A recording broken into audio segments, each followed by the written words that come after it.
सरसिजैः पुस्तकं शङ्खचक्रे बिभ्रद्भिन्नस्फटिकरचिरे पुण्डरीके निषण्णः अम्लानश्रीरनुविशदैरंशविप्लावयन् मामाविर्भूयादनगमहिमा मानसे वागधीशः नमस्ते प्राणेश प्रणतविभवायामनिमगाः नमः स्वामिन् रामप्रियतमहनुमन् गुरुगुण नमस्तुभ्यं भीमप्रबलतमकृष्णेष्टभगवन् नमः श्रीमन्मध्वप्रदिश सुदर्शन्नो जय जय श्रीगुरुभ्यो नमः जन्माद्यस्य यतन्वयादितरतश्चार्थेषु विज्ञस्वरार्तेने ब्रह्महृदायादिकवये मुह्यन्ति यं सूरयः तेजो वारिवृदामिता विनिमयो यत्र त्रिसर्गो मृषा धाम्ना स्वेन सदा निरस्तकुहकं सत्यं परं धीमहि नारायणं नमस्कृत्य नरं चैव नरोत्तमं देवीं सरस्वतीं व्यासं ततो जयमुदीरयेत्. ಭಾಗವತದ ಚಿಂತಕರಿಗೆ ವಂದನೆಗಳು. ಪರೀಕ್ಷಿತ ರಾಜ ಅರಮನೆಯಲ್ಲಿ ತನ್ನ ತಪ್ಪಿನ ಅರಿವಿನಿಂದಾಗಿ ಬರುವ ಯಾವ ಶಿಕ್ಷೆಗೂ ತಯಾರಾಗಿ ನಿಂತಿದ್ದಾನೆ. ಆತ್ಮವಿಮರ್ಶೆ ಬಹಳ ದೊಡ್ಡ ಸಂಗತಿ. ತಾನು ಮಾಡಿದ್ದೇನು, ತನ್ನ ಇತಿಮಿತಿಯಷ್ಟು ಅನ್ನುವುದರ ಬಗ್ಗೆ ಪ್ರಾಯಶ್ಚಿತ್ತ. ಮತ್ತು ಪ್ರಾಯಶ್ಚಿತ್ತಕ್ಕೆ ಮೊದಲು ಏನು ಕೇಳಿದರೆ ಮನಸ್ಸಿನ ದಾರ್ಢ್ಯ, ತಾನು ಮಾಡಿಕೊಂಡದ್ದು ಸರಿ ಇಲ್ಲ ಅನ್ನುವುದರ ಎಚ್ಚರ ಆದರೆ ಮುಕ್ಕಾಲು ಪ್ರಾಯಶ್ಚಿತ್ತ ಆದ ಹಾಗೆ. ತಪ್ಪು ಮಾಡಿದ ನಂತರ ಮತ್ತೆ ಮಾಡುವುದಿಲ್ಲ ಎನ್ನುವುದರ ಬಗ್ಗೆ ಪ್ರತಿಜ್ಞೆ ಬಂದರೆ ಮತ್ತೆ ಉಳಿದ ಕಾಲು ಪ್ರಾಯಶ್ಚಿತ್ತ ಮುಗಿಸಿದ ಹಾಗೆ. ಮತ್ತೆ ಲೋಕಕ್ಕೆ ತೋರಿಸಲಿಕ್ಕೆ ಒಂದು ಪ್ರಾಯಶ್ಚಿತ್ತದ ವಿಧ ಅಷ್ಟೇ, ಮತ್ತೇನಿಲ್ಲ. ನಾವು ಮಾಡುವ ಯಾವುದೇ ಕರ್ಮಗಳು ಪ್ರಾಯಶ್ಚಿತ್ತ ಆಗುವುದು ಯಾವಾಗ ಕೇಳಿದರೆ ತಾನು ಮಾಡಿದ್ದು ತಪ್ಪು ಎನ್ನುವುದು ತನಗೆ ಗೊತ್ತಾಗಿ ಇನ್ನು ಮಾಡುವುದಿಲ್ಲ ಎನ್ನುವುದರ ಬಗ್ಗೆ ದೃಢತೆಯನ್ನು ಪಡೆಯುವುದು ಇಷ್ಟೇ. ಅದು ಉಳಿದವರಿಗೆ ತೋರಿಸಲಿಕ್ಕೆ ಅವರು ತಪ್ಪು ಮಾಡಿದ್ದಕ್ಕೆ ಪ್ರಾಯಶ್ಚಿತ್ತ ಮಾಡಿಕೊಂಡಿದ್ದಾರೆ ಹೇಳಲಿಕ್ಕಷ್ಟೇ ಮಾತ್ರ ಕೆಲಸ. ಹೀಗೆ ಬಹಳ ಸುಂದರವಾಗಿ ವಿಮರ್ಶೆ ಮಾಡಿಕೊಂಡ ಪ್ರತಿಯೊಬ್ಬ ವ್ಯಕ್ತಿ ಮಾಡಬೇಕಂತೆ. ಪ್ರತ್ಯಹಂ ಪ್ರತ್ಯವೇಕ್ಷೇತ ನರಶ್ಚರಿತಮಾತ್ಮನ ಕಿನ್ನಮೇ ಪಶುಭಿಸ್ತುಲ್ಯಂ ಕಿನ್ನು ಸತ್ಪುರುಷೈರಿತಿ ಅಂತ. ಕೆಲವರಿಗೆ ರಾತ್ರಿ ಮಲಗುವ ಮುಂಚೆ ಡೈರಿ ಬರೆಯುವ ಅಭ್ಯಾಸ ಉಂಟು. ಒಳ್ಳೆಯದು ಮಾತ್ರ ಬರೀತಾರೆ, ಕೆಟ್ಟದ್ದು ಬರೆಯುವುದಿಲ್ಲ. ಯಾರು ನೋಡ್ತಾರೆ, ಯಾರಿಗೆ ತೋರಿಸೋದಿಲ್ಲ. ಅದರಲ್ಲಿ ಕೆಟ್ಟದಿದ್ದರೆ ಯಾವ ಕಾಲದಲ್ಲಿ ಬರೆದಿದ್ದೇನೆ ಹೇಳುವುದಿಲ್ಲ. ನಾನು ದಿನ ಡೈರಿ ಬರೆಯುವುದು ಉಂಟು, ಆಗ ನೋಡುವ ಅಂದರೆ ಅದು ನೋಡಲಿಕ್ಕಿಲ್ಲ, ಪ್ರಯೋಜನ ಇಲ್ಲ. ಹೀಗೆ ಎಷ್ಟೋ ಆತ್ಮಕಥೆಗಳು, ಬಯೋಗ್ರಫಿಗಳು ಹೊರಗೆ ಬಂದಿವೆ, ಮೂಡಿವೆ. ಆದರೆ ಅದರಲ್ಲಿ ಆಗಿರತಕ್ಕಂತಹ ಅವರಿಂದ ಆಗಿರತಕ್ಕ ಪ್ರಮಾದಗಳಿಲ್ಲ. ಎಲ್ಲರೂ ಮಾಡಿದ ಅನ್ಯಾಯ ಅದರಲ್ಲಿ ದಾಖಲೆ ಆಗುತ್ತೆ. ರಾಜ ಯಾರ ಅನ್ಯಾಯವನ್ನೂ ದಾಖಲೆ ಮಾಡಿಡಲಿಲ್ಲ. ತನ್ನ ತಪ್ಪನ್ನು ಎಕ್ಸ್ಪೋಸ್ ಮಾಡಿದ, ದೊಡ್ಡದು ಮಾಡಿದ, ತಿಳಿಸಿಬಿಟ್ಟ. ಧರ್ಮ ಕ್ಷರತಿ ಕೀರ್ತನಾದಂತ, ಧರ್ಮ ಕ್ಷರತಿ ಕೀರ್ತನಾದ. ನಾವು ಒಳ್ಳೆಯದು ಮಾಡಿದರೆ 10 ಜನರಿಗೆ ಹೇಳಿಕೊಂಡು ಬಂದರೆ ಮಾಡಿದ ಪುಣ್ಯ ಹೋಗ್ತದೆ. ಅದನ್ನು ಎಲ್ಲಿಯೂ ಬೋರ್ಡ್ ಹಾಕಬಾರ್ದು, ಎಲ್ಲಿ ಹೇಳಿಕೊಂಡು ಬರಬಾರ್ದು. ಹಾಗಿದ್ದರೆ ಅವನು ಮಾಡಿದ ಪುಣ್ಯ ಅವನಿಗೆ ಸಿಗ್ತದೆ. ಇವತ್ತು ನಾನು ನೋಡಿದ್ದೇನೆ ಒಂದು ಕಡೆ ಒಂದು ಫ್ಯಾನು ಸಮಾಜದಲ್ಲಿ ಕೊಟ್ಟದ್ದು, ಪಬ್ಲಿಕ್ಕಿಗೆ ಕೊಟ್ಟದ್ದು. 3 ರೆಕ್ಕೆಯಲ್ಲಿ 3 ಡೋನರ್ಸಿನ ಹೆಸರು. ಇನ್ನೂ ಒಂದು ರೆಕ್ಕೆ ಆದರೆ ಹಾಕ್ತಿದ್ರೇನು ಪುಣ್ಯಕ್ಕೆ. ಆಗ 4 ರೆಕ್ಕೆದು ಬರಲಿಲ್ಲ. ಎಷ್ಟೋ ದೇವಸ್ಥಾನಗಳ ಗೇಟುಗಳು, ಕಂಬಗಳು, ಮಂಟಪಗಳು, ದಾರಂದಗಳು ಎಲ್ಲ ಹೆಸರನ್ನು ಪಡೆದಿವೆ. ಯಾವತ್ತು ಹೆಸರು ಯಾವತ್ತಿನವರೆಗೆ ಇರ್ತದೋ ಆವತ್ತಿನವರೆಗೆ ಆ ಪುಣ್ಯಾತ್ಮ ಉದ್ಧಾರ ಆಗುವುದಿಲ್ಲ. ಕ್ರಮವೇ ಹಾಗೆ. ಮಾಡಿದ್ದನ್ನು ಹೇಳಿಕೊಂಡು ಬರಲಿಕ್ಕಿಲ್ಲ. ಒಳ್ಳೆಯದನ್ನು, ತಪ್ಪು ಮಾಡಿದ್ದನ್ನು ಹೇಳದೇ ಇರಬಾರದು. ನಾವು ಮಾಡಿದ ತಪ್ಪನ್ನು 100 ಜನರಿಗೆ ಹೇಳಬೇಕಂತೆ, ಅಲ್ಲಿಗೆ ಸುಮಾರು ಪಾಪ ಹೋಗ್ತದಂತೆ. ಅನ್ಯಾಯವನ್ನು ತಿಳಿಸ್ತಾ ಬರಬೇಕು, ಒಳ್ಳೆಯದನ್ನು ಮುಚ್ಚುತ್ತಾ ಬರಬೇಕು. ಇವತ್ತು ಒಳ್ಳೆಯದು ಮಾಡಿದ್ದನ್ನು ಹೇಳಿಕೊಂಡು ಬರ್ತಾನೆ, ಅನ್ಯಾಯವನ್ನು ಮುಚ್ಚಿಟ್ಟು ಹೋಗ್ತಾನೆ. ಇದು 2 ತಪ್ಪು. ರಾಜ ಮಾಡಿದದನ್ನು ಕೆಲಸ, ರಾಜ ಮಾಡಿ ತೋರಿಸಿದ. ತಾನು ಮಾಡಿದ್ದರ ಯಾವತ್ತಿನ ರಾಜಕೀಯದ ವಿಷಯವನ್ನು ತಿಳಿಸಿಕೊಟ್ಟಿಲ್ಲ, ಹೇಳಿಕೊಂಡು ತಿರುಗಲಿಲ್ಲ. ಬಹಳ ದೊಡ್ಡದಾಗಿರತಕ್ಕ ಕೆಲಸ ಮಾಡಿದ್ದಾನೆ ಪರೀಕ್ಷಿತ ರಾಜ. ಪಾಂಡವರು ಮಾಡಿದ ಮುಂದರಿಕೆ. ಪಾಂಡವರು ಏನು ಮಾಡಿದ್ದಾರೆ ನಮಗೆ ಗೊತ್ತಿಲ್ಲ, ನಾವು ತಿಳಿದಿಲ್ಲ, ಕೇಳಲಿಲ್ಲ. ಪಂಚಪಾಂಡವರು ರಾಜ್ಯಭಾರ ಪಡೆದ ನಂತರ, ಕೌರವರನ್ನು ನಿಗ್ರಹಿಸಿದ ನಂತರ 36 ವರ್ಷಗಳ ಕಾಲ ರಾಜ್ಯಭಾರ ಮಾಡಿದ್ದಾರೆ. 1-2 ವರ್ಷ. 36 ವರ್ಷಗಳಲ್ಲಿ ಅವರು ಮಾಡಿದ ದೊಡ್ಡ ಕೆಲಸ, ಒಂದೊಂದು ಗ್ರಾಮದಲ್ಲಿ ಒಂದೊಂದು ಊರಿನಲ್ಲಿ 5-5 ಜನ ವಿದ್ವಾಂಸರನ್ನಿಟ್ಟು ಧರ್ಮಚಿಂತನೆಯನ್ನು ಬೆಳೆಸಿದ್ದು, ಉಳಿಸಿದ್ದು. ಆ ವಿದ್ವಾಂಸರಿಗೆ ಬೊಕ್ಕಸದಿಂದ ಸಂಭಾವನೆ. ಅವರನ್ನು ನೋಡಿಕೊಳ್ಳಿಕ್ಕೆ, ವೃತ್ತಿ ಮಾಡ್ತಾರೋ ಇಲ್ಲವೋ ಅಂತ ನೋಡಿಕೊಳ್ಳಿಕ್ಕೆ ಚಾರರು. ಇದನ್ನೆಲ್ಲ ಉಸ್ತುವಾರಿ ವಹಿಸಿಕೊಂಡದ್ದು ಭೀಮಸೇನ. ನಾವಿವತ್ತು ಆಹಾರ ಪೂರೈಕೆಯವರಲ್ಲಿ ಒಳ್ಳೆಯ ಮಂತ್ರಿಗಳು ಬಂದರೆ ಶುದ್ಧವಾದ ಆಹಾರ, ಕ್ರಮಬದ್ಧವಾದಂತಹ ಪೂರಣೆ, ಅದರಲ್ಲಿ ಒಳ್ಳೆಯ ರೀತಿಯ ರೇಟ್ ಧಾರಣೆ, ಇದನ್ನೆಲ್ಲ ನೋಡಿಕೊಳ್ಳುತ್ತಾರೆ. ಆದರೆ ಭೀಮಸೇನ ಮಾಡಿದ ಆ ಕಾಲದಲ್ಲಿ ಹೊಟ್ಟೆಗೆ ಹೋಗುವ ತಿನಿಸಿನ ಬಗ್ಗೆ ದೊಡ್ಡ ಕಾಳಜಿ ಅಲ್ಲ, ತಲೆಗೆ ಹಾಕಿಕೊಳ್ಳತಕ್ಕಂಥ ವಿಷಯದ ಬಗ್ಗೆ ಅವನಿಗೆ ಎಚ್ಚರ. ಹೊಟ್ಟೆಗೆ ಹಾಕಿದ್ದು ಬೆಳಿಗ್ಗೆ ಹಾಕಿದ್ದು ಮಧ್ಯಾಹ್ನ ಉಳಿಯುವುದಿಲ್ಲ. ಅದು ಬಿಸಿ ಬಿಸಿ ಹೊಟ್ಟೆಗೆ ಇನ್ನಷ್ಟು ಹಾಕಿದರೆ ಆಗಲೇ ಖಾಲಿ ಆಗ್ತದೆ. ಎಷ್ಟು ಹೊಟ್ಟೆಯಲ್ಲಿ ನಾವು ತುಂಬಿಸಿಕೊಂಡು ತುಂಬ ದಿನಕ್ಕೆ ಬರುವುದಿಲ್ಲ. ಈ ಜನ್ಮದ ನಂತರದಲ್ಲಿ ಅಂತೂ ಖಂಡಿತ ಉಳಿಯುವುದಿಲ್ಲ. ಆದರೆ ಚಿಂತನೆ ಎನ್ನುವುದು ಕಿವಿಯಲ್ಲಿ ಹಾಕಿಕೊಂಡದ್ದು ಎಲ್ಲ ಜನ್ಮಕ್ಕೆ ಬರತಕ್ಕಂಥ ಸಂಗತಿ. ಸೂಕ್ಷ್ಮವಾದ ಮನಸ್ಸು ನಮ್ಮೊಟ್ಟಿಗೆ ಬರ್ತದೆ, ಅದು ಮುಂದುವರಿತದೆ. ಹೀಗೆ ಯಾವ ಯೋನಿಯಲ್ಲಿ ಯಾವ ಜೀವನಾಗಿ ಎಲ್ಲಿ ಬಂದು ಹುಟ್ಟಿದರೂ ಅವನಿಗೆ ಪೂರ್ವ ಸಂಸ್ಕಾರದಿಂದ ಅದನ್ನು ಮುಂದುವರಿಸಿಕೊಂಡು ಹೋಗ್ತಾನೆ. ಇದು ಜ್ಞಾನದ ಲಾಭ ಅಂದರೆ ಹಾಗೆ. ಇದು ಧರ್ಮಕ್ಕೆ ಸಿಗ್ತದೆ ಮಾತ್ರ. ಆದ್ದರಿಂದ ಜನರಿಗೆ ಇದರ ಮೇಲೆ ಬೆಲೆ ಕಡಿಮೆ. ಅನ್ನ ಆಹಾರಗಳಾದರೆ ದುಡ್ಡಿಗೆ ಸಿಗೋದ್ರಿಂದ ಅದರ ಮೇಲೆ ಭಾರಿ ಅವರಿಗೆ ಕಾಳಜಿ. ಇದೇ ಕಷ್ಟ ಆಗುವುದು. ತಾತ್ವಿಕವಾದ ವಸ್ತುಗಳು ಎಲ್ಲ ಸುಲಭವಾಗಿ ಸಿಗಲಿಕ್ಕೆ ಹೋಗಿ ಅದು ಡಿವ್ಯಾಲ್ಯೂ ಆಗಿಬಿಟ್ಟಿದೆ. ಇವತ್ತು ಅತ್ಯಂತ ಕಡಿಮೆ ಮಟ್ಟವನ್ನು ಪಡೆದು ಬಿಟ್ಟಿದೆ. ಇಂಥ ಬಹುದೊಡ್ಡದಾದ ಕೆಲಸ ಮಾಡ್ತಾ ಇದ್ದದ್ದು ಭೀಮಸೇನ. ಯಾವುದನ್ನು ಮಾಡಬೇಕು, ಯಾವುದು ಜನರು ಹೊತ್ಕೊಂಡು ಹೋಗಬೇಕು, ಯಾವುದು ನಿಜವಾದಂತಹ ಪೊಲ್ಯೂಷನ್ ಆಗುವ ಸಾಧ್ಯತೆ ಇರತಕ್ಕ ಸಂಗತಿ ಅದು. ನೀರು ಹಾಳಾದರೆ ಅದನ್ನು ಒಳ್ಳೆಯದು ಮಾಡಲಿಕ್ಕೆ ಬರ್ತದೆ, ಪ್ಯೂರಿಫೈ ಮಾಡಲಿಕ್ಕೆ ಆಗ್ತದೆ. ಗಾಳಿಯನ್ನು ಹಾಗೆ ಯಾವುದೇ ಭೌತ ಪದಾರ್ಥಗಳನ್ನು ಶುದ್ಧಗೊಳಿಸಲಿಕ್ಕೆ ಬರ್ತದೆ. ಆದರೆ ಶಬ್ದ ಮಾಲಿನ್ಯ ಉಂಟಲ್ಲ, ಚಿಂತನೆ ಮಾಲಿನ್ಯ, ಜ್ಞಾನ ಮಾಲಿನ್ಯ, ಅದನ್ನು ಸರಿ ಮಾಡಲಿಕ್ಕೆ ಬರುವುದೇ ಇಲ್ಲ. ಮತ್ತು ಒಂದು ಸರ್ತಿ ಮನುಷ್ಯನಿಗೆ ತಪ್ಪು ಫೀಡಿಂಗ್ ಮಾಡಿಬಿಟ್ರೆ ಅವನು ಎಲ್ಲರಿಗೂ 100 ಜನರಿಗೆ ಹೇಳಿ ಆಗಿರ್ತದನ್ನು ಹೀಗಂತೇನು. ಅದು ನಿಜವಾಗಿ ಅವಾಸ್ತವ ಸಂಗತಿ, ಸುಳ್ಳು ಇರ್ತದೆ. ಅದು ಜನರಿಗೆ ಗಟ್ಟಿಯಾಗಿ ಕೂತ್ಕೊಳ್ಬೇಕು, ಮತ್ತು ತಿದ್ದಿಕೊಳ್ಳುವುದೇ ಇಲ್ಲ, ಸರಿ ಆಗುವುದೇ ಇಲ್ಲ. ಹೀಗೆ ಬಹಳ ವಿಚಿತ್ರವಾಗಿ ಇವತ್ತು ನಾನು ಆ ಕಥೆಯ ಬಗ್ಗೆ ಹೇಳಬಹುದು. ಗಣಪತಿ ಇದ್ದಾನೆ. ಗಣಪತಿ ಹೇಗಿದ್ದಾನೆ ಕೇಳಿದರೆ, ಗಣಪತಿ ಮಣ್ಣಿನ ಇದ್ದಾನೆ. ಮಣ್ಣಿಯಲ್ಲಿಂದ ಬಂತು ಅಂದರೆ ಅಮ್ಮನಿಂದ ಬಂತು, ಪಾರ್ವತಿಯಿಂದ ಬಂತು. ಪಾರ್ವತಿ ಸ್ನಾನಕ್ಕೆ ಹೋದ್ಲು. ಸ್ನಾನಕ್ಕೆ ಹೋಗುವಾಗ ಮೈಯ ಮಣ್ಣನ್ನು ಕೆರೆದು ತೆಗೆದ್ಲು, ನೋಡಿಕೊಳ್ಳಿಕ್ಕೆ ಒಬ್ಬಳನ್ನು ಇಟ್ಲು. ಆಗ ಅವನಿಗೆ ಒಂದು ಜೀವಕಲೆ ತುಂಬಿಸಿದ್ಲು, ಮತ್ತು ಸ್ನಾನ ಮಾಡ್ತಾ ಕೂತ್ಲು ಅಂತ. ಅಷ್ಟೊತ್ತಿಗೆ ಪತಿ ಮಹಾರಾಯ ಬಂದ. ಶಿವ ಒಳಗೋಗ್ಲಿ ಬಿಡ್ಲಿಲ್ಲ ಹೇಳಿದಾಗ ಅವನನ್ನೇ ಕಡ್ದ. ಮತ್ತು ಇವಳು ಪಾರ್ವತಿ ನನ್ನ ಮಗ ಅಂತ ಹೇಳಿ ಬೊಬ್ಬೆ ಹೊಡೆದ್ಲು. ಸರಿ ಅಂತೇಳಿ ಒಂದು ತಲೆ ತಂದ ಹೋಗಿ, ಎಲ್ಲಿ ತಲೆ ಉಂಟು ನೋಡಿದ, ಒಂದು ಉತ್ತರ ದಿಕ್ಕಿಗೆ ಮಂಡೆ ಹಾಕಿ ಮಲಗಿದ ಆನೆ ಸಿಕ್ಕಿದ್ದು, ತಲೆ ಕಡ್ದು ತಂದಿಟ್ಟ. ಅಲ್ಲಿಗೆ ಮುಗಿದು ಸಮ ಆಯಿತು. ಹೀಗೆ ಗಣಪತಿಗೆ ಆನೆ ಮಂಡೆ ಬಂದು ಅಂತ ಎಲ್ಲರೂ ಹೇಳಿಕೊಂಡು ಚಪ್ಪಾಳೆ ತರ್ತಾರೆ. ಅದನ್ನು ದೊಡ್ಡ ಪದ್ಯದಲ್ಲಿಯೇ ಬ್ರಾಡ್ಕಾಸ್ಟ್ ಮಾಡಿಕೊಂಡು ತಿರುಗ್ತಾ ಇರ್ತಾರೆ.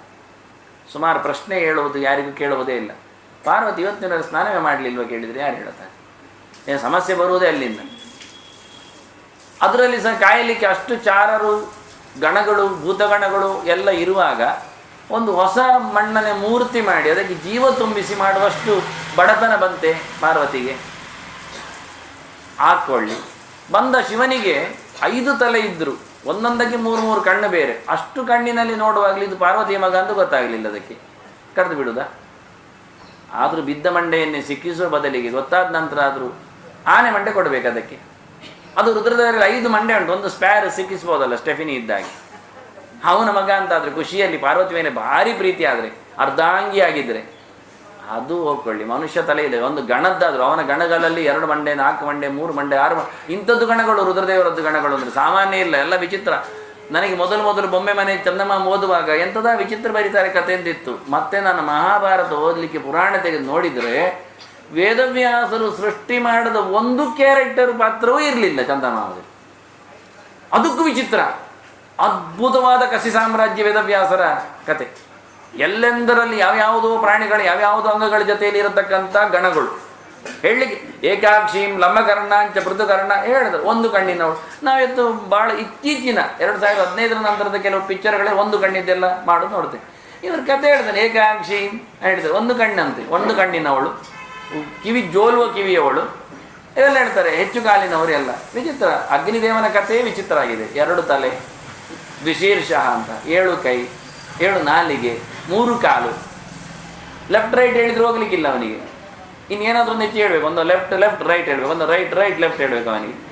ಏನು ವಿಚಿತ್ರ ನೋಡಿ. ಹೀಗೆ ಆದರೆ ಅತ್ಯದ್ಭುತವಾಗಿರತಕ್ಕಂಥ ರೋಚಕವಾಗಿರತಕ್ಕ ಸಂಗತಿಗಳು, ಇಂತಹ ದೇವತೆಗಳು, ಅಂತಹ ಪ್ರಬುದ್ಧವಾಗಿರತಕ್ಕಂಥ ವಸ್ತುಗಳು ಇವನ್ನೆಲ್ಲ ಮಾಡಿ ಹಾಕ್ತಿದ್ರು.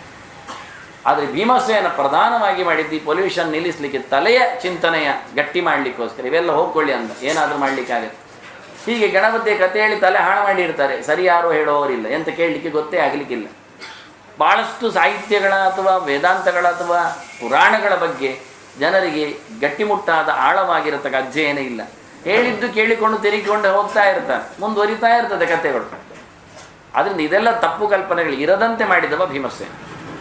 5 ಜನರನ್ನಿಟ್ಟು ಅವರು ತಪ್ಪು ಹೇಳದಂತೆ ಒಳ್ಳೆಯ ತಿಳಿದವರನ್ನೇ ಆಯ್ಕೆ ಮಾಡಿ, ಲಂಚ ಕೊಟ್ಟು ಗೊತ್ತಿಲ್ಲದವ ಪಾಸಾಗಿ ಬಂದವ ಅಲ್ಲ, ಅವನನ್ನು ಭೀಮಸೇನನೇ ಖುದ್ದಾಗಿ ಪರೀಕ್ಷೆಗೈದು ಪರಮೋಚ್ಚವಾಗಿ ಅವನು ಸಿದ್ಧಾಂತ ಉಳ್ಳವನಾದರೆ ಅವನನ್ನು ನಿಲ್ಲಿಸ್ತಾ ಇದ್ದ.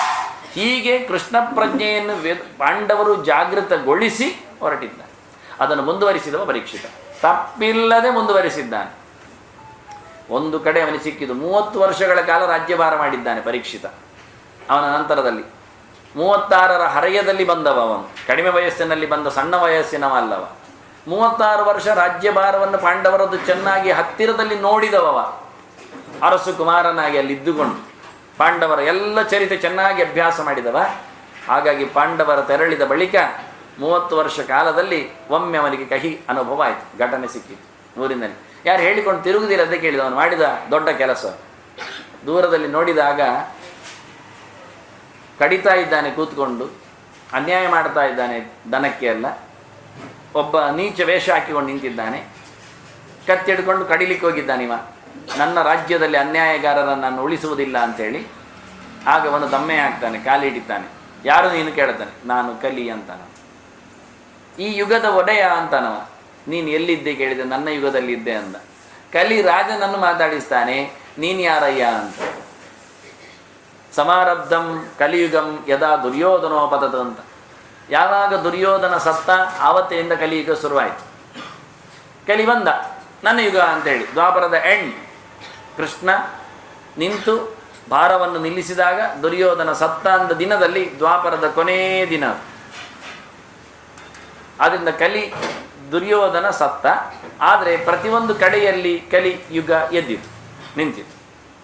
ಆಗ ಬಂದಾಗ ಪಾಂಡವರು ನೋಡಿದರು, ಕೃಷ್ಣ ನೋಡಿದ, ಕಲಿಯನ್ನು ಹೇಳಿದ, ನೀನು ಹೋಗು ಅಂದ. ನಾನು ಹೋಗೋದಿಲ್ಲ ಅಂದ, ನನ್ನ ಯುಗ ಅಂದ. ನಾನು ಇರುವವರೆಗೆ ನೀನು ಬರಬಾರ್ದು ಅಂದ. ಮತ್ತು ಏನು ಯುಗ ಕರೀತಿ ಅಂತ ಕೇಳಿದ. ಬಹಳ ಚೆನ್ನಾಗಿದೆ. ಕೃಷ್ಣ ಇರುವವರೆಗೆ ಇದು ಕಲಿಯುಗ ಅಲ್ಲ, ದ್ವಾಪರ ಮುಗಿದಿದೆ. 36 ವರ್ಷಗಳ ಕಾಲ ಎಕ್ಸ್ಟೆನ್ಷನ್ ಪೀರಿಯಡ್ ಇದ್ದಾಗೆ. ಯಾವುದು ಕೇಳಿದರೆ ದ್ವಾಪರ ಕಳೆದಿದೆ ಎನ್ನುವುದು ಸತ್ಯ, ಕಲಿಗೆ ಬರಲಿಕ್ಕೆ ಬಿಡಲಿಲ್ಲ ಎನ್ನುವುದು ಸರಿ. ಹಾಗಾದ್ರೆ ಯಾರು ಬಂದರು ಅಂದರೆ ಅದರ ನಂತರದ ಕೃತಯುಗ ಬಂದಂತೆ. ಕೃತ ಅಂದರೆ ಡನ್ ಅಂತ ಅರ್ಥ, ಮಾಡಿದ್ದು ಮಾಡಿದೆ ಅಂತ ಅರ್ಥ, ಫಲಪ್ರದವಾಗಿದೆ ಅದು ಕೃತ. ತ್ರೇತ ಅಂದರೆ ಮುಕ್ಕಾಲು ವಾಸಿ ಸರಿ ಅಂತ. ದ್ವಾಪರ ಅಂದರೆ 50%, ಅರ್ಧ ಸರಿ ಹೌದು ಅರ್ಧ ತಪ್ಪು ಹೌದು. ಅದರಿಂದ 50 ಮಾರ್ಕ್ ಬಂದಿದೆ ಅಂದರೆ ಪಾಸಾ ಫೈಲ ಕೇಳಿದರೆ 50 ಮಾರ್ಕ್ ಬಂದಿದೆ ಅಂದರೆ ಪಾಸ್ ಹೇಳುವ ಫೈಲ್ ಹೇಳಬೇಕು, ಫೈಲ್ ಹೇಳುವ ಇವತ್ತು ನಮಗೆ 35 ಬಂದರೂ ಪಾಸ್ ಹೇಳ್ತೇವೆ ನಾವು. ನಿಜವಾಗಿ 65 ಫೈಲಲ್ಲಿ ಜಾಸ್ತಿಗೆ ಮೆಜಾರಿಟಿ ನೋಡಿದರೆ ಅವ್ನು ಫೈಲು ಆದರೆ ಪಾಸ್ ಅಂತೇವೆ ನಾವು. ಆದರೆ 50-50ಯೇ ಸರಿ ಇಲ್ಲ ಅಂದರು. ದ್ವಾಪರ ಅಂದರೆ ಹಾಗೆ. ಕಲಿ ಅಂದರೆ ಆಗಲ್ಲ, ಅದು ಪಾದ ಮಾತ್ರವೇ ಇಲ್ಲ ಹೇಳಲಿಕ್ಕೆ ಹೋದ. ಕಾಲಾಂಶ ಸಿಗುವುದು ಬಹಳ ಕಷ್ಟ. ಅಂತಹ ವಿಚಿತ್ರವಾದ ಯುಗ ಕಲಿಯುಗ. ಕೃಷ್ಣ ಏನು ಮಾಡಿದ, ಕಲಿಯುಗವನ್ನು ಆಚೆ ದೂಡಿದ, ದ್ವಾಪರವನ್ನು ಮುಗಿಸಿದ, ಕೃತಯುಗವನ್ನು ಸ್ಟಾರ್ಟ್ ಮಾಡಿದಂತೆ. 36 ವರ್ಷಗಳ ಕಾಲ ಕೃಷ್ಣನಿರುವವರೆಗೆ ಪಾಂಡವರ ರಾಜ್ಯಭಾರ, ಅದು ಕೃತಯುಗದ ವ್ಯವಸ್ಥೆ. ಏನು ಮಾಡಿದರೂ ಒಳ್ಳೆಯದೇ ಆಗ್ತದೆ, ಹಾಳಾಗುವುದೇ ಇಲ್ಲ. ಯಾರಿಗೂ ಹಾಳಾಗುವ ಮಾಡೋ ಮನಸ್ಸೇ ಬರೋದಿಲ್ಲ, ಆಗುವುದೇ ಇಲ್ಲ. ಅಂಥ ವಿಚಿತ್ರವಾದ ಕೆಲಸ ಮಾಡಿ ಹೋದ ಪಾಂಡವರು 36 ವರ್ಷಗಳ ಕಾಲ ತೆರಳಿದ ಬಳಿಕ ಕಲಿ ಮತ್ತೆ ಬಂದ. ಅವನ ಕರಾರು ಮುಗಿಯಿತು, ಅಗ್ರಿಮೆಂಟ್ ಆಯಿತು. ಬಂದೆ ಅಂದ, ನನ್ನ ಯುಗ ಅಂದ.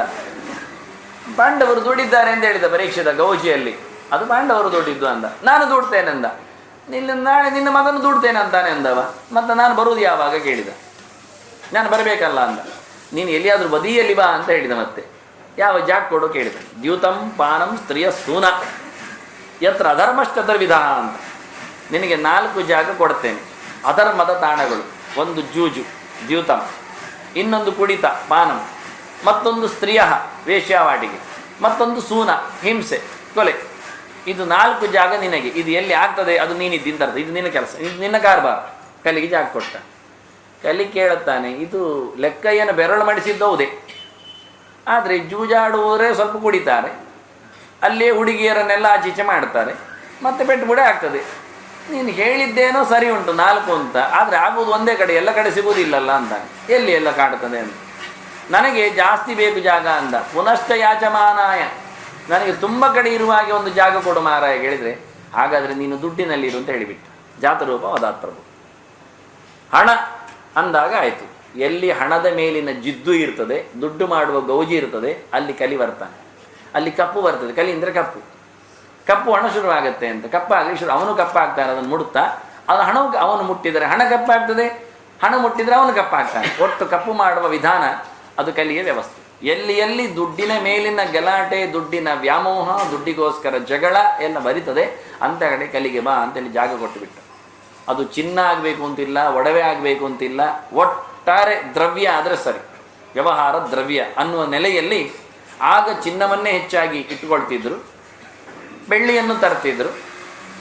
ಈಗ ಕೇವಲ ನಮಗೆ ಚಿನ್ನ ಬೆಳ್ಳಿಯ ನಾಣ್ಯಗಳು ಸಿಗುವುದಿಲ್ಲ, ವ್ಯವಹಾರಕ್ಕೆ ನಾವು ವ್ಯವಹಾರದ ಕರೆನ್ಸಿ ಅಂತ ಬೇರೆ ಮಾಡಿಕೊಂಡೆವು. ಒಟ್ಟಾರೆ ಕಲಿಯ ಬಹಳ ದೊಡ್ಡ ಜಾಗ ಅಂತ ಹೇಳಿಬಿಟ್ಟು ಇಷ್ಟು ಜಾಗ ಕೊಟ್ಟು ಅವನನ್ನು ದೂರ ಮಾಡಿ ಕಲಿಯನ್ನು ನಿಗ್ರಹ ಮಾಡಿದ ರಾಜ ಅಂತ ಕೀರ್ತಿ ಪಡೆದ ರಾಜ ಇವ. ಅದೇನು ಹೇಳಿಕೊಂಡು ತಿರುಗಲಿಲ್ಲ, ಬೋರ್ಡ್ ಹಾಕಲಿಲ್ಲ. ಎಲ್ಲ ರಸ್ತೆಯಲ್ಲಿ ನೋಡೋ ಪರೀಕ್ಷಿತ ರಾಜ, ಪರೀಕ್ಷಿತ ಮಾರ್ಗ ಇವತ್ತುವರೆಗೂ ಇಲ್ಲ ನಮ್ಮ ದೇಶದಲ್ಲಿ. ಅವನು ಬಂದು ಹೇಳಿದ್ದು ನಾನು ಮಾಡಿದೆ ಅನ್ಯಾಯ ಅಂತ. ನನ್ನ ಪ್ರಜೆಗೆ ಒಬ್ಬನಿಗೆ ನಾನು ಅವನ ಅನುಷ್ಠಾನ ಮಾಡಲಿಕ್ಕೆ, ಜಪತಪ ಅನುಷ್ಠಾನ ಮಾಡಲಿಕ್ಕೆ ಶಮಿಕೆ ಹೇಳಿಕೊಳ್ಳುತ್ತಾನೆ. ಒಬ್ಬ ಪ್ರಬುದ್ಧವಾದ ಪ್ರಗಲ್ಭನಾದ ಧೈರ್ಯವಂತನಾದ ರಾಜ ಇದ್ದರೆ, ಕಳ್ಳಕಾಕರನ್ನು ಓಡಿಸಿಕೊಂಡಿದ್ದರೆ ಇವತ್ತು ನಾವು ಧರ್ಮಕರ್ಮವನ್ನು ಬಹಳ ಚೆನ್ನಾಗಿ ಮಾಡ್ತೇವೆ ಅಂತ ಅರ್ಥ ಅಂದವ. ನಾವು ಶಮೀಕ ಋಷಿಗಳು, ನಮ್ಮ ತಾಣಗಳು, ಕಾಡು ಮೇಡುಗಳು, ಇಂಥ ಕಡೆಯಲ್ಲಿ ನಾವು ನಿರ್ಭಯವಾಗಿ ನಮ್ಮ ಧರ್ಮಾಂಗಗಳನ್ನು ನಡೆಸ್ತೇವೆ ಅಂದರೆ ರಾಜ ಚುರುಕಿದ್ದಾನೆ ಅಂತ ಅರ್ಥ. ಇಲ್ಲದಿದ್ದರೆ ನಾವು ನಕ್ಸಲೈಟ್ಗಳಿಂದ, ಕಳ್ಳಕಾಕರಿಂದ, ದರೋಡೆಕೋರರಿಂದ ಸಾಯ್ತಿದ್ದೆವು, ಬೀಳ್ತಿದ್ದೆವು. ಏಕಲವ್ಯ ಅಂತವ ಒಬ್ಬ ಡಕಾಯತ್ತವ, ದರೋಡೆಕೋರವ, ನಿಷಾದರ ಒಡೆಯ, ಬೇಟೆಗಾರರ ಪಡೆಯಿಂದ ಹಿರಣ್ಯ ಧನುಷ್ಯನ ಮಗನಾಗಿ ಬಂದವ. ಅಡ್ಡದಾರಿಯಲ್ಲಿ ನಿಂತು ಪ್ರಯಾಣಿಗರನ್ನು, ಕಾಡು ದಾರಿ ಸಾಗದೆ ಊರು ತಿರುಗಲಿಕ್ಕೆ ಆಗೋದಿಲ್ಲ. ಹೆಚ್ಚು ಜನ ಸಾರ್ಥವಾಹರದ್ದು. ಆಗ ವ್ಯಾಪಾರಿಗಳು ದುಡ್ಡಿನ ಜೊತೆಯಲ್ಲಿ, ದ್ರವ್ಯದ ಜೊತೆಯಲ್ಲಿ, ಮುತ್ತು ರತ್ನಗಳ ಜೊತೆಯಲ್ಲಿ ಒಂದೂರಿಂದ ಒಂದು ಊರಿಗೆ ಜಾತ್ರೆ ಬಂದಾಗ, ಸಮಯ ಬಂದಾಗ ಹೋಗುತ್ತಿರುವವರು ಅಂಥವರು ಕಾಡು ದಾರಿಯಲ್ಲಿ ಕಡಿಯಲ್ಪಡ್ತಿದ್ರು, ಇವನಿಂದ ಹೊಡೆಯಲ್ಪಡ್ತಿದ್ರು. ಇವ ಇನ್ನೂ ಚಾಣಾಕ್ಷವಾಗಿ ಅವರನ್ನು ಹೊಡಿಬೇಕು ಅಂತೇಳಿ ಅವನಲ್ಲಿ ಪೈಶಾಚಿ ವಿದ್ಯೆ ಮೊದಲೇ ಇತ್ತು. ಇನ್ನೂ ಜೋರಾಗಿ ಕಲಿಬೇಕು ಅಂತೇಳಿ ದ್ರೋಣರಲ್ಲಿ ಬಂದದ್ದವ. ಅದಕ್ಕೆ ದ್ರೋಣರು ಹೇಳಿದ್ದು, ನೀನು ನನಗೆ ಗೊತ್ತುಂಟು ಚೆನ್ನಾಗಿ, ಹೋಗಿ ಬಿಡಯ್ಯ ಅಂತಷ್ಟೇ. ಭಾಳ ಚೆನ್ನಾಗಿ ಮಾತಾಡಿದ್ರು ಅವರು, ಮತ್ತೇನು ಹೇಳಲಿಲ್ಲ. ನಿನ್ನನ್ನು ನಾನು ತಿಳ್ಕೊಂಡಿದ್ದೇನೆ, ನಿನ್ನ ಬಗ್ಗೆ ನನಗೆ ಎಚ್ಚರ ಇದೆ, ನೀನು ಹೋಗು ಅಂತ ಹೇಳಿದ್ರು. ಅವ ಹೋದವ ಅವರ ಮೂರ್ತಿ ಮಾಡಿ ಅನ್ಯಾಯ ಮಾರ್ಗದಲ್ಲಿ ಮತ್ತೆ ಕಲಿತದ್ದಕ್ಕೆ ದ್ರೋಣರು ಆಯ್ತಾ ದಕ್ಷಿಣೆ ಕೊಡು ಅಂತೇಳಿ ಮೆಲ್ಲ ಹೆಬ್ಬೆರಳು ತಗೊಂಡು ಮಾಡಿ ಗಮ್ಮತ್ತು ಮಾಡಿದ್ರು. ಮತ್ತು ಅವನು ಒಳ್ಳೆಯವನಾಗಲಿಲ್ಲ ಅಷ್ಟು ಮಾಡಿಯೂ. ಆ ನಂತರದಲ್ಲಿಯೂ ಬಹಳ ಚಮತ್ಕಾರದಿಂದ ತಲೆ ಹೊಡಿತಾ ಇರುವವ ಜರಾಸಂಧನ ಪಕ್ಷದಲ್ಲಿ ಸೇರಿಕೊಂಡು ಪಾಂಡವರ ವಿರುದ್ಧ, ಮುಖ್ಯವಾಗಿ ಕೃಷ್ಣನ ವಿರುದ್ಧ 10-20 ಸರ್ತಿ ಯುದ್ಧಕ್ಕೆ ಬಂದಿದ್ದಾನೆ. ಕೊನೆಗೆ ಸತ್ತದ್ದು ಕೃಷ್ಣನಿಂದವ. ಒಬ್ಬ ಡಕಾಯಿತನನ್ನು ಕೊಲ್ಲುವ ಮೂಲಕ ಕೃಷ್ಣ ಜರಾಸಂಧನನ್ನು ಕೊಂದ ಹಾಗೆ, ಕೊಲ್ಲಿಸಿದ ಹಾಗೆ, ನರಕಾಸುರನನ್ನು ಕೊಂದ ಹಾಗೆ, ಕಂಸನನ್ನು ಮುಗಿಸಿದ ಹಾಗೆ ಒಬ್ಬ ಸತ್ತವ ಏಕಲವ್ಯ. ನಾವಿವತ್ತು ಅವನ ಹೆಸರಿನಲ್ಲಿ ಪ್ರಶಸ್ತಿ ಬರೀತೇವೆ, ಏಕಲವ್ಯ ಪ್ರಶಸ್ತಿ ಕೊಡ್ತೇವೆ. ವಿದ್ಯಾರ್ಥಿಗಳ ಕಥೆ ಹೇಳಿ ಬೆನ್ನು ತಡ್ತೇವೆ, ನೀನು ಏಕಲವ್ಯನಂತ ಆಗಬೇಕು. ಹೌದು, ಅವನು ಕೇಳ್ತಾನೆ ಅಪ್ಪ ನಂತರ, ಅಪ್ಪ ನೀನು ವೀರಪ್ಪನಂತ ಆಗಬೇಕಲ್ವ ಅಂತ.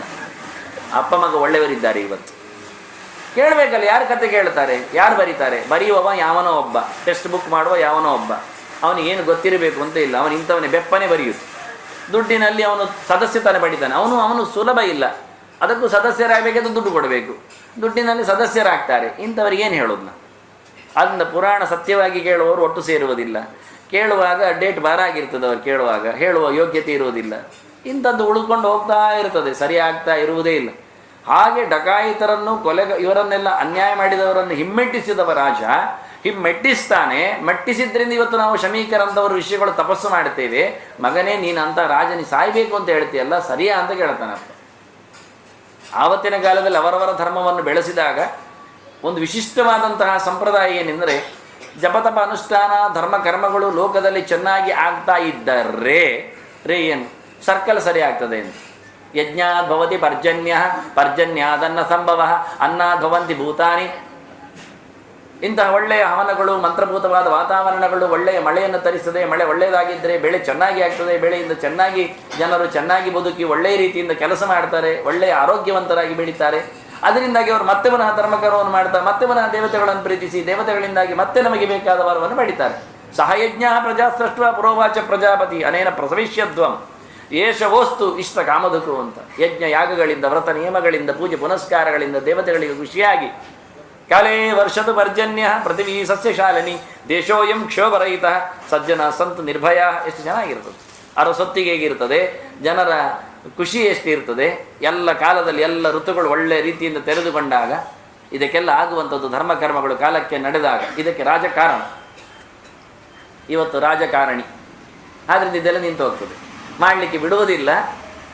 ಒಳ್ಳೆಯದು ಮಾಡಿದಾಗ 6ನೇ ಒಂದು ಅಂಶ ರಾಜನ ಬೊಕ್ಕಸಕ್ಕೆ ಸೇರ್ತದೆ, ದುಡ್ಡಲ್ಲ, ಪುಣ್ಯ. ಇದು ರಾಜನಿಗೆ ಬೇಕು. ಯಾವ ರಾಜತನದಲ್ಲಿ ಧರ್ಮಕರ್ಮಗಳು ದೇಶದಲ್ಲಿ ಚೆನ್ನಾಗಿ ನಡೀತದೋ ಮಾಡಿದ ಧರ್ಮಕರ್ಮಗಳ 6ನೇ ಒಂದು ಅಂಶ, ಯಾಕೆಂದರೆ ರಾಜನ ಉಸ್ತುವಾರಿಯಲ್ಲಿ ಆಗುವುದದು, ಅವನು ದುಡ್ಡು ಕೊಡಬೇಕಾಗಿಲ್ಲ. ಆಗಲಿಕ್ಕೆ ಬಿಟ್ಟರೆ ಅದು ವಿಘ್ನ ತೊಂದರೆಗಳು ಇಲ್ಲದೆ ಅದು ಮಾಡಿದರೆ ಧರ್ಮ ಮಾಡಿದ ಪುಣ್ಯ 6ನೇ ಒಂದು ಅಂಶ ರಾಜನಿಗೆ ಕ್ರೆಡಿಟ್ ಆಗ್ತದೆ ಡೈರೆಕ್ಟ್. ಇದು ರಾಜನಿಗೆ ಗೊತ್ತಿದೆ. ಆದ್ದರಿಂದ ಹಿಂದಿನ ರಾಜಕೀಯದಲ್ಲಿ ಹಿಂದಿನ ರಾಜಕಾರಣಿಗಳು ಯಾವ ಕಾಲದಲ್ಲಿಯೂ ಧರ್ಮ ಕರ್ಮಗಳಿಗೆ ಅಡ್ಡಿ ಬರಲೇ ಇಲ್ಲ.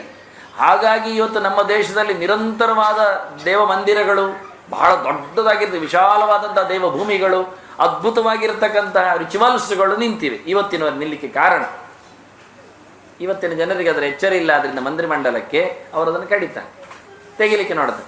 ಅವರು ದೇವಸ್ವವನ್ನೇ ಅಪಾರ ಮಾಡ್ತಾರೆ. ದೇವರ ದುಡ್ಡೇ ಅವರಿಗೆ ಬೇಕೀಗ ತಿನ್ನಲಿಕ್ಕೆ. ಬೊಕ್ಕಸ ದೊಡ್ಡದಾಗುವುದೇ ದೇವಸ್ವದಿಂದಾಗಿ. ಹೀಗೆ ಅವರು ಹಾಳು ಮಾಡಿಕೊಳ್ಳುತ್ತಾ ಇದ್ದಾರೆ. ಇದನ್ನು ಶಮೀಕೆ ಎಚ್ಚರದಿಂದ ಹೇಳಿ ರಾಜ ಎಷ್ಟು ಎತ್ತರದಲ್ಲಿದ್ದ, ನಾವು ಯಾಕೆ ಅನ್ಯಾಯ ಮಾಡಿದ್ದೇವೆ ಅಂತ ಪರಿತಪಿಸಿಕೊಂಡ ರಾಜ, ನಾನು ಎಷ್ಟು 6ನೇ ಒಂದು ಅಂಶ ನನಗೆ ಬರ್ತಾ ಇದ್ದ ಪುಣ್ಯವನ್ನು ನಾನು ಕಳ್ಕೊಂಡ್ಬಿಟ್ನಲ್ಲ, ಅವನಿಗೆ ಅನ್ಯಾಯ ಮಾಡಿ ನಾವು ಆಳ್ತಾ ಇದ್ದಾನೆ. ಎಷ್ಟು ಚೆನ್ನಾಗಿದೆ ಹತ್ತಿರ ಹತ್ತಿರ ಅಂತ. ರಾಜನಿಗೆ ತಪಸ್ಸಿನ ಮೇಲೆ ಕಣ್ಣು, ತಪಸ್ವಿಗಳಿಗೆ ಅಧಿಕಾರದಲ್ಲಿರಿದಾಗ ನನಗೆ ಚೆನ್ನಾಗಿ ಮಾಡಲಿಕ್ಕೆ ಬರ್ತದೆ ಅಂತ ಅವರ ಮೇಲಿನ ಮೋಹ ಎರಡು ಒಟ್ಟಾಗಲಿಕ್ಕೆ ಹೋಗಿ ರಾಜ ರಾಜ್ಯವನ್ನೇ ತೊರೆದ, ಬಿಟ್ಟು ಕೂತ. ದೇವರ ಬಗ್ಗೆ ಮಾತಾಡಿ ಎಲ್ಲ ನಿಲ್ಲಿಸಿ ಅಂದ. ಹಾಗಾಯ್ತಂತೆ, ಬೇಟೆಗೆ ಹೋದ್ರಂತೆ. ಮಾರ್ರೆ ಎಂತಾಯ್ತು ಅಂತ ಎಲ್ಲರೂ ಕೇಳೋದಾಗಿ. ಈ ದಾರಿ ಮಧ್ಯದಲ್ಲಿ ಭಾರಿ ಗಮ್ಮತ್ತಿತ್ತು. ಎಂತಾಯ್ತು ಅಂತ ಎಲ್ಲರೂ ದೂಡಿಕೊಂಡು ನೋಡಿಕೊಂಡು ಹೋಗು. ಪಕ್ಕನಿಗೆ ಕ್ಯಾಮರಾಮೆನ್ನಿಗೆ ಕ್ಯಾಮರಾ ತೆಗಿಲೇಬೇಕು, ಅವನು ಫೋಟೋ ತೆಗಿಲೇಬೇಕು, ಎಂತ ಮಾಡೋದು, ಇವರಲ್ಲಿ ಬಿಡುವುದಿಲ್ಲ ದಾರಿ. ಎಂತಾಗಿದೆ ಅವು ಒಬ್ಬೇಡ, ಅದು ನನ್ನ ಪೇರೆಂಟ್ಸ್ ಮಾರೆ, ನಮ್ಮ ಪೇರೆಂಟ್ಸ್ ಮಾರೆ ಹೇಳಿದೆ, ಎಲ್ಲ ಜಾಗ ಬಿಟ್ರಂತೆ. ಮತ್ತೆ ಹೋಗಿ ಅಲ್ಲಿ ಸತ್ತದ್ದು ನಾಯಿ ಒಂದು ಪುಣ್ಯಾತ್ಮ ಕ್ಲಿಕ್ಕಿಸ್ಲಿಕ್ಕೆ ಹೋದವು. ಬಿಡಿ ಅಂತ ಹೇಳ್ತಾ ಇದ್ದೀನಿ, ಅರ್ಜೆಂಟ್ ಮಾರ ನಮ್ಮ ಪೇರೆಂಟ್ ಇದ್ದಾರೆ ಅಂತ. ಅದೆಂಥದ್ದು ಪೇರೆಂಟ್ಸ್. ಹೀಗೆ ನಮ್ಮದು ಏನೋ ಹೆಚ್ಚು ಕಡಿಮೆ ಆಗಿರ್ತದೆ ಗಡಿಬಿಡಿಯಲ್ಲಿ. ಹಾಗಿಲ್ಲಿ ರಾಜನಿಗೆ ಆದ ಕಥೆಯೇ ಬೇರೆ, ಅವನ ಒಳಗೆ ಆಗಿರತಕ್ಕಂಥ ಗೊಂದಲಗಳೇ ಬೇರೆ, ಅದಕ್ಕೆ ಅವನು ಕಂಡುಕೊಂಡಂಥ ಪರಿಣಾಮದ ಕಥೆಯೇ ಬೇರೆ. ಜನರು ಆಡಿಕೊಳ್ಳೋದು ಅವರಿಗೆ ಇಷ್ಟ ಬಂದಾಗೆ. ಎಂಥದ್ದು ಆಯ್ತಂತೆ, ರಾಜರು ಬೇಟೆ ಹೋದ್ರಂತೆ. ಎಂತ ಯಾರೋ ಹೇಳೋದು ಹಾವು ಕಚ್ಚಿದ್ದು ಕಾಣ್ತದೆ, ಹಾವು ಕಚ್ಚಿದ್ದೇನಿಲ್ಲ, ಹಾವು ಕಚ್ಚಿ ಸಾಯಲಿ ಅಂತ ಶಾಪ ಕೊಟ್ಟದ್ದಷ್ಟೇ. ಈಗ ವೈದ್ಯರು ಬೇಡ, ಅವರಿಗೆ ಮನೋವೈದ್ಯರು ಬೇಕೆಂದು ಶಾಕ್ ಆಗಿದೆ ಅವರಿಗೆ. ಶಾಕ್ ಎಂತ ಆಗಲಿಲ್ಲ, ಮನುಷ್ಯನಿಗೆ ಯಾವತ್ತು ಒಂದೇ ಆಗಿ ಅವನು ಯಾವುದನ್ನು ನಂಬಿಕೊಂಡು ಪ್ರಾಮಾಣಿಕವಾಗಿ ಇರ್ತಾನೋ ಅದಕ್ಕೆ ಧಕ್ಕೆ ಬಂದಾಗ ಒಮ್ಮೆಲೆ ವ್ಯತ್ಯಾಸ ಆಗ್ತಾನೋ.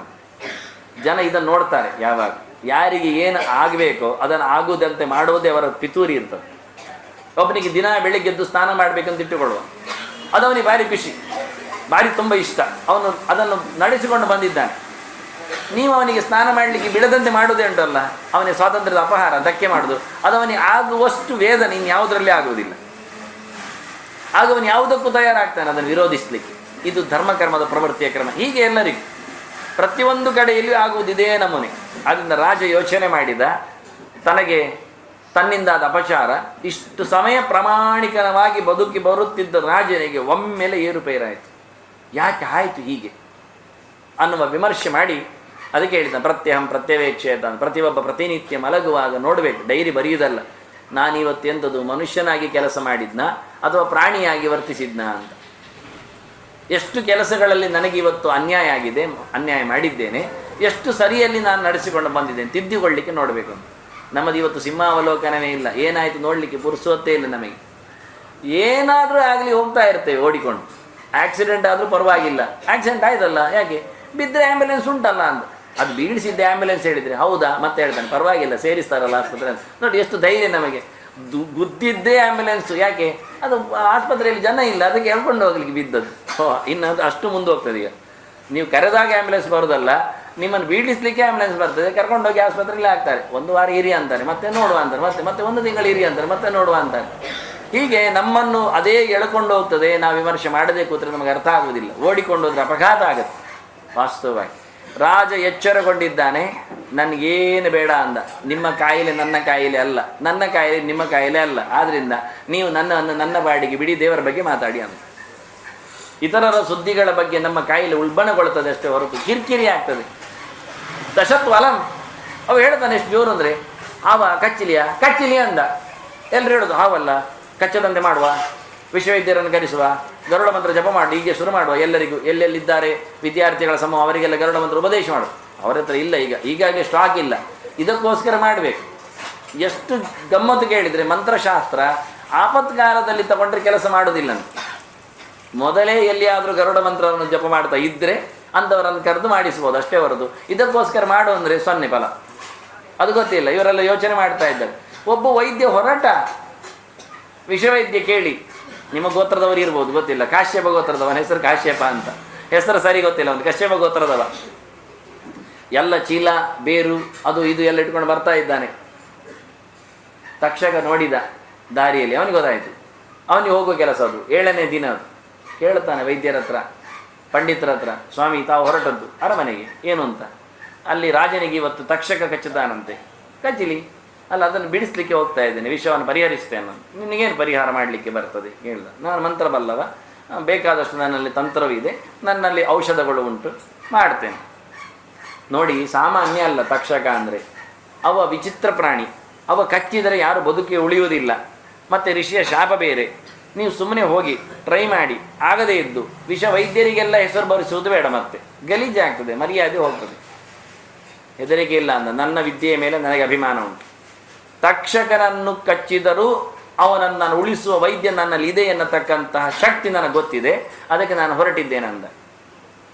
ಮಾರಾಯರೆ ಅಂದ, ಏನು ನಾನೇ ತಕ್ಷಕ, ಪರೀಕ್ಷೆ ಮಾಡಲಿಯಾ ಅಂದ. ಮಾಡುವ. ನೀನು ವೈದ್ಯ ಮಾಡ್ತೀವಿ, ಮಾಡ್ತೇನೆ ಅಂದ. ನಾನು ಈ ಮರಕ್ಕೆ ಕಚ್ಚುತ್ತೇನೆ, ನೀನು ಬದುಕಿಸಬೇಕು ಅಂತ. ನೋಡಿ ಡೀಲ್ ಹೇಗೆ ಉಂಟು ನೋಡಿ, ವಿಚಿತ್ರ. ಮನುಷ್ಯನಿಗೆ ಕಚ್ಚುವುದಲ್ಲ, ತಕ್ಷಕನಿಗೆ ಎಚ್ಚರ ಉಂಟು. ಯಾರಿಗೂ ಕಚ್ಚಲಿಕ್ಕೆ ಏನು ಶಾಪ ಕೊಟ್ಟಿದ್ದ ಮನುಷ್ಯನಿಗೆ, ಅವನಿಗೆ ಕಚ್ಚುವುದ. ನೋಡಿ ಅವನು ಎಷ್ಟು ಬದಲಾಯಿಸಿದ್ದಾನೆ ಅಂತ. ನಾನು ಮರಕ್ಕೆ ಕಚ್ಚುತ್ತೇನೆ, ನೀನು ಬದುಕಿಸ್ತೀಯ ಮರವನ್ನು. ಬದುಕಿಸ್ತೇನೆ ನೋಡಿ, ಇವನು ಮನುಷ್ಯನ ಬದುಕಿಸುವ ವಿದ್ಯ, ಮರವನ್ನು ಬದುಕಿಸ್ತೇನೆ ಎಂದು ಚಾಲೆಂಜಿಗೆ ಒಪ್ಪಿದ್ದಾನೆ. ಹಾಗಾದರೆ ಎಷ್ಟು ಜೋರಿನವರಿದ್ದರು ನೋಡಿ ನಮ್ಮ ದೇಶದಲ್ಲಿ, ಮಂತ್ರವಿದ್ಯೆ ಸಂಪನ್ನರು. ನಾವು ಬದುಕಿಸ್ತೇನೆ ಅವರನ್ನು, ಇಲ್ಲ. ತಕ್ಷಕ ಕಚ್ಚಿದ, ಮರ ಸುಟ್ಟು ಭಸ್ಮ ಆಯಿತು ವಿಷದಿಂದ, ಅಷ್ಟು ಪ್ರಭಾವದಿಂದ, ಜ್ವಾಲೆಯಿಂದ. ಇವ ವೈದ್ಯ ಮಾಡಿದ, ಮಂತ್ರ ಜಪ ಮಾಡಿದ, ಮದ್ದು ಮಾಡಿದ, ಮರ ಮತ್ತೆ ಚಿಗುರಿತು, ಗೆಲ್ಲಾಯಿತು, ಯಥಾ ಪ್ರಕಾರ ಆಯಿತು ಮರ. ತಕ್ಷಕ ನೋಡಿದ, ಅಲ ನೀನು ಹೌದು, ನೀನು ತಕ್ಷಕ ವಿಷವೈದ್ಯ ಹೌದು, ಈಗ ನಾವು ಅಗ್ರಿಮೆಂಟಿಗೆ ಮಾತಾಡುವ ಅಂತ. ಎಂತ ಈಗ ನಿನಗಲ್ಲಿ ಏನು ಕೊಡ್ತಾರೆ ಕೇಳಿದ. ಅಯ್ಯೋ ತುಂಬ ಕೊಡ್ತಾರೆ, ಮುತ್ತು ರತ್ನ ಎಲ್ಲ, ರಾಜ ಎಲ್ಲ, ಅರಮನೆ ಎಲ್ಲ. ಎಷ್ಟು ಕೊಟ್ಟಾನಯ್ಯ? ರಾಜ ಕೊಟ್ಟರೆ ಎಷ್ಟು ಕೊಟ್ಟ? ಶಾಖಾಯ ವಾಸ್ಯ, ಲವಣಾಯ ವಾಸ್ಯ, ಅದಷ್ಟೇ. ಒಂದು ತರಕಾರಿ ಅಂಗಡಿ ಹೋದ್ರೆ 1-2 ಚೀಲ ಸಿಕ್ಕಿತ್ತು ತರಕಾರಿ, ಇಲ್ಲ ಜೀನ್ಸ್ ಅಂಗಡಿ ಹೋದ್ರೆ 10 kg ತಂದಾನೆ ಏನಾದರೂ ಸಾಮಾನು. ಎಷ್ಟು ವರ್ಷ ಕೊಡ್ತಾನೆ, ಎಷ್ಟು ಬದುಕಿ ಕೊಡ್ತಾನೆ, ಎಷ್ಟು ಜನರಿಗೆ ಕೊಡ್ತಾನೆ. ಈಗ ಸರ್ಪಗಳು ಅಂದ್ರೆ ಏನು ತಿಳ್ಕೊಂಡು, ನಿಜಿ ಕಾವಲುಗಾರರವರು, ಕೊಪ್ಪರಿಗೆ ಕೊಟ್ಟು ಬಿಡ್ತೇನೆ ಅಂದ. ತಗೋ ಹೋಗು. ಆದರೆ ಒಂದು ವಿಷಯ, ನೀನು ನನ್ನ ವಿಷವನ್ನು ಪರಿಹಾರ ಮಾಡಲಿಕ್ಕೆ ಸಮರ್ಥ ಎನ್ನುವುದು ನಾನು ಒಪ್ತೇನೆ, ಆದರೆ ಕಾಲದಷ್ಟವಾದದ್ದಾಗುವುದಿಲ್ಲ. ರಾಜನಿಗೆ ನಾನು ಕಚ್ಚಿದರೆ ಖಂಡಿತ ಆಗುವುದಿಲ್ಲ. ಯಾಕೆ? ಅವನು ಸಾಯಬೇಕೆನ್ನುವುದು ತೀರ್ಮಾನ ಆಗಿದೆ. ಅದು ದೈವ ಸಂಕಲ್ಪ, ಅದು ತಪಸ್ಸಿನ ಪ್ರಭಾವ. ಅಲ್ಲಿ ಮತ್ತೆ ನೀನು ಗಲಾಟೆ ಮಾಡಲಿಕ್ಕೆ ಬರಬೇಡ, ಹೋಗು ಎಂದು ಹೊರಟ. ದುಡ್ಡು ತಗೊಂಡು ಹೊರಟ ಬ್ರಾಹ್ಮಣ, ದುಡ್ಡು ತಗೊಂಡು ಹೊರಟ. ನಾವು ಯೋಚನೆ ಮಾಡೋದು, ಹೀಗೆ ಮಂತ್ರ ಬ್ರಾಹ್ಮಣರೆಲ್ಲ ಹೀಗೆ ದುಡ್ಡು ಕೊಟ್ಟರೆ ಏನು ಮಾಡ್ತಾರೆ ಅಂತ ಮಾತಾಡಬೇಡಿ. ಒಂದು ಗೆರೆ ಇಟ್ಟು ಹೋಗ್ತೇನೆ ಮಧ್ಯೆ. ಏನು ಹೇಳಿದ ಅಂದರೆ, ಯೋಚನೆ ಮಾಡಿದ್ನಂತೆ ಮಂತ್ರ ಪ್ರಭಾವಿ ವಿಷವೈದ್ಯ, ಹೌದೇನೋ ಅಂತ ಅಂತರ್ದೃಷ್ಟಿಯಿಂದ ನೋಡಿದ. ಹೌದು ಅಂತ ಖಂಡಿತ ಹೊರಟ, ಹೇಳಿ ಹೊರಟ. ಹೌದು, ಇದು ದೇವರು ಒಪ್ಪಿಗಿದ್ದಾರೆ, ಅವನು ಸಾಯಬೇಕೆ, ನಾನು ಪ್ರವೇಶ ಮಾಡುವುದಿಲ್ಲ, ನನಗೆ ಒಳಗಿಂದ ಸಂದೇಶ ಬಂದಿದೆ, ಹೊರಡ್ತೇನೆ ಅಂತ. ದುಡ್ಡಿಗೋಸ್ಕರ ಹೋಗಲಿಲ್ಲವ, ದುಡ್ಡು ದೇವರು ಕೊಟ್ಟದ್ದು ಅಂತ ತಗೊಂಡೋದದ್ದು ವಿಷಯ ಬೇರೆ. ಆದರೆ ಹೇಳಿ ಹೋದ, ಹೌದು ಆಗುವುದಿಲ್ಲ, ದೇವರ ಕೆಲಸ ಅಲ್ಲಿ ಆಗತ್ತೆ, ನಾನು ಸುಮ್ಮನೆ ಅಸ್ಥಾನದಲ್ಲಿ ಪ್ರಯೋಗ ಮಾಡು. ಒಬ್ಬ ಋಷಿ ಕೊಟ್ಟ ಶಾಪವನ್ನು ವಿರೋಧಿಸಲಿಕ್ಕೆ ಹೋಗುವುದು ನನ್ನದು ತಪ್ಪು, ನಾನು ಒಬ್ಬ ವೇದಜ್ಞ, ನಾನು ಒಬ್ಬ ಬ್ರಾಹ್ಮಣನೇ, ಆಗುವುದಿಲ್ಲ ಅಂತ ಹೋದ. ಅಂದರೆ ವಿರೋಧಿಸುವುದಿಲ್ಲ ಶಾಸ್ತ್ರವನ್ನು, ಶಾಪದ ಪರಿಮಿತಿಯನ್ನು ಉಲ್ಲಂಘಿಸುವುದಿಲ್ಲ ಅಂತ ಅವನು ಹೊರಟಿದ್ದ. ಇದು ಕತೆ ಆಯ್ತಲ್ಲ, ಇದು ಗೊತ್ತಾಗಬೇಕಲ್ಲ, ಕತೆ ಗೊತ್ತಾಗೋದು ಈಗ. ತಕ್ಷಕ ಕಚ್ಚಿದ್ದು, ಮರ ಬೆಳೆದದ್ದು, ವಿಷವೈದ್ಯ ಆದದ್ದು ಎಲ್ಲಿ ದಾಖಲೆ ಆಯಿತು ಅಂದರೆ, ಅರಮನೆಯಲ್ಲಿನ ಒಬ್ಬ ಮರ ಕಡಿಯುವವ ಆ ಮರದಲ್ಲಿ ಇದ್ನಂತೆ. ಅವ ಬಂದು ಹೇಳಿದ್ದು ಜನಮೇಜಯನಿಗೆ, ರಾಜನಿಗೆ, ನಾನಿದ್ದೆ ಸ್ವಾಮಿಯಲ್ಲಿ ಅಂತಾನೆವ. ಇವರು ಮಾತಾಡಿದ್ದು ನಾನು ಕೇಳಿಕೊಂಡೆ, ನಡೆದದ್ದು ಆಯಿತು, ನಾನು ಸುಟ್ಟೋದೆ ಅಂದವ, ನಾನು ಮತ್ತೆ ಬದುಕಿದೆ ಅಂದವ. ಪ್ರತ್ಯಕ್ಷದರ್ಶಿ, ಅನುಭವಿ, ಎಕ್ಸ್ಪೀರಿಯನ್ಸ್ಡ್. ಏನು ಮಾಡುವ, ಇದಕ್ಕೇನು ಕೂಡಿಸುವುದು, ಹೇಗೆ ಕೂಡಿಸುವುದು? ಒಬ್ಬ ವ್ಯಕ್ತಿ ತನ್ನ ತನವನ್ನೇ ಕಳ್ಕೊಂಡವ ಮರು ಮಂತ್ರಶಕ್ತಿಯಿಂದ ಪುನರ್ಜನ್ಮ ಪಡೆದಂತೆ ಎಚ್ಚರಗೊಂಡು ಅದೇ ಅವನೇ ಆಗೇ ಆಗಿ ಬಂದು ತನ್ನ ರಿಪೋರ್ಟ್ ಒಪ್ಪಿಸಿದ್ದಾನೆ, ಇದು ನಡೆದಿದೆ ಅಂತ. ರಾಜರಿಗೆ ಎಷ್ಟು ಖುಷಿಯಾಗಬೇಡ. ಪರೀಕ್ಷಿತ ಸತ್ತದ್ದಕ್ಕೆ ಬೇಸರ ಇಲ್ಲ ಜನಮೇಜಯನಿಗೆ. ಇಂತಹ ವ್ಯಕ್ತಿಗಳು ಇದ್ದಾರಲ್ಲ ನಮ್ಮ ದೇಶದಲ್ಲಿ ಎನ್ನುವುದೇ ಹೆಮ್ಮೆ ಅವನಿಗೆ. ಅಂತಹ ಶಕ್ತಿ ಸಂಪನ್ನರಿದ್ದಾರೆ. ಅಷ್ಟೇ ಅಲ್ಲ, ಅವರು ತಮ್ಮ ಶಕ್ತಿಯನ್ನು ದುರುಪಯೋಗಗೊಳಿಸುವುದಿಲ್ಲ ಎನ್ನುವ ಎಚ್ಚರ ಅವರಲ್ಲಿ ಇದೆ ಎನ್ನುವುದು ದೊಡ್ಡ ಸಂಗತಿ ಅಂತಾನೆ. ಖುಷಿ ಆಗ್ತದೆ ಅಂತ. ನಾವಿವತ್ತು ವೈದ್ಯ ಗೊತ್ತಿದ್ದು ಅನ್ಯಾಯ ಮಾಡುತ್ತೇವೆ, ತಡ ಮಾಡುತ್ತೆ. ಇನ್ನು ವೈದ್ಯರಿದ್ದರೆ ಬೇಜಾರು ಮಾಡಬೇಡಿ. ಮತ್ತೆ ಅವರು ಬಂದು ಎಲ್ಲ ಪರೀಕ್ಷೆ ಮಾಡ್ತಾ ಗೊತ್ತಿದ್ರು ಇರಲಿ, ನಮ್ಮದು ತಗೊಂಡ ಕುರ್ಚಿಗಳೆಲ್ಲ ಭಾರ ಫುಲ್, ಅದು ಲಕ್ಷಗಟ್ಟಲೆದ್ದೆಲ್ಲ ಆ ಚೇರ್ಸ್ಗಳು, ಚೇಂಬರ್ಸ್ಗಳೆಲ್ಲ ಅದರ ಒಳಗೆ ಹೋಗಿ ಮಾರದೆ ಮತ್ತೆಂತ ಮಾಡೋದು, ಎಲ್ಲ ಪರೀಕ್ಷೆ ಮಾಡ್ತಾ ಹೊರಗೆ ಬರುವಾಗ ನಡ್ಕೊಂಡು ಬಂದಿದ್ದಾನೆ, ಹೋಗುವಾಗ ವೈಲ್ ಚೇರಲ್ಲಿ ಹೋಗ್ತಾನೆ. ಇದೇ ವ್ಯವಸ್ಥೆ ಗೊತ್ತಿದೆ ಎಲ್ಲರಿಗೂ, ಎಷ್ಟು ಸೈಡ್ ಎಫೆಕ್ಟ್ಸ್ಗಳಿರ್ತವೆ ಅಂತ ಗೊತ್ತಿದ್ದು ಆಗೋದಕ್ಕೆ ಸತ್ತೇ ಹೋಗಿರ್ತಾನೆ ಕೆಲವೊಮ್ಮೆ. ಆದರೆ ಇವರು ಇದ್ದಾನೆ, ಬದುಕಿದ್ದಾನೆ, ತಡೀರಿ, ಇನ್ನು ಮಾತ್ರೆಯಲ್ಲಿದ್ದಾರೆ, ICUಯಲ್ಲಿದ್ದಾರೆ, ಮತ್ತೆ ಮಾತಾಡುವ ಹೇಳ್ತಾರೆ. ನಿಜವಾಗಿ ಸತ್ತಿದ್ದಾನೆ ಅವನು. ಇನ್ನು 2-3 ದಿನ ಮತ್ತೆ 4-5 ಪರೀಕ್ಷೆ ಮಾಡಿ ಸುಮ್ಮನೆ ಮೊನ್ನೆ ಸತ್ತಾಗಿದೆ ಬೋಳಿಸ್ತಾರೆ. ಇಂಥದ್ದೆಲ್ಲ ಬೇಕಾದಷ್ಟು ಕಥೆಗಳು ಪೇಪರಲ್ಲಿ ಬಂದು ನಾನು ಹೇಳಬೇಕಾಗಿಲ್ಲ ವಿಷಯಗಳು. ವೈದ್ಯರು ಮಾತ್ರ ಅಲ್ಲ, CA ಆದವರು ಹಾಗೆ ಮಾಡಿದಂಥದ್ದು 2 ಲೆಕ್ಕ ಕೊಡೋದು. ಅವ್ರಲ್ಲಿ 2 ಲೆಕ್ಕ ಮಾಡಲಿಕ್ಕೇನೆ CA ಪಾಸ್ ಮಾಡಿ ಬಂದದ್ದು. ಇಲ್ಲಾದರೆ ನಾನು ಮಾಡಿದರೆ ಆಗೋದಿಲ್ಲ, ತಪ್ಪಲ ಲೆಕ್ಕ ನನಗೂ ಮಾಡಲಿಕ್ಕೆ ಬರ್ತದೆ. ನಾನು BCom ಮಾಡಿದ್ದು, ನಾನು CA ವಿದ್ಯಾರ್ಥಿಗಳಿಗೆ ಪಾಠ ಮಾಡಿದ್ದವು, ಅಡ್ವಾನ್ಸ್ ಅಕೌಂಟೆನ್ಸಿ, ಅದು ವಿಷಯ ಬೇರೆ. ಆದರೆ ಅವರಿಗೆ CA ಆಗಿದೆ ಅಂತ ಅವರಲ್ಲಿ ಲೈಸೆನ್ಸ್ ಉಂಟು ತಪ್ಪು ಮಾಡಲಿಕ್ಕೆ. ಕಪ್ಪು ಹಣ ಬೇರೆ ತೋರಿಸಲಿಕ್ಕೆ, ಬಿಳಿ ಹಣ ಬೇರೆ ತೋರಿಸಲಿಕ್ಕೆ, 2 ಅಕೌಂಟ್ ತೋರಿಸಲಿಕ್ಕೆ ಅವರಿಗೆ ಲೈಸೆನ್ಸ್ ಕೊಟ್ಟಿದ್ದಾರೆ. ಹಾಗಾದರೆ ತಿಳಿದು ಮಾಡುವುದು ತಪ್ಪು, ತಿಳಿಯದೋ ಮಾಡಿದ್ದು ಅದು ಪಾಪ, ಅವನದ್ದು ಪ್ರಾರಬ್ಧ. ಎಷ್ಟು ಚೆನ್ನಾಗಿದೆ ನೋಡಿ. ಆದ್ದರಿಂದ ಬಹಳ ಸುಂದರವಾಗಿ ರಾಜ ಗೊತ್ತಿದ್ದವ ತಪ್ಪು ಮಾಡದೇ ಇರುವುದನ್ನು ತಿಳಿದು ಅವನನ್ನು ಸನ್ಮಾನ ಮಾಡ್ತಾನೆ, ಅಷ್ಟು ಖುಷಿ ಪಡ್ತಾನೆ.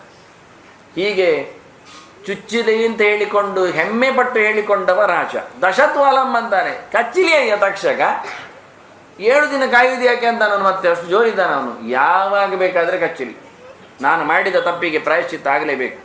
ನೀವು ಬೊಬ್ಬೆ ಹೊಡೆಯಬೇಕು, ಗಾಯತ ವಿಷ್ಣುಗಾತ, ದೇವರ ಬಗ್ಗೆ ಮಾತು, ದೇವರ ಎಚ್ಚರ ತುಂಬಿಸಿ. ಸಾಯುವಾಗ ಎಂತ ಉಂಟು ನೋಡುವುದಲ್ಲ, ಹೇಗುಂಟು ನೋಡುವುದಲ್ಲ, ಸಾಯುವ ಪರಿಸ್ಥಿತಿ ಎಲ್ಲರಿಗೂ ಗೊತ್ತಾಗ್ತದೆ, ಹೇಳಿಕೊಡಬೇಕಾಗಿಲ್ಲ. ಯಾರನ್ನು ಹೇಳಿ ನೋಡಿ ನೀನು ಸಾಯ್ತಾ ಇದ್ದಿ ಮಾರೆ ಸ್ವಲ್ಪ ಸರಿಯಾಗು ಅಂತ ಹೇಳಬೇಕಾಗಿಲ್ಲ. ಪ್ರತಿಯೊಬ್ಬನಿಗೂ ಸಾಯುವಾಗ ಅಂದಾಜಾಗ್ತದೆ, ಗೊತ್ತಾಗ್ತದೆ. ಒಂದು ಅಸಾಮಿ ಸಾಯ್ತೇನೆ ಅಂದಾಗ ಎಷ್ಟು ಚೆನ್ನಾಗಿತ್ತು ಅಂದರೆ, ಪ್ರತಿನಿತ್ಯ ಅವರು ಬೆಳಿಗ್ಗೆ ಪೂಜೆ ಮಾಡಿ ಹೊರಗೆ ಬರೋದು, ಮತ್ತು ಎಲ್ಲರೊಟ್ಟಿಗೆ ಕೂತ್ಕೊಂಡು ಟಿಫಿನ್ ಮಾಡೋದು. ಹೊರಗೆ ಬಂದಿದ್ದಾರೆ, ಮತ್ತು ಸೀದಾ ಬೈರಾಸ ತಗೊಂಡು ಬಾವಿಕಟ್ಟೆ ಹೋಗಿದ್ದಾರೆ ಸ್ನಾನಕ್ಕೆ. ಎಂಥದೋ ಬಿಟ್ಟು ಬಂದಿರಬೇಕು ದೇವರ ಕೋಣೆಯೊಳಗೆ ಎಂದು ಸುಮ್ಮನಾದರು. ಒಳಗೆ ಹೋಗಿ ಮತ್ತೆ ಪುನಃ ಗಂಟಮಣೆ ಎಲ್ಲ ಆಡಿಸಿದ್ರು. ಎಂತ ಅಜ್ಜ ಪೂಜೆ ಆಯ್ತಲ್ಲ, ಸಮರ್ಪಣೆ ತಂದಿಡು ಮತ್ತೆ ಪೂಜೆ ಮಾಡಲಿಕ್ಕೆ ಅಂತ ಹೇಳಿದ್ರಂತೆ. ಎಲ್ಲ ನಿರ್ಮಾಲ್ಯ ತೆಗೆದ್ರು, ನಿರ್ಮಾಲ್ಯ ಎಲ್ಲ ಇವತ್ತಾಗಿದ್ದು ಹೂ ತೆಗೆದ್ರು, ಹೊಸ ಹೂ ಹಾಕಿದ್ರು, ಅಭಿಷೇಕ ಮಾಡಿದರು, ಪೂಜೆ ಮಾಡಿದರು, ಸಮರ್ಪಣೆ ಮಾಡಿದರು, ಹೊರಗೆ ಬಂದರು, ಸತ್ರು. ಎಚ್ಚರಾಗಿದೆ ಅವರಿಗೆ. ನಾನು ತಿಂದು ಸಾಯುವುದಕ್ಕಿಂತ ನಾಳಿನ ಇನ್ನೊಂದು ಪೂಜೆ ಮಾಡಿ ಸಾಯುವುದು ಖುಷಿ ಅಂತ ಹೇಳಿ ಪೂಜೆ ಮಾಡಿ ಬಂದರು. ಇಂಥ ಎಷ್ಟೋ ಕಥೆಗಳು ಗೊತ್ತಿವೆ ನನಗೆ, ಬಹಳ ಚೆನ್ನಾಗಿ ಗೊತ್ತಿವೆ, ಬಹಳ ಅದ್ಭುತವಾಗಿವೆ. ನನ್ನ ತಂದೆ ಹೇಳಿದರು, ನಾನು ಕೇಳಿದೆ, ಅಪ್ಪನ ನೋಡಿದ ನನಗೆ ಗೊತ್ತಾಯಿತು. ಅಪ್ಪ ದೇವರು ತಗೊಂಡು ಹೋಗ್ತೇನೆ ಅಂದೆ. ಕೊನೆ ಗಳಿಗೆವರೆಗೆ ಅಪ್ಪ ಪೂಜೆ ಮಾಡ್ತಿದ್ರು, ಅವರ ಅಜ್ಜನೇ ಪರಂಪರೆಯಲ್ಲಿ ಬಂದ ರಾಮದೇವರು. ಅಪ್ಪ ತಗೊಂಡು ಹೋಗ್ತೇನೆ ಅಂದೆ. ಮಾತಾಡಲಿಲ್ಲಪ್ಪ ನನ್ನ ಹತ್ರ, ಸೂಕ ಹೇಳಿದ್ರು ಅಷ್ಟೇ. ಅಮ್ಮನ ಹತ್ರ ಹೇಳಿದ್ರು ನಾನಿಲ್ಲದಾಗ, ಏನೊಂದು 2 ದಿನ ಪೂಜೆ ಪ್ರಿಯನಾ ಆಯೋಗಿ ಕೇಳುವೆ ಅಂತ. 2 ದಿನ ಪೂಜೆ ಮಾಡಿದರು. ಮತ್ತು ನಾನು ತಗೊಂಡೋಗಿ ಮತ್ತೆ 2ನೇ ದಿನ ನಾನೇ ತಗೊಂಡೋದೆ. 3ನೇ ದಿನ ಇಲ್ಲ ಅದು. ಅವ್ರು ಹೇಳಿದ್ದೆ ಅಷ್ಟು, 2 ದಿನ ಪೂಜೆ ಪ್ರಿಯನ ಕೇಳಿದರು. ನಾವು ಲಕ್ಷಣ ನೋಡಿದೆವು, ಹೇಳಿದೆವು. ಹಾಗೆ ಹೀಗೆ ಎಲ್ಲ ಅಮ್ಮನ ವಿಷಯದಲ್ಲಿ ಹಾಗೆ ಮಾಡಿದೆ. ಅಮ್ಮ ಬಂದಾಗಲೇ ಹೇಳಿದೆ. ನನ್ನ ತಂಗಿ ಮನೆಯಲ್ಲಿ ಇದ್ದು ಫೋನ್ ಮಾಡಿ ಹೇಳಿದೆ, ಏನು ಬರ್ಪೆ ಅಂತ ಹೇಳಿದೆ. ಜೇಗೆ ಕೇಳಿದರು, ಹುಣ್ಣಿಮೆ ಬೆಳಿಗ್ಗೆ, ಸಂಜೆ ಅಮ್ಮ ಹೋದ್ಲು. ಕರೆಕ್ಟು ಗೊತ್ತಾಗ್ತದೆ ಮನುಷ್ಯನಿಗೆ ಸಂಬಂಧ ಪ್ರಜ್ಞೆ ಇದ್ದಾಗ ಅವರಿಗೂ ಗೊತ್ತಾಗ್ತದೆ, ಎಲ್ಲರಿಗೂ ಗೊತ್ತಾಗ್ತದೆ. ಅಮ್ಮ ಹೇಳ್ತಾ ಇದ್ಲು, ಏನ ಬರ್ರೆ ಬಣ ತೊಳ್ಳೆ ಏನು ಬೋ ತೊಳ್ಳೆ ಅಂತ ಕರಾರುವಾಗಿ ಹೇಳ್ತಿದ್ರು. ಪ್ರತಿಯೊಬ್ಬನಿಗೂ ಸಾಯುವ ಯೋಚನೆ ಬರ್ತದೆ, ಆಗ ಅರ್ಥ ಆಗ್ತದೆ. ಆಗ ಏನು ಮಾಡಬೇಕು, ದುಡ್ಡು ಎಷ್ಟು ಲೆಕ್ಕ ಮಾಡೋದಲ್ಲ. ಒಬ್ಬ ಸಾಯುವಾಗ ಈಗ ಹೇಳಿದಂತೆ, ಅವನಿಗೆ ಬಾಯಿ ಸತ್ತೋಗಿದೆ, ಕೈ ಮಾತ್ರ ಆಡಿಸ್ತಾ ಇದ್ದಾನೆ, 2 ಕೈಯೆಲ್ಲ ಆಡಿಸ್ತಾ ಇದ್ದಾನೆ. ಯಾರೋ ಕುಂಬಳಕಾಯಿ ತಂದಿಟ್ರಂತೆ, ಮಂಡೆಯೆಲ್ಲ ಆಡಿಸಿದಂತೆ, ಅದಲ್ಲ ಅಂತ ಮತ್ತೆ ಕೈಯೆಲ್ಲ ಆಡಿಸಿದಂತೆ. ಮತ್ತೆ ಪುನಃ ಕಡಪೆಯಲ್ಲಿ ಕಂಜಿ ತಂದಿಟ್ರಂತೆ, ಹರಿಯುವ ಕಲ್ಲು. ಮತ್ತೆ ಈಗ ಎಲ್ಲ ಅರ್ಥ ಆಯ್ತಂತೆ, ಮತ್ತೆ ತಲೆದಿಂಬು ತಂದಿಟ್ರಂತೆ. ಮತ್ತೆ ಇವನು ಎಂತ ಹೇಳ್ತಾನೆ ಗೊತ್ತಾಗೋದಿಲ್ಲ, ಸುಮ್ಮನೆ ಗೊತ್ತಾ, ಅಷ್ಟೊತ್ತಿಗೆ ಕಣ್ಣು ಮುಚ್ಚಿದ. ಅಂದರೆ ಗಂಟು ಮೂಟೆ ನಾನು ಮಾಡಿಟ್ಟಿದ್ದೇನೆ ದುಡ್ಡು ಹೇಳಬೇಕು ಅವನು, ಅದು ಎಲ್ಲಿಂದ ಹೇಳದೆ ಸತ್ತ, ಕಣ್ಣು ಮುಚ್ಚಿದ. ಹಾಗೆ ಊಹೆ ಜನರದ್ದು, ಇನ್ನೆಂದು ಗೊತ್ತಿಲ್ಲ. ಇಂಥದ್ದೆಲ್ಲ ಮನುಷ್ಯ ಸಾಯುವಾಗ ದುಡ್ಡಿನ ನೆನಪು, ಆಸ್ತಿಯ ನೆನಪು, ಮಕ್ಕಳ ನೆನಪು ಮಾಡಬಾರ್ದು, ದೇವರ ನೆನಪು ಮಾಡಿಕೊಳ್ಬೇಕು. ಅದಕ್ಕೆ ಮನೆ ಮಂದಿಯಲ್ಲಿ ಹಿರಿಯರು ವ್ಯಕ್ತಿಗಳು ಇದ್ದಾಗ, ಮಂಚದಲ್ಲಿ ಮಲಗಿದ್ದಾಗ ಮಕ್ಕಳೆಲ್ಲ ಆಡುವಾಗ ಗಮ್ಮತ್ತಾಡ್ತಿದ್ರು ಖುಷಿಯಲ್ಲಿ. ಆಟ ನಿಲ್ಲಿಸುವುದಿಲ್ಲ, ಅಜ್ಜರು ನಿಲ್ಲಿಸುವುದಿಲ್ಲ. ಎಂಥ ಆಟ ಆಗ್ತಿತ್ತು ಗೊತ್ತಾ, ನಾನು ಯಾವತ್ತು ಹೇಳೋದು ಹೋದಲ್ಲಿ ಪ್ರವಚನದಲ್ಲಿ. ಕಣ್ಣೆ ಮುಚ್ಚೆ, ಕಾಡೆ ಗೂಡೆ, ಉದ್ದಿನ ಮೂಟೆ, ಉರುಳೆ ಹೋಯ್ತು, ನಮ್ಮೈ ಅಕ್ಕಿ, ಇದೆಲ್ಲ ಎಲ್ಲರಿಗೂ ಗೊತ್ತುಂಟು. ಇವತ್ತಿನ ಹುಡುಗರಿಗೆ ಗೊತ್ತಿಲ್ಲ. ಇವತ್ತಿನ ಮಕ್ಕಳಿಗೆ 1-2 ಮಕ್ಕಳಿರುವ ಮನೆಯಲ್ಲಿ ಎಲ್ಲ ಇಂಗ್ಲೀಷ್ LKG BKG ಎಲ್ಲ ಹೋಗುವವರು ಅವುಗಳು ಮಾತಾಡೋ ಟಿಂಗಳು ಲಿಟಲ್ ಸ್ಟಾರೆ ಮೇರಿ ಐಡಿಯಾ ಲಿಟಲ್ ಲ್ಯಾಂಬೆ, ಎಂತ ಮೇರಿಯೋ ಅದು ಐ ಹ್ಯಾವ್ ಟು ಲಂಡನ್, ಅದಕ್ಕೆ ಲಂಡನ್ ಅಂತ ಗೊತ್ತುಂಟು ಆ ಮಗುವಿಗೆ. ಪಾಪ ಖುಷಿ ಕ್ಯಾಟ್ ಖುಷಿ, ಎಂತ ಅರ್ಥ ಆಗದೆ ಪದ್ಯ, ಅದನ್ನು ಬಾಯ್ಪಟ್ಟು ಅದು ದೇವ್ರ ಕೋಣೆಯಲ್ಲಿ ಬರೋದು. ಆರತಿ ತಗೊಳ್ಳೋ ಅದೇ ಹೇಳುದು, ಅಜ್ಜ ಆರತಿ ಎಂಪ್ಲೆ ಪದ್ಯ ಬನ್ನಿ, ಟಿಂಗಳು ಲಿಟಲ್ ಸ್ಟಾರ್, ಅದು ಪದ್ಯ ಆ ಅಜ್ಜ ಪೂಜೆ ಮಾಡುವಾಗ. ಎಂತ ಕತೆ ಗೊತ್ತಿಲ್ಲ, 6 ಲಾಯ್ಕೊಂಬಣ್ಣದ ಪುಳ್ಳಿ ಹೇಳಿಕೊಂಡು ಬೆನ್ನು ತರ್ತಾವೆ, ಒಂದು ಬಾಳೆಹಣ್ಣ 1-2 ಕಲ್ ಸಕ್ಕರೆ ಕೊಡ್ತದೆ. ಮತ್ತೆ ಹೇಸಿಗೆ ಇವತ್ತು ಮಕ್ಕಳು ಜಾಸ್ತಿ ಇಲ್ಲ, ಮೊಮ್ಮಕ್ಕಳು ಸಿಗುವಂಥ ಅಜ್ಜಂದಿರು ಸಿಗುವುದಿಲ್ಲ, ಕಂಬಗಳು ಇರುವುದಿಲ್ಲ, ಸುತ್ತ ಬರಲಿಕ್ಕಿಲ್ಲ, ಆಟವೇ ಇಲ್ಲ, ಆ ಆಟ ಹೇಳಿಕೊಡುವವರಿಲ್ಲ. ಕಣ್ಣೇ ಮುಚ್ಚೆ, ಕಾಡೆ ಗೂಡೆ, ಉದ್ದಿನ ಮೂಟೆ, ಉರುಳೆ ಹೋಯ್ತು, ಎಷ್ಟು ಕೂಗ್ತಾವವುಗಳ ಮುದ್ದುವ ಮುಖಗಳಲ್ಲಿ. ಅಜ್ಜಂದಿರು ಕೇಳಿಕೊಂಡು ಗಮ್ಮತ್ತು ಮಾಡಿ ಸಾಯ್ತಾರೆ. ಯಾಕೆಂದರೆ ಕಣ್ಣೇ ಮುಚ್ಚೆ ಅಂದರೆ ದಶರಥ ಕಣ್ಣು ಮುಚ್ಚಿದ, ಕಾಡೆ ಗೂಡೆ ರಾಮಚಂದ್ರ ಕಾಡಿಗೆ ಹೋದ, ಉದ್ದಿನ ಮೂಟೆ ಅದು ರಾವಣ, ಉರುಳೆ ಹೋಯಿತು ಸತ್ತೋಯ್ತು. ಕೂವ ಈಗ ರಾಮ ಸೀತೆ ಗೊತ್ತಿಲ್ಲ ನಿಮಗೆ, ಕಣ್ಣು ಬಟ್ಟೆ ಹಾಕೊಂಡು ರಾಮ ಸೀತೆ ನೋಡಿ ಆಡುವಾಗ, ಕಣ್ಣು ಮುಚ್ಚಾಲೆ ಆಡುವಾಗ ಕಣ್ಣು ಬಟ್ಟೆ ಕಟ್ಕೊಂಡು ಒಬ್ಬರು ರಾಮ ಹೇಳುದು, ಇನ್ನೊಬ್ರು ಸೀತೆ ಹೇಳುದು ಮುಟ್ಲಿಕ್ಕೆ ಹೋಗುವಾಗ. ಎಷ್ಟು ಅದ್ಭುತವಾದ ಆಟಗಳು. ಯಾಕೆ ಹೇಳಿದ್ರೆ ಒಳಗೆ ಪಡಸಾಲೆಯಲ್ಲಿಯೋ ಚಾವಡಿಯಲ್ಲಿಯೋ ಮಂಚದಲ್ಲಿಯೋ ಮಲಗಿದ್ದ ಅಜ್ಜಿಯರು ಖುಷಿಯಲ್ಲಿ ರಾಮ ಹೇಳ್ತಾ ಸಾಯ್ತಿದ್ರು. ಆರಾಮವಾಗಿ ರಾಮಾಯಣದ ನೆನಪಿನ ದೇವರ ಎಚ್ಚರದಲ್ಲಿ ಸಾಯ್ತಿದ್ರು. ಇವತ್ತು TV ಹಾಕುವುದು, ಅದರಲ್ಲಿ ಬೊಬ್ಬೆ ಹಿಡಿಯುವುದು, ಬೇಡದಿದ್ದ ಸಂಗತಿಗಳು, ಅದರೊಟ್ಟಿಗೆ ಗಲಾಟೆಗಳು. ತಾಯಿ ಹೊತ್ತಿನಲ್ಲಿ ಯಾರಿಲ್ಲ, ಅನಾಥವಾದ ಪ್ರಜ್ಞೆ, ಎಲ್ಲಿಯೋ ಆಸ್ಪತ್ರೆಯಲ್ಲಿಯೋ ವೃದ್ಧಾಶ್ರಮದಲ್ಲಿ ಹಾಕಿರ್ತಾರೆ, ಬೈದುಕೊಂಡು ಕೂತ್ಕೊಳ್ತಾರೆ. ಅವರು ಯೋಚನೆಗೆ ತಲೆಯೇ ಇರುವುದಿಲ್ಲ, ಪುಸ್ತಕ ಓದಲಿಕ್ಕೆ ಮೊದಲೇ ಬರುವುದಿಲ್ಲ, ಮತ್ತೇನು ಮಾಡಿ. ಹೀಗೆ ಬಹಳ ಚೆನ್ನಾಗಿ ಪರೀಕ್ಷಿತ ಗಟ್ಟಿಮುಟ್ಟಾಗಿ ಗಡಸು ಧ್ವನಿಯಲ್ಲಿ ಹೇಳ್ತಾನೆ, ದೇವರ ಬಗ್ಗೆ ಹಾಡಿ ಅಂದ, ದೇವರ ನಾಮಸ್ಮರಣೆ ಮಾಡಿ ಅಂದ. ಬಾಣಭಟ್ಟ ಎಲ್ಲ ಕಡೆಯಲ್ಲಿ ತಿರುಗಿದವ. ಇವತ್ತು ನಾವು ಹೇಳುವುದಾದ್ರೆ ಒಂದು ಬಿಂದಾಸ್ ವ್ಯಕ್ತಿ ಅಂತ ಹೇಳಬೇಕು ಆ ಶಬ್ದವನ್ನು ಹೇಳುವುದಾದ್ರೆ. ಎಲ್ಲೆಂದರಲ್ಲಿ ತಿರುಗುಗಾಡಿಗೆ ಹೊಣೋದು, 10-20 ಜನ ಅವರಿಗೆ ಫ್ರೆಂಡ್ಸ್ಗಳು, ಆಗರ್ಭ ಶ್ರೀಮಂತ, ಹುಟ್ಟುವಾಗಲೇ ಬಂಗಾರದ ಚಮಚದಲ್ಲಿ ಹುಟ್ಟಿದಾಗೆ ಅವನು ಇರಲಿ. ಅವನ ಒಂದು ವೈಭವ ಹೇಳುತ್ತೇನೆ ಹೇಗೆ ಅಂತ. ಅವನ ಅಡಿಗೆ ವೀಳ್ಯ ತಿನ್ನುವ ಅಭ್ಯಾಸ ಇತ್ತು, ವೀಳ್ಯದಲ್ಲಿ ತಿನ್ನುವ ಅಭ್ಯಾಸ ಇತ್ತು. ಬೇಡದಿದ್ದದ್ದು ಹಾಕಿ ಅಲ್ಲ, ತಲೆ ವಾಲುವಂಥದ್ದೆಲ್ಲ ಅಲ್ಲ. ಆದರೆ ಅದು ಹಾಕುವ ಸ್ಟೈಲ್ ಹೇಗೆ ಅಂದರೆ, ಒಬ್ಬ ವೀಳ್ಯದೆಲೆಯನ್ನು ಒರೆಸಲಿಕ್ಕೆ, ಇನ್ನೊಬ್ಬ ಅದರದ್ದು ತೊಟ್ಟು ನರಂಬಿ ಎಲ್ಲ ತೆಗಿಲಿಕ್ಕೆ, ಮತ್ತೊಬ್ಬದಕ್ಕೆ ಮುತ್ತಿನ ಸುಣ್ಣವನ್ನು ಸವರಲಿಕ್ಕೆ, ಇನ್ನೊಬ್ಬದಕ್ಕೆ ಹುಡಿಯನ್ನು ಪರಿಮಳದ ಹುಡಿಯನ್ನು ಹಾಕಲಿಕ್ಕೆ, ಮತ್ತೊಬ್ಬ ಏಲಕ್ಕಿ ಹಾಕಲಿ, ಮತ್ತೊಬ್ಬ ಲವಂಗ ಹಾಕಲಿ, ಮತ್ತೊಬ್ಬ ಜಾಯಿಕಾಯಿ ಹಾಕಲಿಕ್ಕೆ, ನಿಮಗೆಲ್ಲ ಹೆಸರು ಗೊತ್ತಿಲ್ಲ, ಪಚ್ಚಕರ್ಪೂರ ಹಾಕಲಿಕ್ಕೆ, ಇದನ್ನೆಲ್ಲ ಹಾಕಿ ಇನ್ನೊಬ್ಬ ಮಾಡಿಸ್ಲಿಕ್ಕೆ, ಅದನ್ನು ಬಾಯಿಯೊಳಗೆ ಇಡ್ಲಿಕ್ಕೆ ಇನ್ನೊಬ್ಬ. ಇಷ್ಟು ಫ್ರೆಂಡ್ಸ್ ಅವನಿಗೆ, ಇಷ್ಟು ವೈಭವ, ಅಷ್ಟು ಗಮ್ಮತ್ತು, ಅಷ್ಟು ಮರ್ಚ್, ಊರೂರು ತಿರುಗಿಕೊಂಡು ಎಲ್ಲ ಎಕ್ಸ್ಪೀರಿಯನ್ಸ್ ಒಟ್ಟು ಮಾಡಿದವ. ಅವ ಒಂದು ಕಡೆ ಮೂಲೆಯಲ್ಲಿ ಮನೆಯಲ್ಲಿ ಹೇಳ್ತಾನೆ, ಏನು ಕೇಳಿದೆ ಅಂತ, ಪಠ್ಯಮಾನ ನಾರಾಯಣ ನಾಮ ಸಹಸ್ರ ಕಮ್ಮ ಅಂತಾನೆ. ಅಲ್ಲಿ ನನಗೆ ವಿಷ್ಣು ಸಹಸ್ರನಾಮ ಕೇಳ್ತಾ ಇತ್ತು ಅಂದ. ಅದು ಎಲ್ಲಿ ಕೇಳಿದರೆ ಒಂದು ಮನೆ, ಆ ಮನೆಯಲ್ಲಿ ಪ್ರಸೂತಿ ಗೃಹ, ಪಡಸಾಲೆ ಹತ್ತಿರದ ಕೋಣೆ, ಅದರಲ್ಲಿ ಒಂದು ಹೆಣ್ಮಗಳಿಗೆ ಮಗು ಆಗ್ತಾ ಉಂಟು, ಹೆರಿಗೆ ಆಗ್ತಾ ಉಂಟು. ಹೆರಿಗೆ ಆಗುವಾಗ ನಾರ್ಮಲ್ ಡೆಲಿವರಿ ಆಗಲಿಕ್ಕೆ ಸೂಲಗಿತ್ತಿಯರು ಹತ್ತಿರದಲ್ಲಿ ಕೂತವರು ವಿಷ್ಣು ಸಹಸ್ರನಾಮ ಹೇಳ್ತಾ ಇದ್ದಾರಂತೆ. ಅದು ಕೇಳಿಸಿಕೊಳ್ತಾನೆ. ಈಗ ಹೆಂಗಸರು ಪಾರಾಯಣ ಮಾಡುವುದು ಗೊತ್ತಾಯ್ತಲ್ಲ ವಿಷ್ಣು ಸಹಸ್ರನಾಮ, ಅದು ಹೆರಿಗೆ ಕೋಣೆಯಲ್ಲಿ, ಅದು ಯಾರು ಸೂಲಗಿತ್ತಿಯರು, ಜಾತಿ ಮತ ಎಲ್ಲ ಕೇಳಲಿಕ್ಕೆ ಹೋಗಬೇಡಿ. ಇಂಥವರು ನಾರ್ಮಲ್ ಡೆಲಿವರಿ ಆಗಲಿಕ್ಕೆ ವಿಷ್ಣು ಸಹಸ್ರನಾಮ ಪಾರಾಯಣ ಮಾಡ್ತಾ ಇದ್ದದ್ದನ್ನು ಕಿವಿಯಲ್ಲಿ ಕೇಳಿಕೊಂಡು ಬಾಣಭಟ್ಟ ತನ್ನ ಕಾದಂಬರಿಯಲ್ಲಿ ಬರೆದಾಗಿದ್ದಾನೆ, ದಾಖಲೆ ಮಾಡಿದ್ದಾನೆ. ಹುಟ್ಟುವಾಗ ಸಾಯುವಾಗ ದೇವರ ನಾಮಸ್ಮರಣೆ ಗಟ್ಟಿಯಾಗಿ ಬರಲಿ. ಇವತ್ತು ನಾವು ಬರ್ಡೇ ಕಾರ್ಯಕ್ರಮ ಅಂದರೆ ಅಯ್ಯೋ ಒಂದು ಡ್ರಮ್ ಬೀಡ್ಸಿನ ಸ್ಟೈಲಲ್ಲಿ ಹೊಡ್ಕೊಂಡು ಬಡಿತಾವೆ ಮಾರರೆ, ಅದ್ಭುತ. ಕಿವಿ ಇದ್ದವರದ್ದು ದೂರ ಸತ್ತಿರಬೇಕು, ಅಷ್ಟು ಅಕ್ಕಪಕ್ಕದವರು ಸಾಯಬೇಕು. ಅವ್ರು ಏನು ಬೇಕಾದ್ರೆ ಸತ್ತುಕೊಳ್ಳಿ, ಅವರ ಬರ್ತ್ಡೇ ಏನು ಬೇಕಾದ್ರೆ ಮಾಡಿಕೊಳ್ಳಿ, ಡೆತ್ ಡೇ ಮಾಡಿ ಬರ್ತ್ಡೇ ಮಾಡಿ. ಅಕ್ಕಪಕ್ಕದವ್ರು ಯಾಕೆ ಸಾಯಬೇಕು? ಪುನರ್ಜನ್ಮ ಅವರಿಗೆ ಯಾಕೆ ಬರಬೇಕು? ನಾವು ಅಷ್ಟು ಎಚ್ಚರ ಇದೆ. ಇದು ಅವನು ಹೇಳಿದ್ದು. ಇದು ಅವನು ಹೇಳುವ ವ್ಯವಸ್ಥೆ ನೋಡುವಾಗ ರಾಜನಾಗಿ ಹೇಳಿಕೊಳ್ತಾನೆ ಅವನು. ತಕ್ಷಕ ಕಚ್ಚಿಲಿ ನೀವು ವರಿ ಮಾಡಬೇಡಿ, ನನಗೆ ಬೇಕಾದ್ದು ದೇವರ ನಾಮಸ್ಮರಣೆ ಮಾಡಿ ಅಂತ. ಇಂತಹ ದಾರ್ಢ್ಯ ಬಂದಾಗ ದೇವರು ಬರ್ತಾನೆ, ದೇವರ ನಾಮಸ್ಮರಣೆ ಕೇಳ್ತದೆ. ನಮಗೆ ಅಂತಹ ಹರಿಯಪ್ಪಿಲ್ಲದಿದ್ದರೆ ಆಗಲಿ ಗಮ್ಮತ್ತುಂಟು. ಕೆಲವರು ಗೋವಿಂದ ಅಚ್ಯುತ ಅಂತ ಹೇಳುವಾಗ ಎಷ್ಟು ಆರಾಮಿಲ್ಲ, ಆ ಉದ್ಗಾರದಲ್ಲಿ ಸ್ವರದಲ್ಲೇ ನಾರಾಯಣ ಗೋವಿಂದ ಏನು ತಮಾಷೆ ಮಾಡಿದಾಗೆ, ಏನು ಭಾಳ ಶ್ರೀಮಂತರು ಹೇಳಿದಾಗೆ ಆ ಉಚ್ಚಾರಣೆಯಲ್ಲಿ ದೇವರು ಬೇಡ ಅಂತ ಕಾಣಬೇಕು. ನಮಗೆ ಕಷ್ಟವಾಗಿದೆ, ದೇವರು ಬರಲೇಬೇಕು. ಕುಂತಿ ಹತ್ರ ಎಲ್ಲ ಆದ ನಂತರ ಪಾಂಡವರ ರಾಜ್ಯಭಾರ ಸಿಕ್ಕಿದ ನಂತರ ಕೃಷ್ಣ ಬಂದು ಕೇಳ್ತಾನೆ, ನಮಸ್ಕಾರ ಮಾಡಿ ಅತ್ತೆ ಅಂತಾನೆ. ಅವನ ತಂದೆ ತಂಗಿ ಅಲ್ವಾ ಕುಂತಿ, ತಂದೆ ತಂಗಿ ಮಕ್ಕಳು ಪಾಂಡವರು ಅಂದರೆ ನಮಸ್ಕಾರ ಮಾಡಿ ಕೇಳ್ತಾನೆ. ಕುಂತಿ, ಅಮ್ಮ ಅತ್ತೆ ನಿನಗೆಂತ ನಾನು ಮಾಡಲಿಲ್ಲಲ್ಲ ಉಪಕಾರ, ಏನು ಮಾಡಲಿ, ಏನು ಬೇಕು ಕೇಳು. ನೋಡಿ ಎಷ್ಟೆಲ್ಲ ಬೇಕು ಕೇಳಿದವರಿಗೆಲ್ಲ. ಗುರುಗಳಿಗೆ ಸತ್ತ ಮಗುವನ್ನು ಕೊಟ್ಟಿದ್ದಾನೆ, ತಾಯಿಗೆ ಹೋಗಿರತಕ್ಕ 6 ಮಕ್ಕಳನ್ನು ತೋರಿಸಿದ್ದಾನೆ.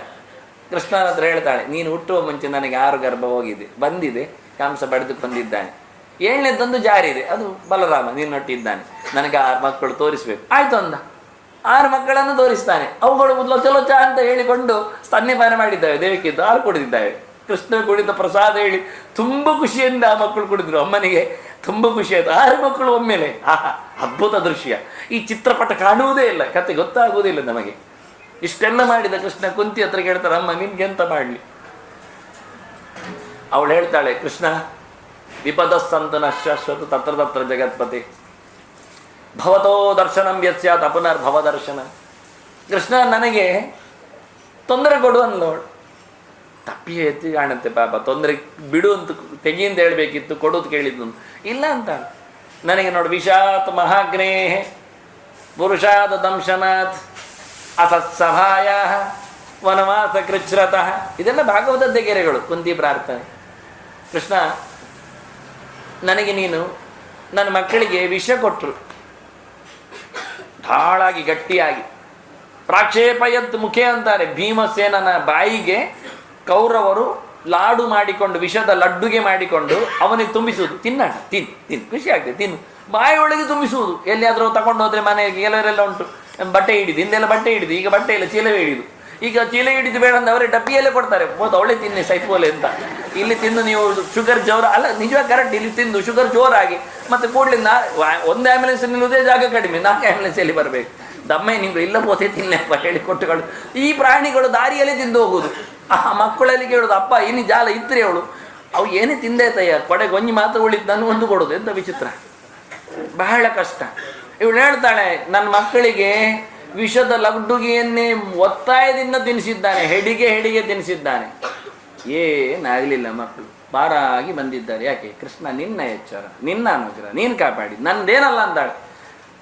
ನನಗೊಂದು ಮಕ್ಕಳು ಬೇಕು ಅಂತ ನಿನ್ನ ಆವತ್ತೇ ಮಕ್ಕಳು ಉಳಿಯುವಂತೆ ಮಾಡಿದ್ಯಲ್ಲ. ಇಲ್ಲಾದರೆ ಕುಂತಿ ಮಕ್ಕಳು, ಗಾಂಧಾರಿ ಮಕ್ಕಳು 100 ಜನ ಇದ್ದಾರೆ, ಪಕ್ಕ ಸಾಯುವುದಿಲ್ಲ. ಒಂದು ಸತ್ರು ಒಂದು ನಿಂತಿದೆ ಪಕ್ಕಕ್ಕೆ. 5 ಮಕ್ಕಳು ನನಗೆ ಅಷ್ಟೇ ಇರುವುದು, ಅದು ನಂದು 5 ಅಲ್ಲ, 2 ಬೇರೆಯವರದ್ದು ನಾನು ನೋಡಿಕೊಳ್ಳೋದು, 3 ನಂದಿರುವುದು. ಅದರಲ್ಲಿ ಇವರು ಅಟ್ಯಾಕ್ ಮಾಡ್ತಾರೆ, 100 ಜನ ಒಟ್ಟು ಸೇರಿ ಕೊಲ್ತಾರೆ. 100 ಜನ ಒಟ್ಟು ಸೇರಿ ಭೀಮನಿಗೆ ವಿಷದ ಅನ್ನವನ್ನು ತಿನ್ನಿಸಿದ್ದು, ವಿಷದ ಲಡ್ಡುಗೆ ತಿನ್ನಿಸಿದ್ದು. ಉಂಡೆ ಲಾಡೆ ಮೋದಕವೇ ಅಂತಾರೆ. ವಿಷದಿಂದ ಪಾರ ಮಾಡಿದ್ದು. ಮಹಾಗ್ನೇಹಿ ಬೆಂಕಿಯ ಮನೆಯಲ್ಲಿ ಹಾಕಿದರು, ಚಂದವಾಗಿ ಗೊತ್ತಾಗದೆ ನೋಡಿ. ಆಗಲೇ ತುಪ್ಪ ಇದನ್ನೆಲ್ಲ ಸೇರಿಸಿಕೊಂಡು ಚಂದ ಮಾಡಿ ಕಟ್ಟಿದ್ದಂತೆ ಮನೆ ಇಡೀ. ಮೊದಲೇ ಬಂದು ಹೇಳ್ತಾನೆ ಭೀಮಸೇನ ಅಣ್ಣನ ಹತ್ರ, ಅಣ್ಣ ಇಲ್ಲಿ ಬಾ. ಎಲ್ಲಿ ಅಂದ. ಗೋಡೆಗೆ ಅವನ ಮೂಗಿಟ್ನಂತೆ. ಎಂದದಾಗ ಹೇಳಿದ, ಒಮ್ಮೆ ಮೂಸಿ ನೋಡು. ಜಿಗ್ರಾಣೋಸ್ಯ ವಸಾಗಂಧಂ ಅಂತಾನೆ. ಪರಿಮಳ ಹೇಗೆ ಬರ್ತದೆ? ಹೌದು, ಒಳ್ಳೆ ಪರಿಮಳ ಬರ್ತದೆ. ಹೌದು, ಪಾಕಶಾಲೆದು ಪರಿಮಳ ಬರುವುದಿಲ್ಲ, ಅಡಿಗೆ ಕೊಂಡಿದ್ದು ಬರ್ತದೆ ಅಂದ. ಮತ್ತೆ ಅದೇ ತುಪ್ಪದಲ್ಲೇ ಎಲ್ಲ ಮಾಡಿದ್ದು, ಗಸಟು ವಸ್ತುಗಳನ್ನೆಲ್ಲ ಮೇಣದಿಂದ ಮಾಡಿದ್ದು. ಚೂರು ತಾಗಿದರೆ ಸಾಕು, ಬೆಂಕಿ ಹಿಡಿದಕ್ಕೆ ಅಂತ. ಎಚ್ಚರ ಅಂದ ಭೀಮಸೇನ ಮೊದಲು ಮಾಡಿದ್ದು. ಅಮ್ಮ ಹೇಳ್ತಾಳೆ, ಮಹಾಗ್ನೇ ದೊಡ್ಡ ಬೆಂಕಿ ಅನಾಹುತದಿಂದ ನನ್ನ ಮಕ್ಕಳನ್ನು ಹೊರಗೆ ತಂದೆ. ಯಾರು ತಂದದ್ದು? ನೀನೆ. ನನಗೆ ಮಕ್ಕಳು ಉಳಿಬೇಕು ಅಂತ. ಪುರುಷಾದ ದಂಶನ ಹಿಡಿಂಬ ಬಂದ, ಮುಗಿಸಿ ಬಿಡ್ತೇನಂದ. ರಕ್ಕಸ ಎಷ್ಟು ಜನ ಸಿಗಲಿಲ್ಲ. ಕಿರಿಮೀರ ಬಂದ, ಬಕಾಸುರ ಬಂದ, ಎಲ್ಲ ತಿನ್ನುವವರೇ ಬಂದದ್ದು. ಮಕ್ಕಳು ಆರಾಮಾಗಿ ಬಂದು. ಎಷ್ಟು ಜನ ರಕ್ಕಸರತ್ತಿರವು, ನನ್ನ ಮಕ್ಕಳು ಸಾಯಲಿಲ್ಲ. ಅದು ಹೋಗಲಿ, ಮಕ್ಕಳ ಬಗ್ಗೆ ಮಾತಾಡೋದಿಲ್ಲ. ಮಕ್ಕಳ ಮಡದಿ ಪಾಪ ದ್ರೌಪದಿ, ಅವಳೇ ಅನ್ಯಾಯ ಮಾಡಿದ್ದ. ನಮ್ಮ ಮಕ್ಕಳು ದಾಯಾದಿಗಳಪ್ಪ, ಸರಿ.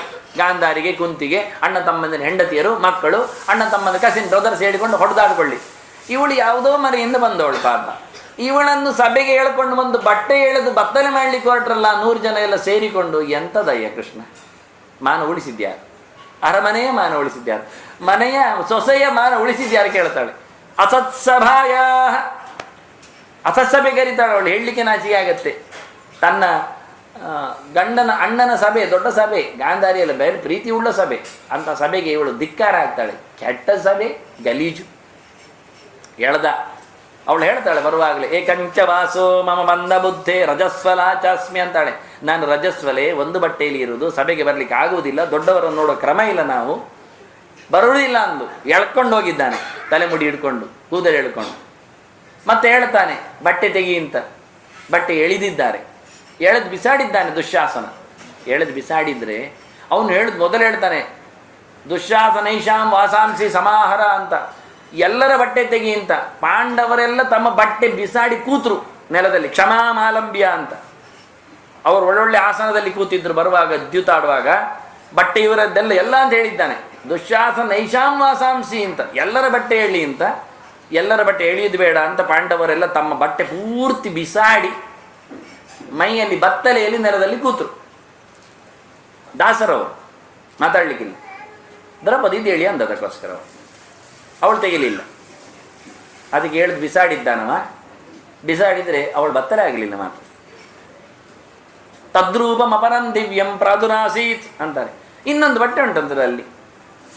ಕನ್ಫ್ಯೂಸ್ ಆಯ್ತು ಇವನಿಗೆ, ಅದು ಹೇಳ್ದ. ಮತ್ತೊಂದುಂಟು ಪ್ರಾದುರಾಸೀತ್ ಅನೇಕಶಃ, ತುಂಬ ಬರ್ಲಿಕ್ಕೆ ಶುರುವಾಯಿತು. ಒಂದೇ ಬಣ್ಣ ಅಲ್ಲ, ನಾನಾ ರಾಗ ವಿರಾಗಾಣಿ ಅಂದರು. ಬಣ್ಣ ಬಣ್ಣದ ಬಟ್ಟೆ, ಜಾತಿ ಜಾತಿಯ ಬಟ್ಟೆ. ನೈಲಾನ್ ಸೀರೆ ಆಯಿತು, ಪಟ್ಟೆ ಸೀರೆ ಆಯಿತು, ರೇಷ್ಮೆ ಸೀರೆ ಆಯಿತು, ಇನ್ನೊಂದಾಯ್ತು, ನನಗೆ ಬರೋದಿಲ್ಲ ಅದೆಲ್ಲ ಸೀರೆ, ಎಲ್ಲ ಆಯಿತು. ಕಾಂಜೀವರಮ್ಮ ಮತ್ತೊಂದು ಇನ್ನೊಂದು ಆಗಲೇ ಇತ್ತು. ಚೀನಾಂಶಯ್ಯ ಅಂತಾನೆ ಧೃತರಾಷ್ಟ್ರನ ಹೇಳ್ತಾನೆ ಕೃಷ್ಣ ಬರುವಾಗ, ಸಂಧಾನಕ್ಕೆ ಬರುವಾಗ ವಿದುರನ ಹತ್ರ, ಸಂಜಯನ ಹತ್ರ, ನಾನು ಚೀನಾದಿಂದ ತರಿಸಿ 1000 ಕಂಬಳಿ ಇಟ್ಟಿದ್ದೇನೆ, ಕೃಷ್ಣನಿಗೆ ಕೊಡ್ಲಿಯಾ ಅಂತ. ನಿನ್ನ ಮಂಡೆ ಸರಿ ಇಲ್ಲ ಅಂತಾನೆ, ಅವನು ಚಳಿ ಆಗ್ತದ ಅಂತ. ಎಲ್ಲೆಲ್ಲ ಬೇರೆ ಬೇರೆ ದೇಶದ ಸೊತ್ತುಗಳನ್ನೆಲ್ಲ ತಂದಿಟ್ಟುಕೊಂಡಿದ್ದೇನೆ, ಕೊಡ್ತೇನೆ ಅಂತ ಹೇಳ್ತಾನೆ. ಬೇಡ ಅಂದ. ಆಗಲೇ ಸಪ್ಲೈ ಎಲ್ಲ ಇತ್ತು, ಒಳ್ಳೆ ನುರಿತ ಎಲ್ಲ ವ್ಯಕ್ತಿಗಳು ಇದ್ರು, ನೇಕಾರರೆಲ್ಲ ಇದ್ರು. ಬಹಳ ಸುಂದರವಾದ ಬಟ್ಟೆಯ ರಾಶಿ ಆಯ್ತಂದೆ ಅವಳ ಮೈಯಲ್ಲಿ. ಒಂದೊಂದು ಬಿಸಾಡಿದ್ದಾನೆ, ಮತ್ತೊಂದು ಉಂಟಲ್ಲಿ ಬಣ್ಣ ಬಣ್ಣದ ಬಟ್ಟೆ. ಒಂದು ಹಸಿರು ಬಿಸಾಡಿದ್ರೆ ಕೆಂಪು ಬಂದಿದೆ, ಕೆಂಪು ಬಿಸಾಡಿದ್ರೆ ಇನ್ನೊಂದು ಬಣ್ಣ ಬಂದಿದೆ. ದುಶ್ಯಾಸನ ಸೋತ. ರಾಶಿಯಾಗಿದೆ ಸೀರೆ ರಾಶಿ. ಬಿಸಾಡಿದ್ದು ಮ್ಯಾಜಿಕ್ ಎಲ್ಲಿ ಓಡಲಿಲ್ಲ, ಅಲ್ಲೇ ಉಂಟು. ಚಿತ್ರದಲ್ಲಿ ಕಾಣುವ ಹಾಗೆ ಕೃಷ್ಣ ಮೆಲ್ಲ ಒಂದೊಂದೇ ಸೀರೆ ಟೇಪ್ ಬಿಟ್ಟಾಗಿ ಬಿಡುವುದು, ರೋಲ್ ಬಿಟ್ಟಾಗೆ ಅವಳ ಮೇಲೆ ಸುತ್ತುವರಿಯುವುದು. ಈ ಧಾರಾವಾಹಿ ಕಥೆಯಲ್ಲಿ ಭಾರಿ ಚೆನ್ನಾಗಿತ್ತು. ದ್ರೌಪದಿಯೇ ಕೋಪರೇಟ್ ಮಾಡ್ತಾಳೆ ದುಶ್ಯಾಸನನಿಗೆ ಎಳೆಯುವಾಗ, ಅವಳೇ ತಿರುಗುವುದು. ಇವ ಸುತ್ತು ಬಂದು ನಿಜವಾಗಿ ಒಂದೊಮ್ಮೆ ಸುತ್ತಿಕೊಂಡಿದ್ರೆ ಸುತ್ತು ಬಂದು ತೆಗಿಬೇಕವ. ಇದಲ್ಲ, ದ್ರೌಪದಿಯೇ ಕೃಷ್ಣ ಕೃಷ್ಣ ಕೃಷ್ಣ ಕೃಷ್ಣ ಸುತ್ತುವರಿದು. ಇವ ಚೆನ್ನಾಗಿ ಹೇಳ್ಕೊಂಡು ಹೋಗುದು. ವಿಚಿತ್ರ ನಾಟಕ. ಈ ನಾಟಕದಲ್ಲಿ ಹಾಗೆ ತೋರಿಸ್ತಾರೆ ಮನೆ ಎಲ್ಲ. ಕೆಲವೊಮ್ಮೆ ಇರ್ತದೆ ದುಶ್ಯಾಸನದ್ದು ಭಂಗಗಳು ಅಂತ ಹೇಳಿಕೊಂಡು. ಆ ನಾಟಕದಲ್ಲಿ ಹಾಗೆ ದ್ರೌಪದಿ ಮಾಡುದು. ಕೊನೆಗೆ ದ್ರೌಪದಿ ಮೇಲೆ ಹೇಳುದು, ಇದು ಕೊನೆ ಸೀರೆ ಎಳಿಬೇಡ, ಇದು ಕೊನೆ. ಅದು ಕೇಳ್ತದೆ ಮೈಕಲ್ಲಿ, ಕ್ಲೋಸಪ್ ಮೈಕಲ್ಲಿ ಕೇಳ್ತದೆ. ಅಲ್ಲಿ ಆಯ್ತು ಲಾಸ್ಟ್ ಎಂಡ್ ಅಂತ ಅವ್ನು ಮೊದಲು ಹೇಳ್ತಾನೆ, ಲಾಸ್ಟ್ ಆದರೆ ಹೇಳಿಬಿಡು ಅಂತ, ಮತ್ತೆ ಹೇಳಿ ನಿಲ್ಲಿಸ್ತೇನೆ. ಇಂಥ ಗಲೀಜುಗಳು. ಅಂದರೆ ಯಾವುದನ್ನು ಒಳ್ಳೆಯ ವಿಷಯವನ್ನು ತಿಳ್ಕೊಂಡು ನಾವು ಅಧ್ಯಯನ ಮಾಡಲಿಕ್ಕುಂಟು, ಅಲ್ಲಿ ನಮ್ಮದು ಗಮ್ಮ. ಪ್ರತಿಯೊಂದು ಕಡೆಯಲ್ಲಿ ಕಾಮಿಡಿ, ಟ್ರ್ಯಾಜಿಡಿಯಲ್ಲಿ ಕಾಮಿಡಿ ಅಂತ. ಸಾಯಲಿಕ್ಕೆ ಹೋಗ್ತಾ ಇದ್ದಾನೆ ಇವ, ಮಕ್ಕಳು ಮಾಡ್ತಾ ಇದ್ರೆ ಪ್ರಯೋಜನ. ಅದರಿಂದ ಬಹಳ ಚೆನ್ನಾಗಿ ಗಟ್ಟಿಯಾಗಿ ಕುಂತಿ ಹೇಳ್ತಾಳೆ. ವನವಾಸ ಕೃಚ್ಛಲತ ಅಂತಾಳೆ. ಕಾಡು ಮೇಡುಗಳಲ್ಲಿ 10-12 ವರ್ಷ ಕೂತು ಅದರಲ್ಲಿ ವೇಷ ಮರೆಸಿ ಇರುವ ಬದುಕು ಮಕ್ಕಳದ್ದು ಅಂದಾಗ ರಕ್ಷಣೆ ಮಾಡಿದ್ಯಾರು ನೀನೆ. ಇನ್ನೇನು ಬೇಕು ಕೃಷ್ಣ ನನಗೆ? ಮತ್ತೇನು ಬೇಕು ಅಂದರೆ, ಮತ್ತೆ ನನಗೆ ವೈಭವ ಬೇಡ, ಮತ್ತೆ ನನಗೆ ಕಷ್ಟ ಬೇಕು ಅಂದು. ಹೇಗೆ ಇನ್ನೊಂದು ಕಷ್ಟ ಕೊಡು ನೀನು. ಇನ್ನೊಂದು ಕಷ್ಟ ಕೊಟ್ಟಾಗ ನಾನು ಮತ್ತೆ ಕೃಷ್ಣ ಅಂತ ಗಟ್ಟಿ ಹೇಳ್ತೇನೆ, ಆಗ ನೀನು ಬರ್ತೀನಿ. ನೀನು ಬಂದವನೇ, ಇನ್ನೇನು ಬೇಕು ನನಗೆ? ದೇವರು ಕಂಡ ಅಂದರೆ ಸಾಕು, ಮತ್ತೆ ಏನು ಬೇಡ. ಆದರೆ ನಾವು ಆರಾಮ ಇದ್ದರೆ, ಸಂತೋಷವಾಗಿದ್ದರೆ, ಗಮ್ಮತ್ತಲ್ಲಿದ್ದರೆ ದೇವರ ಎಚ್ಚರ ಆಗುವುದಿಲ್ಲ. ದೇವರ ಎಚ್ಚರ ಆಗದಿದ್ದರೆ ದೇವರು ಬರುವುದಿಲ್ಲ. ಸುಮ್ಮನೆ ಭಜನೆ ಅಂತ ಕೂಗಿದರೆ ಅದು ಮೈಕ್ ಬೊಬ್ಬೆ ಆಗ್ತದೆ, ಕಿವಿ ಹಾಳಾಗ್ತದೆ, ಮತ್ತೆ ಅವಲಕ್ಕಿ ತಿನ್ನಲಿಕ್ಕೆ ಸಿಗ್ತದೆ ಅಷ್ಟೇ, ಮತ್ತೇನಿಲ್ಲ. ಅದನ್ನು ದೇವರೇ ನೀನು ಬರಬೇಕಾದ್ರೆ ನನಗೆ ಕಷ್ಟ ಕೊಡು. ದೇವರು ಒಂದು ಹಾಕಿಕೊಂಡಿದ್ದಾನೆ ಕರಾರು, ಯಸ್ಯ ಅನುಗ್ರಹಮಿಚ್ಛಾಮಿ ತಸ್ಯ ವಿತ್ತಮರಾಮಿ. ನಾನು ಎಲ್ಲಿ ಬರಬೇಕೋ ಅಲ್ಲಿ ಮೊದಲು ಅವರನ್ನು ಖಾಲಿ ಮಾಡಬೇಕು ಅಂತ. ಅವರಿಗೆ ದುಡ್ಡಿಲ್ಲ ಮಾಡ್ತೇನೆ, ಅಂತಸ್ತಿಲ್ಲ ಮಾಡ್ತೇನೆ, ಜನ ಬೆಂಬಲ ಇಲ್ಲ ಮಾಡ್ತೇನೆ, ಏನಿಲ್ಲ ಮಾಡ್ತೇನೆ. ಆಗ ಅವರು ಏನಿಲ್ಲದಿದ್ದಾಗ ಕೃಷ್ಣ ಅಂತ ಕೂಗ್ತಾರೆ, ನಾನು ಬರ್ತೇನೆ ಅಂತ. ಎಲ್ಲ ಇದ್ದರೆ ಅವರನ್ನೇ ಕರೀತಾರೆ ಎಲ್ಲರೂ. ದುಡ್ಡು ಇರುವಷ್ಟುವರೆಗೆ ವೈದ್ಯ ಮಾಡ್ತಾರೆ. ದುಡ್ಡೆಲ್ಲ ಖಾಲಿ ಆದ ನಂತರ ನನ್ನ ಜಾದಾಂಡ ಸೇವೆ ಕೊಳ್ಳೋಡು ಸುಖ ಅಂತಾರೆ. ಅಷ್ಟರವರೆಗೆ ದುಡ್ಡಿದ್ದಾಗ ಸೇವೆ ಇಲ್ಲ, ಎಲ್ಲ ಬೋಳಿಸಿಕೊಂಡು ಹೋದಾಗ ನನ್ನ ಸೇವೆತ ಪರಕೆತ ಅದು ಶುರು ಮಾಡ್ತಾರೆ. ಮೊದಲೇದು ಮಾಡಿದರೆ ಆರೋಗ್ಯವೂ ಆಗ್ತಿತ್ತು, ದುಡ್ಡು ಉಳಿತಿತ್ತು. ದೇವರು ಹೇಳ್ತಾನೆ ಎಲ್ಲ ಖಾಲಿ ಆದರೆ ನಾನು ಬರ್ತೇನೆ. ನಾವು ಹಾಗೆ ಮಾಡು, ಎಲ್ಲ ಖಾಲಿ ಆದದ್ರೆ ದೇವರನ್ನು ಕರೀಲಿಕ್ಕೆ ನೋಡು. ಸಂಕಟ ಬಂದರೆ ರೇ ವೆಂಕಟ ರಮಣ, ಇಲ್ಲ ಆದರೆ ನಮಗೆ ಮಹಾ ಸಂಕಟ ಬರೆಯುವ. ಸ್ವಲ್ಪ ಸಂಕಟ ಬಂದರೆ ಗೊತ್ತಾಗೋದಿಲ್ಲ ನಮಗೆ, ಅದು ಒರೆಸಿದಾಗೆ ಆಗ್ತದೆ. ಅವಂತ ಸಂಕಟನೇ ಅಂತ ಹೇಳ್ತೇವೆ ನಾವು. ಸರಿ ಸಂಕಟ ಬಂದಾಗ ಮೆಲ್ಲಕ್ಕೆ ದೇವರ ಎಚ್ಚರ ಆಗತ್ತೆ. ಅದನ್ನು ದೇವರ ಬಗ್ಗೆ ಬಹಳ ಗಟ್ಟಿಯಾಗಿ ಎಚ್ಚರ ಆದವ ಪರೀಕ್ಷಿತ. ದೇವರನ್ನು ಕರಿಲೇಬೇಕು ಅಂದಾಗ ದೇವರನ್ನು ಕರೆಯುವವನೇ ಎದ್ದು ಬಂದಿದ್ದಾನೆ. ಯಾರು ಬರಬೇಕು ಅಂದರೆ ಬರೋದಿಲ್ಲ ಅಂತ, ಕರೆದ್ರೂ ಬರೋದಿಲ್ಲ, ಪ್ರೋಗ್ರಾಮ್ ಉಂಟು ಹೇಳಿದರೆ ಕೇಳುವುದಿಲ್ಲ ಅಂಥ ವ್ಯಕ್ತಿ ಶುಕ. ಬಂದರೂ ನಿಲ್ಲುವುದಿಲ್ಲ. ಎಲ್ಲಿಯೋ ಕಾಣಿಸಿಕೊಂಡ್ರೆ ಸಗೋ ದೋಹನ ಮಾತ್ರ ಅಂತ ಮನೆಯಲ್ಲಿ ಯಾರಾದರೂ ದನ ಕರಿತಾ ಇದ್ರೆ, ಹಾಲು ಕರಿತಾ ಇದ್ರೆ ಅದಕ್ಕೆ ಉಪದ್ರವ ಆಗಬಾರದು ಹೇಳಿಕೊಂಡು ನಿಲ್ಲುವುದಂತೆ ಸ್ವಲ್ಪ ಹೊತ್ತು, ಆ ನಂತರ ಆಚೆ ಹೋಗುವುದು. ಗಲಾಟೆ ಎಲ್ಲ ತೆಪ್ಪಗೆ ತಿರುಗುತ್ತಾ ಇರತಕ್ಕಂತಹ ವ್ಯಕ್ತಿ ಶುಕ, ವೇದವ್ಯಾಸನ ಮಗ, ರುದ್ರದೇವರ ಅಂಶ ಸಂಭೂತ, ಸಾಕ್ಷಾತ್ ರುದ್ರನೇ ವ್ಯಾಸರ ಮಗನಾಗಿ ಬಂದವ. ಕೃಷ್ಣ ಅಹಂಕಾರಾತ್ಮಕೋ ರುದ್ರ ಶುಕ ದ್ವೈಪಾಯನಾತ್ಮಜ ಅಂತ ವೇದವ್ಯಾಸರ ಮಗನಾಗಿ ರುದ್ರದೇವರೇ ಬಂದು ಬಿಟ್ಟಿದ್ದಾರೆ. ಆ ಶುಕ ಅಂದರೆ ಯಾಕೆ ಅದು ದೊಡ್ಡ ಕೆಲಸ ಆಗಿದೆ, ಗಲಾಟೆ ಆಗಿದೆ. ಅಶ್ವತ್ಥಾಮ ಅವನು ರುದ್ರ, ದ್ರೋಣನ ಮಗ. ಅಶ್ವತ್ಥಾಮನಾಗಿ ಕೊನೆಯ ಹೊತ್ತಿನಲ್ಲಿ 10 ದಿನ ಯುದ್ಧ ಭೀಷ್ಮ ಮಾಡಿದ, 5 ದಿನ ಯುದ್ಧ ದ್ರೋಣ ಮಾಡಿದ, ಮತ್ತೆರಡು ದಿನ ಕರ್ಣ ಮಾಡಿದ. ಕೊನೆಗೆ ದಿನದಲ್ಲಿ ಶಲ್ಯ ಮಾಡಿ ಮುಗಿಸಿ ದುರ್ಯೋಧನ ಸತ್ತು ಬಿದ್ದ, ಅಥವಾ ಬಿದ್ದು ಸತ್ತ ಏನಾದರೂ ಅಂತ. ಅಷ್ಟೊತ್ತಿನಲ್ಲಿ ಸಂಜೆ ಮುಗಿದಿದೆ, ರಾತ್ರಿ ಆಗಿದೆ. ಪಾಂಡವರು ಹೋಗಿದ್ದಾರೆ, ಅವರವರು ಶಿಬಿರಗಳಲ್ಲಿ ಕೂತಿದ್ದಾರೆ.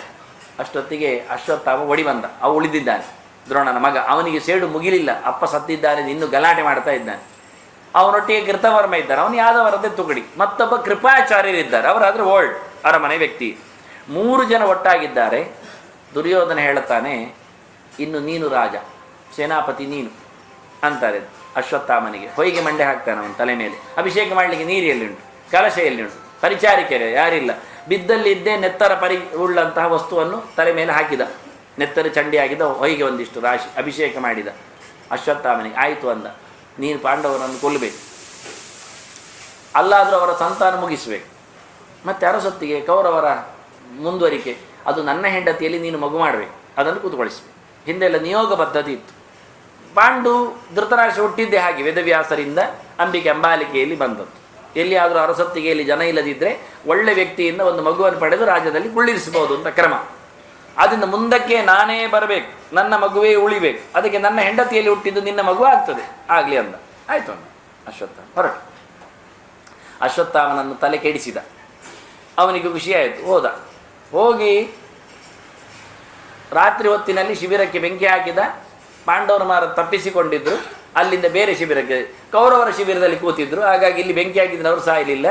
ಅವರ ಮಕ್ಕಳು ಇಲ್ಲೇ ಇದ್ದರು ಮಾತ್ರ. ಅವರು ಎದ್ದು ನಿಂತರು ಯುದ್ಧಕ್ಕೆ, ಅವ್ರನ್ನ ಬಿಡಲಿಲ್ಲವೋ ಕೊಂದ. ಎಲ್ಲರನ್ನು ನಿರ್ನಾಮ ಮಾಡಿಕೊಂಡು ಅಶ್ವತ್ಥಾಮ ಹೊರಟ. ರಾತ್ರಿಯಿಂದ ಸುಮಾರು 3 ಗಂಟೆ ಹೊತ್ತಿಗೆ ಓಡಿದ್ದಾನೆ ಬೆಂಕಿ ಹಾಕಿ. ಅಲ್ಲಿನ ಒಬ್ಬ ದ್ರೌಪದಿಯ ಚಾರ, ಅವನು ಹೊರಗಿಂದ ಇಬ್ಬರು ನಿಲ್ಲಲಿಕ್ಕೆ, ಒಳಗೆ ಅಶ್ವತ್ಥಾಮ ಹೋಗಿ ಕಡಿಲಿಕ್ಕೆ, ಕೃತವರ ಮತ್ತು ಕೃಪ ಯಾರಾದರೂ ಹೊರಗೆ ಹೋದರೆ ತಲೆ ಕಡಿಲಿಕ್ಕೆ ರಾತ್ರಿಯಲ್ಲಿ. ಇವ ಓಡುವವ ರಭಸದಲ್ಲಿ ಇವರು ಕತ್ತಿ ಬಿಸಾಡುವುದು ಗೊತ್ತಾಗಿ ಕೆಳಗೆ ಬಿದ್ದುಕೊಂಡ, ಉರುಳಿಕೊಂಡು ತೆವಳಿಕೊಂಡು ಹೋಗಿಬಿಟ್ಟವ. ಅವ ಸಾಯಲಿಲ್ಲ. ಅವ್ರು ಬಿದ್ದದ್ದು ನೋಡಿ ರುಂಡ ಕಡಿದಿದೆ ಅಂತ ತಿಳ್ಕೊಂಡ್ರು. ಅವ ಅಲ್ಲಿಂದ ಎದ್ದು ಹೋಗಿ ಹೇಳಿದ, ರಿಪೋರ್ಟ್ ಕೊಟ್ಟ, ಅನ್ಯಾಯ ಆಗಿದೆ ಅಂತ. ಅಶ್ವತ್ಥಾಮ ಬೆಂಕಿ ಗಲಾಟೆ ಮಾಡಿದ್ದಾನೆ, ಬೆಂಕಿ ಹೊಟ್ಟು ಓಡಿದ್ದಾನೆ ಅಂತ. ಭೀಮಸೇನ ಗೊತ್ತಾಯಿತು. ದ್ರೌಪದಿ ಅತ್ತಲು ಬೊಬ್ಬೆ ಹಾಕಿದ್ಲು, ಭೀಮಸೇನ ಓಡಿದ. ನಕುಲಂ ಸಾರಥಿಂಕೃತ್ವ ಅಂತಾನೆ, ನಕುಲನನ್ನು ಸಾರಥಿ ಮಾಡಿದ. ಸಾರಥಿನ ಬರಲಿಕ್ಕೆ ಹೇಳಿಕೆ ಬುರ್ಸೊತ್ತಿಲ್ಲ, ಆಗ ಇವ್ರು ಮಾತ್ರ ಇರೋದು. ಭೀಮಸೇನ ದ್ರೋಣಪುತ್ರ ವದೇ ಧೃತ, ದ್ರೋಣಪುತ್ರನನ್ನು ಕೊಲ್ಲಿಕ್ಕೋಸ್ಕರ ಓಡಿದ್ದಾನೆ. ಅವನು ಓಡಿದ್ದಾನೆ ಎಂದು ಗೊತ್ತಾಗಿ ಕೃಷ್ಣ ಅರ್ಜುನನ್ನು ಕರ್ಕೊಂಡು ಓಡಿದ್ದಾನೆ. ಯಾಕೆಂದರೆ ಅವನು ಅಸ್ತ್ರ ಬಿಡ್ತಾನೆ, ಮತ್ತೆ ಆ ಅಸ್ತ್ರಕ್ಕೆ ಪ್ರತ್ಯಸ್ತ್ರ ನೀನು ಬಿಡಬೇಕು ಬಾ ಅಂತ ಹೇಳಿಕೊಂಡು. ಭೀಮಸೇನ ಬಂದದ್ದು ನೋಡಿ ಹೆದರಿ ಅಶ್ವತ್ಥಾಮ ಬ್ರಹ್ಮಾಸ್ತ್ರಕ್ಕೆ ಪ್ರಯೋಗ ಮಾಡಲಿಕ್ಕೆ ವ್ಯವಸ್ಥೆ ಮಾಡಿದ್ದಾನೆ. ಪ್ರತ್ಯಸ್ತ್ರ ಬಿಡಲಿಕ್ಕೆ ಅರ್ಜುನನು ಬ್ರಹ್ಮಾಸ್ತ್ರವನ್ನೇ ಪ್ರಯೋಗ ಮಾಡಿದ. 2 ಅಸ್ತ್ರಗಳು ಒಟ್ಟಿಗೆ ಗಲಾಟೆ ಮಾಡಿಕೊಂಡಾಗ ವೇದವ್ಯಾಸರು ಬಂದು ನಿಲ್ಲಿಸಲಿಕ್ಕೆ ಹೇಳ್ತಾರೆ, ಉಪಸಂಹಾರ ಮಾಡಲಿಕ್ಕೆ ಹೇಳ್ತಾರೆ. ತಗೊಳ್ಳಿ ಹಿಂದೆ ಅಂದ. ಅರ್ಜುನ ಹೇಳಿದ, ನಾನು ಹೊಡಿಬೇಕು ಅಂತ ಹೊಡೆದದ್ದಲ್ಲ, ಹೊಡೆದದ್ದಕ್ಕೆ ಹೊಡೆದದ್ದು ಅಂದ. ತೆಗಿತೇನೆ ಅಂದ, ತೆಗಿ ಅಂದ. ಅಶ್ವತ್ಥಾಮನ ಹತ್ರ ಹೇಳಿದ, ನೀನು ತೆಗೆ ಅಂತ. ನನಗಾಗುವುದಿಲ್ಲ ಅಂತ. ಆಗಲಿಲ್ಲ ಅವನಿಗೆ. ಯಾಕೆಂದರೆ ಅವನದ್ದು ಬ್ರಹ್ಮಚರ್ಯ ನಷ್ಟ ಆಗಿದೆ. ಅವನೀಗ ತಾನೇ ದುರ್ಯೋಧನನ ಮಡದಿಯಲ್ಲಿ ಮಗು ಮಾಡಿ ಕೊಡ್ತೇನೆ ಅಂತ ಹೇಳಿ ಬಂದಿದ್ದಾನೆ, ಮುಗಿದು. ಆಗಲೇ ಮಾನಸಿಕವಾದ ಸಂಕ್ರಾಂತಿ ಆಗಿದೆ. ಅಸ್ತ್ರ ಹಿಂದೆ ತೆಗಿಲಿಕ್ಕೆ ಆಗಲಿಲ್ಲ. ಅರ್ಜುನ ಹತ್ರ ಹೇಳಿದ, ನೀನೇ ತೆಗಿ ಅಂತ. ವೇದವ್ಯಾಸ ತೆಗೆದ. ಆ ಅಸ್ತ್ರವನ್ನು ಉಪಸಂಹಾರ ಅವನೇ ಮಾಡಿದ. ಅಶ್ವತ್ಥಾಮನಲ್ಲಿ ಹೇಳಿದರು, ಬಾಯಲ್ಲಿ ಹೇಳು ನೀನು ಅಸ್ತ್ರವನ್ನು ಹಿಂದೆ ತೆಗೆದಿದ್ದೇನೆ ಅಂತ. 5 ಬಾಣಗಳನ್ನು ಹೊಡೆದಿದ್ದಾನೆ ಅದರಲ್ಲಿ ಪಾಂಡವರಿಗೆ ಅಂತ. ಒಂದು ಎಕ್ಸ್ಟ್ರಾ ಬಾಣವನ್ನು ಇಟ್ಟಿದ್ದಾನೆ ಪಾಂಡವರ ಮರಿಗೆ ಅಂತ. ಅದು ಅಭಿಮನ್ಯುವಿನ ಗರ್ಭ ಉತ್ತರೆಗೆ ಬಿಟ್ಟಿದ್ದಾನೆ. ಸಂತಾನ ಉಳಿದದ್ದಲ್ಲಿ ಈಗ ಅದಕ್ಕೆ ಹೊಡೆದಿದ್ದಾನೆ. ನೀನು ಹಿಂದೆ ತೆಗೆದಿದ್ದೇನೆ ಎಂದು ಬಾಯಲ್ಲಿ ಹೇಳು ಅಂತ. ನಾನು ಬಾಯಲ್ಲಿ ಹೇಳಿದ್ದೇನೆ, ಗರ್ಭದ ಮೇಲೆ ಬಿಟ್ಟ ಅಸ್ತ್ರವನ್ನು ಹಿಂದೆ ತೆಗೆಯುವುದಿಲ್ಲ ಅಂದವ. ನನಗೆ ಗೊತ್ತು ಸಂತಾನ ಉಳಿಸಬೇಕು ಅಂತ ನೀನು ಹೊರಟಿದ್ದೆ ಅಂತ ಕೃಷ್ಣನಿಗೆ ಹೇಳ್ತಾನೆ. ನಾನು ಸಂತಾನ ಮುಗಿಸಬೇಕು ಅಂತ ಹೆಸರು ಕೊಟ್ಟಿದ್ದೇನೆ, ಅದಕ್ಕೆ ಮಂಡಿದ್ದೇನೆ ಅಂದ. ಕೃಷ್ಣ ಹೇಳ್ತಾನೆ, ನೀನು ಹುಚ್ಚ ಅಂದ, ದುರ್ಮತೆ ಅಂದ. ಪಶ್ಚಿಮೇ ವೀರ್ಯ ಮೆತ್ತೆ ಶಕ್ಯಂ ಕುರುಷತದು ಉಜ್ಜೀವಯಾಮಿ ಅಹಂ ಗರ್ಭಂ ಅಂತಾನೆ. ಯತದ ಶಕ್ತಿ ನೀನು ಎಷ್ಟು ಪ್ರಯತ್ನ ಪಟ್ಟರು, ನೀನು ಬೇಕಾದರೆ ಪಾಶುಪತಾಸ್ತ್ರವೇ ಆಗು, ನೀನು ರೌದ್ರಾಸ್ತ್ರನೇ ಆಗು, ನೀನು ರುದ್ರನೇ ಆಗು, ನೀನು ಮೃತ್ಯುಂಜಯನೇ ಆಗು, ನೀನು ಯಾರನ್ನು ಬೇಕಾದರೆ ಕೊಲ್ಲು, ಬದುಕಿಸುವ ಜವಾಬ್ದಾರಿ ನನ್ನದು ಅಂದ ಕೃಷ್ಣ. ನಾನು ಬದುಕಿಸ್ತೇನೆ ಅದು ಉಜ್ಜೀವಯಾಮಿ, ನೀನು ಕೊಲ್ಲು, ನಾನು ಬದುಕಿಸ್ತೇನೆ ಅಂದ.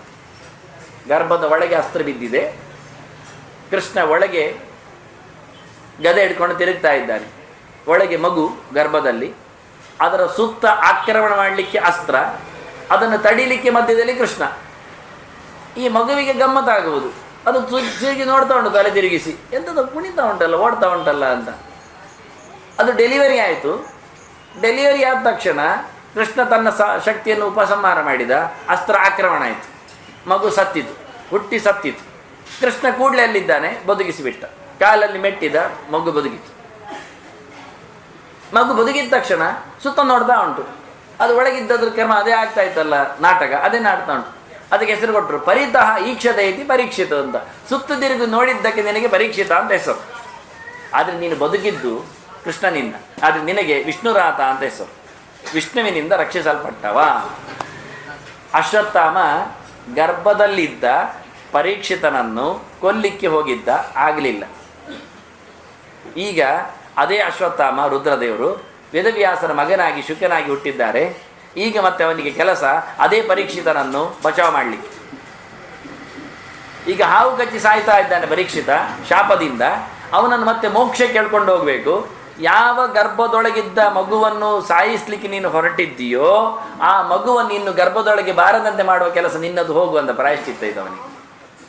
ರುದ್ರದೇವರಿಗೆ ಭಗವಂತನ ಪ್ರಾಯಶ್ಚಿತ್ತ ಹಿಂದೊಮ್ಮೆ ಆಗಿತ್ತು ಗಲಾಟೆ. ರುದ್ರದೇವರು ಸುಮ್ಮನೆ ಕೂತಿದ್ರು.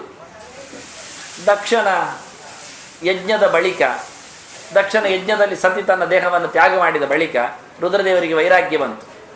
ಎಲ್ಲ ಹೀಗೆ ಮಡದಿಯವರು ಬರುವುದು, ತವರ ಮನೆ ಗಲಾಟೆ, ಸತ್ತು ಹೋಗುವುದು, ಗಲಾಟೆ ಬೀಸುವುದು, ಯಾವ ಕರ್ಮಕ್ಕೆ ಅಂತ ಹೇಳಿ ಕೂತ. ಮತ್ತೆ ಪುನಃ ಅವಳು ಉಮೆಯಾಗಿ ಹುಟ್ಟಿದ್ದಾಳೆ, ಪರ್ವತರಾಜ ಕುಮಾರಿಯಾಗಿ.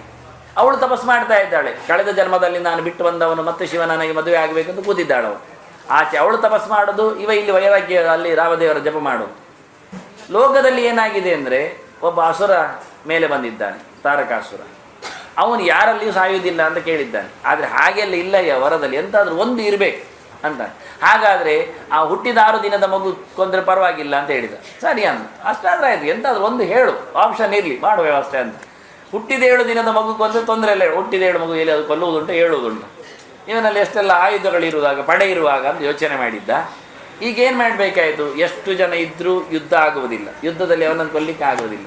ಈಗ ಬರುವ ಒಂದು ಮಗು ಬೇಕು ನಮಗೆ, ಅದು ಪವರ್ಫುಲ್ ಇರಬೇಕು, ಇಂದ್ರ ಸಮನ ಆಗಬೇಕು. ಅದಕ್ಕೇನು ಮಾಡುವ ಅಂದರೆ, ಅದು ರುದ್ರದೇವರಲ್ಲಿ ಹುಟ್ಟಿದರೆ ಆಗ್ತದೆ. ಈ ಪಾರ್ವತಿ ಒಟ್ಟಾಗಬೇಕಲ್ಲ, ಬಿಡಬೇಕಲ್ಲಿ. ಅದನ್ನು ಪಾರ್ವತಿಯನ್ನು ಹೇಗಾದರೂ ಮಾಡಿ, ಪಾರ್ವತಿ ದಿನ ಬರ್ತಾಳೆ ಪೂಜೆಗೆ, ಗಮ್ಮತ್ತಿರ್ತದೆ. ಹಿಮಾಲಯ ಕರ್ಕೊಂಡು ಬರೋದು ಮಗಳನ್ನು.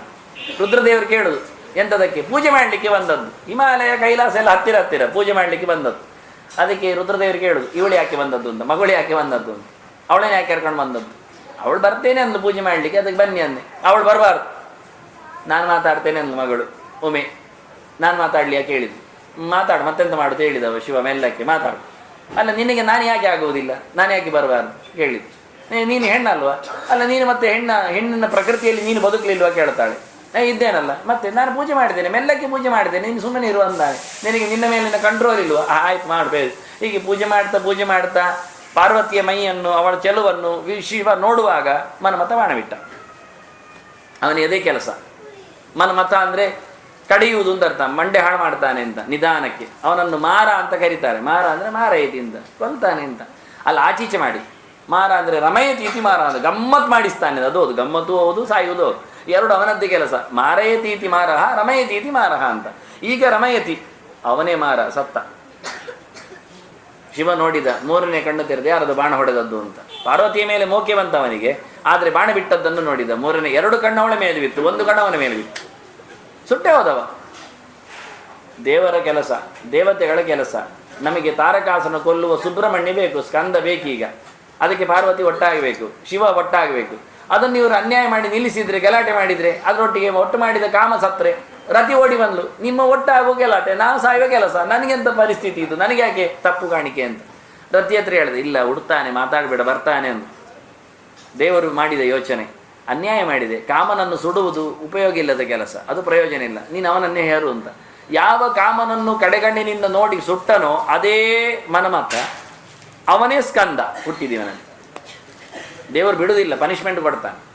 ಯಾವುದು ಸೃಷ್ಟಿಯ ಬಿತ್ತರವೋ ಅದು ನಡೀಲೇಬೇಕು, ದೇವರ ಸಂಕಲ್ಪಕ್ಕೆ ವಿರೋಧ ಇಲ್ಲ. ರುದ್ರದೇವರು ಕಾಮನನ್ನು ಸುಟ್ಟರೆ ಅವನನ್ನೇ ಮರಿ ಮಾಡಿಸಿ ಅದೇ ಸುಬ್ರಹ್ಮಣ್ಯ ಹೊರಗೆ ಬಂದದ್ದು, ಅವನೇ ಕುಮಾರ, ಮಾರ ಕುಮಾರ ಅಷ್ಟೇ ಹೊರಗೆ ಬಂದದ್ದು. ಹೀಗೆ ಇದೇ ರುದ್ರದೇವರು ಅಶ್ವತ್ಥಾಮನಾಗಿ ಪರೀಕ್ಷಿತನನ್ನು ಗರ್ಭದಲ್ಲಿ ಮುಗಿಸ್ಲಿಕ್ಕೆ ಬಂದಾಗ ಕೃಷ್ಣ ಸಂಕಲ್ಪ ಮಾಡಿ ಅದೇ ಪರೀಕ್ಷಿತನಿಗೆ ಇನ್ನು ಗರ್ಭದಲ್ಲಿ ಬಾರದಂತೆ ಮಾಡುವ ಕೆಲಸ ನಿನ್ನದು ಹೇಳಿ ಶುಕಾಚಾರ್ಯನ ಕಳಿಸಿ. ಎಲ್ಲಿಗೂ ಹೋಗದ ಶುಕ ಅಲ್ಲಿಗೆ ಬಂದ. ಅರಮನೆಯಲ್ಲಿ ಯಾವತ್ತೂ ಕಾಣುವುದಿಲ್ಲ, ಬಂದಿದ್ದಾನೆ. ಶ್ಯಾಮಂ ಸದಾ ವಿಚ್ಯ ವಯಂಗ ಲಕ್ಷ್ಮಿಯ ತ್ರಿಣಾಂ ಮನೋಜ್ಞಂ ಸುಚಿರಸ್ಮಿತೇನ ಪ್ರತ್ಯುದ್ಗತಾರಶೇಷ್ಟಾಸನೇಭ್ಯ ತಲ್ಲಕ್ಷಣಜ್ಞಾಭಿಗೂಢ ವರ್ಷಂ ಅಂತ. ಕಪ್ಪು ಎಣ್ಣೆಮೈ ಬಣ್ಣದ ಚೆಲುವಾದ ವ್ಯಕ್ತಿತ್ವವುಳ್ಳ, ದೀರ್ಘವಾದ ಕಾಯದ, ಎತ್ತರದ ವ್ಯಕ್ತಿತ್ವವುಳ್ಳ, ತುಂಬ ಕಟ್ಟು ಮಸ್ತಾದ ಅವಯವಗಳುಳ್ಳ, ಚೆಲುವಾದ ಮೋರೆಯ ಮಂದಹಾಸ ಮಿನುಗುವ ಹುಡುಗಿಯರು ನೋಡಿದರೆ ಕಣ್ಣು ಹೊಡೆಯುವಂತಹ ತೇಜಸ್ಸುಳ್ಳವನಂತೆ. ಸ್ತ್ರೀಣಂ ಮನೋಜ್ಞಂ ರುಚಿರಸ್ಮಿತೇನ, ಅಷ್ಟು ಅದ್ಭುತವಾದ ವ್ಯಕ್ತಿ ಬಂದಂತೆ ಅರಮನೆಗೆ. ಬಟ್ಟೆ ಏನಿಲ್ಲ ಮೈಯಲ್ಲಿ, ಪೂರ್ಣ ಅಂಗಗಳ ಪರಿಚಯ ಎಲ್ಲರಿಗೂ ಆಗುವಷ್ಟು ಸ್ಪಷ್ಟವಾಗಿದ್ದಾನೆ. ತತ್ರಾಭವತ್ ಭಗವಾನ್ ವ್ಯಾಸಪುತ್ರ ಯದೃಚ್ಛಯ ಗಾಮಠಮಾನೋನಪೇಕ್ಷ. ದಾರಿ ತಪ್ಪಿ ಬಂದಿದ್ದೆಲ್ಲ ಎದೃಚ್ಛಾದ ದದಿಚ್ಛಾಸ್ಯಾದಂತ ದೇವರು ಕಳಿಸಿಕೊಟ್ಟಿದ್ದಾನೆ, ಹೋಗು ಅಂದಿದ್ದಾನೆ. ಅಲಕ್ಷ್ಯಲಿಂಗ ನಿಜಲಾಭೇನ ತುಷ್ಟ ವೃತಶ್ಚ ಬಾಲೈ ಅವಧೂತ ವೇಷ. ಅರಮನೆಯ ಹತ್ತಿರ ಹೋದರೆ ಸಾಯುವ ಪರಿಸ್ಥಿತಿ ಇದ್ದಾಗ ದಶದಾನ ದಶಾದಾನ ಎಲ್ಲ ಸಿಗ್ತದೆ, ದೊಡ್ಡ ದೊಡ್ಡ ಮೂಟೆ ಸಿಗ್ತದೆ ಅಂತ ಬಂದದ್ದಲ್ಲ. ಏನು ಬೇಡದೆ ಬಂದಿದ್ದಾನ, ಏನು ಕೇಳಲಿಕ್ಕೆ ಬಂದದ್ದಲ್ಲ, ತಗೊಳ್ಳಿಕ್ಕೆ ಬಂದದ್ದು ಅಲ್ಲ. ಗಮ್ಮತ್ನಲ್ಲಿ ಬಂದಿದ್ದಾನೆ, ಯಾರಿಗೂ ಗೊತ್ತಾಗೋದಿಲ್ಲ. ಎಲ್ಲ ಜನರೆಲ್ಲ ಪೇಟೆಯವರೆಲ್ಲ ಹೇಳಿ ಕಲ್ಲು ಬಿಸಾಡ್ತಾ ಇದ್ದಾರಂತೆ, ಗಮ್ಮತ್ ಮಾಡ್ತಾ ಇದ್ದಾರೆ. ಎಂಥದ್ದು ವಿಚಿತ್ರ ಅಂತ ಹೇಳಿಕೊಂಡು. ಯಾವಾಗ? ಆವಾಗಲೇ, ಈಗಲ್ಲ ಇನ್ನೂ ಆಗಲೇ. ಇನ್ನೂ ಹಿಂದಕ್ಕೆ ಹೋದರೆ ಪರೀಕ್ಷಿತನ ಮೂಲ ಪುರುಷ ಇನ್ನೂ ಆಚೆ ನಿಂತಾಗ ಒಬ್ಬ ಭರತ ಇದ್ದಾನೆ.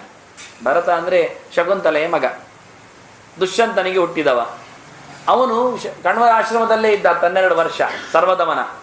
ಅವನನ್ನು ಶಕುಂತಲೆ ಕರ್ಕೊಂಡು ಬಂದ್ಲು ದುಷ್ಯಂತನೆಡೆಗೆ, ಅದೇ ಹಸ್ತಿನಪುರದ ಗದ್ದುಗೆ. ಇನ್ನೂ ಆಗಲಿಲ್ಲ, ಇವರೆಲ್ಲ ಬರಲಿಲ್ಲ, ಭೀಷ್ಮಾದಿಗಳೇ ಬಾರದ ಮುಂಚಿನ ಕಥೆ ಇದು. ಬರುವಾಗ ದುಷ್ಯಂತನ ಹತ್ತಿರ ಬಂದು ಹೇಳ್ತಾಳೆ ಶಕುಂತಲೆ, ನಿನ್ನ ಮಗ ಅಂತೇಳಿ. ಅದು ಪರಿಚಯ ನಮಗೆ ಗೊತ್ತುಂಟು, ಕಥೆ ಏನಾಯಿತು ಅಂತ. ಬರುವಾಗ ಕಳಿಸಿಕೊಡುವಾಗ ಕಣ್ವರು ಹೇಳ್ತಾರೆ ಅವರ ಶಿಷ್ಯರ ಹತ್ರ, ಋಷಿಗಳ ಹತ್ರ, ನೀವು ಹೋಗಿ ಶಕುಂತಲೆಯನ್ನು ಬಿಟ್ಟು ಬನ್ನಿ, ಮಗುವನ್ನು ಬಿಟ್ಟು ಬನ್ನಿ, ಊರಿಗೆ ಹೋಗಬೇಡಿ, ಅರಮನೆಯ ದಾರಿಗೆಲ್ಲ ಹೋಗಬೇಡಿ, ಪೇಟೆಗೆ ತಿರುಗಬೇಡಿ, ದೂರದಲ್ಲಿ ಬಿಡಿ. ಮತ್ತವ್ರು ಹೋಗ್ತಾರೆ ಕೇಳಿಕೊಂಡು. ಜನ ಸಿಕ್ಕಿತು ಅಂದ ತಕ್ಷಣ ಎಲ್ಲಿಗೆ ಹೋಗ್ಬೇಕು, ಹೇಗೆ ಹೋಗೋದಾಗ್ತದೆ, ಹೋಗ್ತಾರೆ, ರಾಜದಾರಿ ಸಿಗ್ತದೆ ಅವರಿಗೆ, ನೀವು ಹೋಗಬೇಡಿ ಅಂತ. ಇವರು ಬಹಳ ಸಮಯ ಇದ್ದದ್ರಿಂದ ಶಕುಂತಲೆ ಯಾರು ಇಲ್ಲದ ಮಗು ಅಲ್ವಾ, ಅವರೇ ಸಾಕಿದ್ದು, ಆಶ್ರಮದ ಕೂಸದು. ಇವರು ಋಷಿಗಳು ಎಲ್ಲ ಸ್ವಲ್ಪ ಜಾಸ್ತಿ ಮುಂದೆ ಬಂದರು, ಭಾಳ ಮುಂದೆ ಬರಲಿಲ್ಲ. ಜಾಸ್ತಿ ಮುಂದೆ ಬರುವಾಗಲೇ ಗೊತ್ತಾಯ್ತು ಅವರಿಗೆ ಜನರು ಹೇಗಿದ್ದಾರೆ ಅಂತ. ಕೆಲವರು ಕಲ್ಬಿಸಾಡೋದು, ಕೆಲವರು ಗಮ್ಮತ್ ಮಾಡೋದು, ಇನ್ನು ಕೆಲವರು ಯಾವುದೋ ಏಲಿಯನ್ಸ್ ಹೇಳಿಕೊಂಡು ಕಟ್ಟಿಕೊಂಡು ಹೋಗಲಿಲ್ಲ ಪುಣ್ಯಕ್ಕೆ ಇವರನ್ನು. ಹಾಗೆ ನೋಡ್ತಾರೆ ಕೆಲವರು. ನಾವಿರೊಂದೊಮ್ಮೆ ಶಾಲೆ ಹಾಕೊಂಡು ಈಗ ರಸ್ತೆ ಈಚೆ ಬಂದರೆ ಇದೆಂತ ತಪ್ಪಿ ಒಂದದ್ದು, ಎಲ್ಲಿಂದ ಬಿದ್ದಿದ್ದು ಅಂತ ಕೇಳ್ತಾರೆ ಕೆಲವರು. ಹಾಗಿರ್ತದೆ, ವಿಚಿತ್ರ ಅನಿಸ್ತದೆ. ನಾವು ಬಸ್ಸಿನಲ್ಲಿ ಎಲ್ಲರೂ ಮುಂದೆ ಹಾಕಿಕೊಂಡು, ಶಾಲೆ ಹಾಕಿಕೊಂಡು ಅಥವಾ ಪೈಜಾಮ ಹಾಕೊಂಡು ಹೋದರೆ ಈಗ ನೋಡ್ತಾ ಇರ್ತಾರೆ ಎಲ್ಲರೂ. ಹೀಗೆ ನೋಡೋದು ಎಂಥದಕ್ಕೆ ಎಂತ ಗೊತ್ತಿಲ್ಲ. ಅಂದರೆ ಅವ್ರು ಪ್ಯಾಂಟೇ ಹಾಕಬೇಕೇನು, ಬಸ್ಸಲ್ಲಿ ಹೋಗಿ ಪ್ಯಾಂಟೇ ಹಾಕಬೇಕಂತ ಕ್ರಮವೋ, ಅಥವಾ ಪ್ಯಾಂಟ್ ಇಲ್ಲದಿದ್ದರೆ ಪಕ್ಕದಲ್ಲಿ ಕೂತ್ಕೊಳ್ಳುವಾಗ ಅವರಿಗೆ ಏನಾದರೂ ಮುಜುಗರ ಆಗುತ್ತೋ, ಅರ್ಥ ಆಗೋದಿಲ್ಲ, ಭಾಳ ಕಷ್ಟ ಇರ್ತದೆ. ಇವರು ಚಡ್ಡಿ ಹಾಕ್ಕೊಂಡು ಬರ್ಬೋದು, ನಮಗೇನು ಕಷ್ಟ ಆಗೋದಿಲ್ಲ, ಏನಿಲ್ಲದೆ ಬರ್ಬೋದು, ನಮಗೇನು ಯೋಚನೆ. ಅಲ್ಲಿ ಯೋಚನೆ ಅಂದರೆ ಇಷ್ಟು ಸಂಸ್ಕೃತಿ ಮುಂದುವರಿದಿದೆ ಅಂದರೆ ವೇಷಭೂಷಣಗಳಲ್ಲಿ ಹೊಸತನವನ್ನು ಹುಡುಕಿದಾಗೆ ಮಾಡ್ತಾರೆ ಅವರು. ವಿಚಿತ್ರ ಅನಿಸ್ತದೆ ಅವರಿಗೆ. ಹಾಗೆ ಆಯಿತು. ಯಾವಾಗ? ಆಗ ಭರತನ ಕಾಲದಲ್ಲಿ ಕಣ್ವರ ಋಷಿಗಳು ಒಳಗೆ ಬಂದಾಗ ಕೂಡಲೇ ಋಷಿಗಳು ಎಚ್ಚರ ಆಯ್ತಂತೆ. ಕಣ್ವರು ಹೇಳಿದ್ದಾರೆ, ಹೆಚ್ಚು ಹೆಚ್ಚು ಮುಂದೋಗಬೇಡಿ ಅಂತ. ಓಡಿ ವಾಪಸ್ ಹೋದಂತೆ. ಶಕುಂತಲೆ ದಮ್ಮಯ್ಯ ತಪ್ಪಾಗ್ತದೆ, ಸಾರಿ, ನೀವು ಮುಂದೋಗಿ, ನಮಗೆ ಆಗುವುದಿಲ್ಲ, ಇನ್ನು ಇವರು ಏನು ಮಾಡ್ತಾರೆ ಗೊತ್ತಿಲ್ಲ, ಇನ್ನು ಸ್ವಲ್ಪ ಹೊತ್ತು ಹೋದಿಲ್ಲ ಇವರದ್ದು ಗಡ್ಡ ಎಲ್ಲ ಕತ್ತರಿಸುವುದು, ಇವರು ಕೈಕಾಲು ಹೇಳ್ಕೊಂಡು ಹೋಗಿ ಲ್ಯಾಬೊರೇಟರಿಲಿ ಇಡುವುದು ಎಲ್ಲ ಶುರು ಮಾಡಿದರೆ ಓಡಿದ್ರ. ಆಗಲೇ ಓಡಿದ್ದರೆ ಪರೀಕ್ಷಿತನ ಕಾಲದಲ್ಲಿ ಏನಾಗಬೇಡ. ಪರೀಕ್ಷಿತ ಇತ್ತೀಚಿನವ, ಲಕ್ಷಾಂತರ ವರ್ಷದ ಹಿಂದಿನ ಕಥೆ ನಾನು ಹೇಳಿದ್ದು, ಇದು 1000 ವರ್ಷದ ಹಿಂದಿನ ಕಥೆ. ಅದರಿಂದ ಪರೀಕ್ಷಿತ ಬಂದಾಗ, ಶುಕಾಚಾರ್ಯ ಪರೀಕ್ಷಿತನಲ್ಲಿ ಬಂದಾಗ ಜನ ಗಲೀಜು ಮಾಡಿದ್ರು, ಉಗುಳಿದ್ರಂತೆ, ಕೆಲವರು ಕಲ್ಬಿಸಾಡಿದ್ರಂತೆ, ಹುಚ್ಚ ಅಂತ ತಿಳ್ಕೊಂಡ್ರಂತೆ. ಆದರೆ ಅರಮನೆ ಒಳಗೆ ಬಂದಾಗ ಋಷಿಗಳೆಲ್ಲ ಸೇರಿದ್ದಾರೆ, ಗೊತ್ತಾಯ್ತು ಅವರಿಗೆ, ಕೂಡಲೇ ಎದ್ದು ನಿಂತಿದ್ದಾರೆ. ರಾಜ ಇನ್ನೂ ಗಡಿಬಿಡಿಯಲ್ಲಿ ಎದ್ದಿದ್ದಾನೆ, ಋಷಿಗಳೇ ಎದ್ದು ನಿಲ್ಲಬೇಕಾದ್ರೆ ಯಾರಿರಬೇಡ ಅಂತ. ಬಂದ ತಕ್ಷಣ ಉದ್ದ ನಮಸ್ಕಾರ ಮಾಡಿ ಕೇಳಿಬಿಟ್ಟ ರಾಜ. ಹೇಳಿಕೊಂಡ, ನನಗಿನ್ನು 7 ದಿನ ಇರುವುದು ಆಯುಷ್ಯ, ಅದರ ಆಚೆಗೆ ನಾನಿಲ್ಲ, ನನಗಿರಬೇಕು ಅಂತಲೇ ಇಲ್ಲ, ಅದಾಗಿದೆ ಹಾಗೆ. ಆದ್ದರಿಂದ ನಾನೇನು ಮಾಡಬೇಕು ಅವ ಕೇಳು. ಯತ್ ಶ್ರೋತವ್ಯಂ ಅಥೋ ಜಪ್ಯಂ ಯತ್ ಕರ್ತವ್ಯಂ ದ್ರವಿಪ್ರಭೋ ಸ್ಮರ್ತವ್ಯಂ ಭಜನೀಯಂ ವ ಬ್ರೂಹಿ ಅಥವಾ ವಿಪರ್ಯ. ನಾನೇನಾದರೂ ಕೇಳಬೇಕಾದ್ರೆ ಹೇಳಿ, ಕೇಳುತ್ತೆ. ನನಗೆ ಗೊತ್ತಿಲ್ಲ, ಇಷ್ಟು ಸಮಯ ಇದ್ದು ಇಷ್ಟು ಕೇಳಿ ಸಾಯಬೇಕು ಅಂತ ಇದ್ರೆ ಅಷ್ಟು ಕೇಳುತ್ತೆ ನಾನು, ಕೇಳಿಸಿ ನನಗೆ ಕಿವಿ ಕೊಡು, ಕೂತ್ಕೊಳ್ತೇನೆ ನಾನು. ನನಗೆ ಕೇಳಬೇಕು ಅಂತ ಅಷ್ಟಲ್ಲ, ಕೇಳಲೇಬೇಕು ಅಂತ ಗಲಾಟೆ ಇಲ್ಲ, ಸಾಯ್ತಾನಲ್ಲ, ಏನಾದರೂ ಪಿರಿಪಿರಿ ಆಗೋದಕ್ಕೆ ಏನಾದರೂ ಕಿವಿಯೊಳಗೆ ಆಗ್ತಾ ಇದೆ. ಕೆಲವರು ಹಾಗೆ ಉಂಟು, ಸುಮ್ಮನೆ ಏನಾದರೂ ಕೇಳ್ತಾ ಇರಬೇಕು. ಅವ್ರಿಗೆ ಕೇಳ್ತಿದ್ರೆ ಅವರಿಗೆ ಎಚ್ಚರ ತರ್ತದೆ, ಮೂರ್ಛೆ ಹೋಗ್ತದೆ, ಅದಕ್ಕೆ ಎಂದಾದರೂ ಶಬ್ದ ಆಗ್ತಾ ಇರು, ಹಾಗೆ ಏನಾದ್ರೂ ಆಗಲಿ. ಹಾಗೆ ಅಲ್ಲ ಅಂತಾನೆ, ನನಗದಲ್ಲ. ಅಥವಾ ಜಪ್ಯಂ, ನಾನು ಜಪ ಮಾಡಬೇಕಾ, ಮಾಡ್ತೇನೆ. ದೇವರ ನಾಮಸ್ಮರಣೆ ಮಾಡಲಿಕ್ಕೆ ಉಂಟಾ, ಮಾಡ್ತೇನೆ, ಹೇಳಿಕೊಡಿ, ಉಪದೇಶ ಮಾಡಿ. ರಾಜ ಸಾಯ್ಲಿಕ್ಕೆ ಹೋಗ್ತಾನೆ, ಹೆದರಿ ಜಪ ಮಾಡ್ತಾ ಕೂತ ಅಂತ ಹೇಳಿಬೇಡಿ, ಮತ್ತೆ ಅದು ಬಿಡಿ. ಅದು ಕರ್ತವ್ಯ. 7 ದಿನ ಇರುವುದು. ಅರಸೊತ್ತಿಗೆ ಇಲ್ಲಿ ಕೆಲವೆಲ್ಲ ವ್ಯಾಪಾರ ವ್ಯವಹಾರ ಮಾಡಲಿಕ್ಕುಂಟು, ಎಲ್ಲ ಬಾಕಿಯಾಗಿದೆ, ಕೆಲವೆಲ್ಲ ಟೆಂಡರ್ ಎಲ್ಲ ಕರೆದಾಗಿದೆ, ಎಲ್ಲ ಮುಗಿಸದೆ ಹೋದರೆ ಸರಿ ಆಗ್ತದೆ ಹೇಳಿದರೆ ಮಾಡ್ತೇನೆ ಅಂದ. ಎತ್ ಕರ್ತವ್ಯ, ರಾಜನಾಗಿ ಮಾಡಲಿಕ್ಕೆ ಇರುವಂಥದ್ದೊಂದೊಮ್ಮೆ ಬಾಕಿ ಇದ್ರೆ ಹೇಳಿ ಮಾಡ್ತೇನೆ ಅಂದ. ಮನುಷ್ಯ ಮಾಡೋ ಕೆಲಸವನ್ನು ಮಾಡಿ ಹೋಗ್ತೇನೆ, ನನಗೇನು ತಪ್ಪಿಲ್ಲ. ನನಗೆ ಮಾಡು ಹೇಳಿಕೊಡುವರು ಸಲಹೆಗಾರರು ಸರಿ ಇಲ್ಲ, ಹೇಳಿಬಿಡಿ ಏನು ಮಾಡೋದು ನನಗೆ ಗೊತ್ತಿಲ್ಲ ಅಂತ. ನನಗಿರೋದು 7 ದಿನವನ್ನು ನೀವು ಸಾರ್ಥಕಗೊಳಿಸುವ ಉಪಾಯ ಹೇಳಿಬಿಡಿ. ಸ್ಮರ್ತವ್ಯಂ, ನೆನಪು ಮಾಡಿಕೊಳ್ಳಿಕ್ಕೆ ಉಂಟ, ಯಾರನ್ನಾದ್ರು ನೆನಪು ಮಾಡಿಕೊಳ್ಳಿ. ಹರಕೆಯಲ್ಲಿ ಆದರೂ ಬಾಕಿ ಉಂಟ ನೋಡಿ, ಯಾರಿಗೆ ಕೊಡ್ಲಿಕ್ಕಿದ್ರೆ, ಯಾರಿಗೆ ಬಾಯಿ ಮಾತಲ್ಲಿ ಹೇಳಿದರೆ ಅದನ್ನು ಇಟ್ಟುಕೊಂಡು ಸಾಯಬೇಡಿ. ಮತ್ತೆ ಅವರು ಈ ಇದೊಂದು ಪಕ್ಕಿ ಉಂಟಲ್ಲ, ಯಾವುದು ಬೆಳಿಗ್ಗೆ ಕೂಗ್ತಾ ಇರ್ತದೆ, ಕೊರು ಕೊರು ಅಂತೇಳಿ, ಅದು ಇಲ್ಲಿಯವರಿಗೆಲ್ಲ ಗೊತ್ತು, ಕುಪ್ಪಶೆಟ್ಟಿ ಕೊರು ಕೊರು, ಅದು ಸಾಲ ತಗೊಂಡಿದ್ದಂತೆ ಅಂದರೆ ಹೇಳೋದು. ಅದೀಗ ಎಲ್ಲಿ ಆದರೂ ಹುಟ್ಟಿ ಬಂದಿದ್ದರೆ ಅವನ ಪುಣ್ಯಾತ್ಮ ಕಿವಿ ಕೊಟ್ಟಿದ್ದ, ಅವನಿಗೆ ಕಿವಿ ಸತ್ತಿದ್ರೆ ಪ್ರಯೋಜನ ಇರೋದು, ಬೊಬ್ಬೆ ಹೊಡೋದು, ಅದು ಕೊರು ಕೊರು ಹೇಳ್ತಾ ಇರೋದೊಂದು. ಆದರೆ ಇವತ್ತು ಅದು ನಮಗೆ ಹೇಳೋದು ಆ ಹಕ್ಕಿ ಏನು ಅಂದರೆ, ನೀವು ಸಾಲ ಮಾಡಿ ಸಾಯಬೇಡಿ, ಮತ್ತೆ ಕೊಡು ಕೊಡು ಅಂತ ಕೇಳುವವರು ಕೂಗಬೇಕಾಗತ್ತೆ, ಬಾಕಿ ಇದ್ದರೆ ಕೊಟ್ಟಬೇಡಿ ಅಂತ ಅವನನ್ನು ಮಾತ್ರ ಕರೆದು ಹೇಳೋದಲ್ಲ, ಎಲ್ಲರಿಗೂ ಅದು ಸಂದೇಶ, ಪಾಠ ಅರ್ಥ ಆಗಲಿ ಅಂತ ಹೇಳಿಕೊಂಡು ತಿಳಿಸಿಕೊಡುವಂಥ ವ್ಯವಸ್ಥೆ. ಆ ನೆಲೆಯಲ್ಲಿ ಇವನು ಹೇಳ್ತಾನೆ, ಸ್ಮರ್ತವ್ಯಂ, ಏನಾದ್ರು ನೆನಪು ಮಾಡಲಿಕ್ಕೆ ಉಂಟಾ, ಯಾರಾದ್ರು ನೆನಪು ಮಾಡಿಕೊಳ್ಬೇಕಾ, ಏನಾದರೂ ನೆನಪಿನ ಅಂಗಳದಲ್ಲಿ ತರಲಿಕ್ಕೆ ಉಂಟಾ ಹೇಳಿ ಸ್ವಾಮಿ. ಭಜನೀಯಂವ, ಬೇಡ ಯಾರನ್ನಾದರೂ ಸೇವೆ ಮಾಡಿ. ಭಜನೆ ಅಂದರೆ ತಾಳ ತಟ್ಟುವುದಲ್ಲ ಪುಣ್ಯಕ್ಕೆ. ಯಾವ ಜನ್ಮದಲ್ಲಿ ಎಲ್ಲ ಪುರಾಣದ ಎಲ್ಲಿಯೂ ಸಹ ಭಜನೆ ಅಂದರೆ ತಾಳ ತಟ್ಟುವುದು, ಬೊಬ್ಬೆ ಹೊಡಿದು ಹೇಳಲಿಲ್ಲ. ಪ್ರಾರಬ್ಧ ಅವರದ್ದು ಇಬ್ಬರದ್ದು, ಭಜನೆ ಮಾಡುವವರದ್ದು ಪ್ರಾರಬ್ಧ, ಬೊಬ್ಬೆ ಹೊಡಿವಾಗ ಕಿವಿ ಹಾಳಾಗಿ ಹೋಗ್ತದೆ. ಭಜನೆ ಅಂದರೆ ಭಜ ಸೇವಾಯಾಮ್ ಧಾತು. ಎಲ್ಲಿ ನೋಡಿದ್ರಲ್ಲಿ ಸಂಸ್ಕೃತದ ಭಜನೆ, ಅದು ಕನ್ನಡಕ್ಕೆ ಬಂದದ್ದು ಈಗ. ಭಜನೆ ಅಂದರೆ ಹಾಗೆ ಅಂತ ತಾಳ ತಟ್ಟಿ ಬೊಬ್ಬೆ ಹೊಡೆಯೋದೊಂದು. ಸಂಸ್ಕೃತದ ಭಜನೆ ಶಬ್ದ ಭಜನಂ ಅಂದರೆ ಭಜ ಸೇವಾಯಾಮ್, ಸೇವೆ ಮಾಡೋದಂತ. ಗುರು ಹಿರಿಯರ ಸೇವೆ, ಸಮಾಜದ ಸೇವೆ, ಉಳಿದವರ ಗುರುಗಳ ಅಥವಾ ತನ್ನವರ ಸೇವೆ, ಅನಾಥರ, ದೀನರ, ದಲಿತರ, ಬಡವರ ಬಹುಬಗೆಯ ದೈಹಿಕವಾದ, ವಾಚಿಕವಾದ, ಮಾನಸಿಕವಾದ ಸೇವೆಗಳು. ಇದರ ಬಗ್ಗೆ ಎಚ್ಚರಾಗಬೇಕಾಗಿ ಹೇಳ್ತಾನೆ, ಯಾರನ್ನಾದರೂ ನಾನು ಸೇವೆ ಮಾಡಲಿಕ್ಕೆ ಉಂಟಾ ಅಂತ. ಆದ್ದರಿಂದ ಎಲ್ಲಿ ನೋಡಿ, ಭಕ್ತಿಯ ಪ್ರಮುಖ ಘಟ್ಟಗಳನ್ನು ಹೇಳಿದ ಪ್ರಹ್ಲಾದನು ಶ್ರವಣಂ, ಕೀರ್ತನಂ, ವಿಷ್ಣೋ ಸ್ಮರಣಂ, ಪಾದಸೇವನಂ, ಅರ್ಚನಂ, ವಂದನಂ, ದಾಸ್ಯಂ, ಸಖ್ಯಂ, ಆತ್ಮನಿವೇದನಂ ಇತಿ ಪುಂಸಾರ್ಪಿತ ವಿಷ್ಣು ಭಕ್ತಿಶ್ಚೇ ನವಲಕ್ಷಣ ಅಂತಾನೆ. ಇದರಲ್ಲಿ ಸೇರಲಿಲ್ಲ. ಶ್ರವಣ ಅಂದರೆ ಕೇಳುವುದು, ಕೀರ್ತನ ಅಂದರೆ ಹೇಳುವುದು, ಇನ್ನೊಬ್ಬರಿಗೆ ತಿಳಿಸುವುದು, ಭಗವಂತನ ಕೀರ್ತಿಯನ್ನು ಮತ್ತೊಬ್ಬರಿಗೆ ತಿಳಿಸಿಕೊಡುವುದು, ಸ್ಮರಣ ನೆನಪಿಸಿಕೊಳ್ಳುವುದು, ಪಾದ ಸೇವನ ಹಿರಿಯರ ಪಾದೆಯನ್ನು ಸೇವೆ ಮಾಡುವುದು, ಅರ್ಚನ ಪೂಜಿಸುವುದು, ವಂದನ ಅರ್ಚನ ವಂದನ ವದಿ ಅಭಿವಾದನ ಸ್ತುತ್ಯೋ ದೇವರ ಸ್ತುತಿ ಹೇಳೋದು, ನಮಸ್ಕರಿಸುವುದು, ಪ್ರದಕ್ಷಿಣೆ ವ್ರತ ನಿಯಮ ಮಾಡೋದು, ದಾಸ್ಯಂ ಸೇವೆ ಮಾಡುವುದು, ದಾಸಭಾವವನ್ನು ಇಟ್ಟುಕೊಳ್ಳುವುದು, ಸಖ್ಯ ಗೆಳೆತನ, ಆತ್ಮನಿವೇದ ತನ್ನನ್ನು ಒಪ್ಪಿಸುವುದು. ಇಲ್ಲ, ಅದೊಂದು ಪದ್ಧತಿಯೇ ಇಲ್ಲ, ಅಲ್ಲಿ ಕ್ರಮವೇ ಇಲ್ಲ. ಎಂತ ಹೇಳೋದು, ಯಾರ ಹತ್ರ ಹೇಳೋದು, ಹೇಗೆ ಹೇಳೋದು? ಉದರ ವೈರಾಗ್ಯವಿದು ಯಾರಿಗೆ ಹೇಳೋದು? ನಮ್ಮ ಪದ್ಮನಾಭನಲ್ಲಿ ಯಾರಿಗೆ ಹೇಳೋದು? ಇವರಲ್ಲಿಯ ಇನ್ನೊಬ್ಬರಿಗ ತಿಳಿಸುವುದು ಹೇಗೆ? ಅವರು ಸಮಾಜದ ಅಂಕು ಡೊಂಕು ತಿದ್ದಲಿಕ್ಕೆ ರಾಗದ ಮೂಲಕ, ಹಾಡಿನ ಮೂಲಕ ಹೇಳಿಕೊಂಡು ಹೋದರು, ಸಂದೇಶ ಕೊಟ್ಟರು, ಸರ್ವಜ್ಞ ಕೊಟ್ಟ ಹಾಗೆ. ಅದನ್ನು ಹಾಡ್ಲಿಕ್ಕುಂಟ. ಗಂಜೀಯ ಕುಡಿದಾರು ಗಂಡಾನ ಮನೆಯಲೇಸು ಅಂದಾಣದ ಮೇಲ ಚವರೀಯ ಅದು ಹೇಳಿಕೊಂಡಿರುವುದ. ಅವ ಹೇಳಿದ ಸರ್ವಜ್ಞ ನುಡಿಯಿಂದ ಸಂದೇಶ ಕೊಟ್ಟ, ನೋಡಿ ಹೀಗೆ ಕ್ರಮ, ಸಮಾಜ ಹೀಗಿದೆ ಅಂತ ಮುಗೀತು. ಮಕ್ಕಳ ಆಟವು ಚಂದ, ಮತ್ತು ಯೌವನ ಚಂದ, ಮುಪ್ಪಿನಲ್ಲಿ ಚಂದ ನರೆಗಡ್ಡ, ಜಗಕ್ಕೆಲ್ಲ ಎತ್ತ ನೋಡಿದರು ನಗು ಚಂದ. ಅದನ್ನು ಚಂದ ಮಾಡಿ ಹಾಡುದ.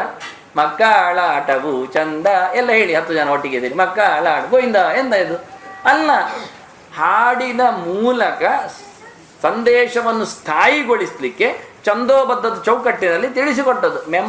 ಮೆಮೊರಿಸಮ್ ಮಾಡಲಿಕ್ಕೆ, ನೆನಪು ಮಾಡಿಕೊಳ್ಳಲಿಕ್ಕೆ ಪ್ರಾಸ, ಅನುಪ್ರಾಸ, ಗತಿ, ನಿಯಮ, ಹಂಸ ಎಲ್ಲ ಕೊಟ್ಟದ್ದು.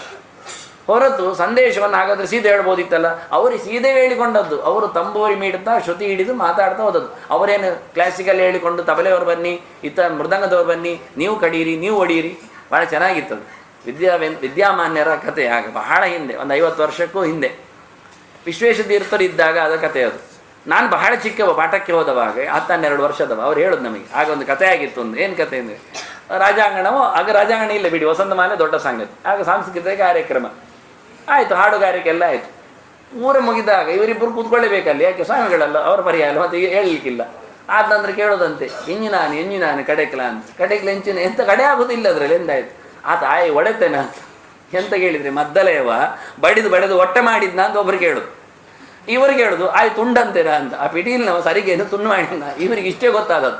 ಅವ ಎಕ್ಕಡ್ದಿಂಗೆ ಅಂತ ಹೇಳಿ ಕೊಯ್ ಅವ ತುಂಡಾಪ್ರಿಯತ ಒಮ್ಮೆ ಬಡಿತು ಅಂತ ಹೇಳಿ ಹೊಟ್ಟೆ ಹಾತಿರತ ಅಲ್ಲಿಗೆ ಆಯಿತು. ಕಡೆಗೇನಾಯ್ತು ಕೇಳಿದ್ರೆ ಇಷ್ಟೇ ಆಯ್ತು ಅಂತಂದೇಳಿ ಅವರು ಕೂತ್ಕೊಂಡು ಜಪ ಮಾಡುವುದು. ನಾಳೆ ಪಾಠ ಮಾಡುವಾಗ ಎಂಥ ಯುಕ್ತಿಯನ್ನು ಹೇಳೋದು, ಯಾವ ನೆಲೆಯಲ್ಲಿ ಯಾವ ಯುಕ್ತಿಯನ್ನು ದೃಢಗೊಳಿಸಿ ಮಾಟ ಮಾಡಿದ್ರೆ ಅರ್ಥ ಆಗ್ತದೆ, ಸಿದ್ಧಾಂತಗಳು ಹೇಳುವುದೆಲ್ಲ ತಿಳಿಸ್ಬೇಕು ಅವರಿಗೆ, ಅದರ ಯೋಚನೆ ಇರ್ತದೆ.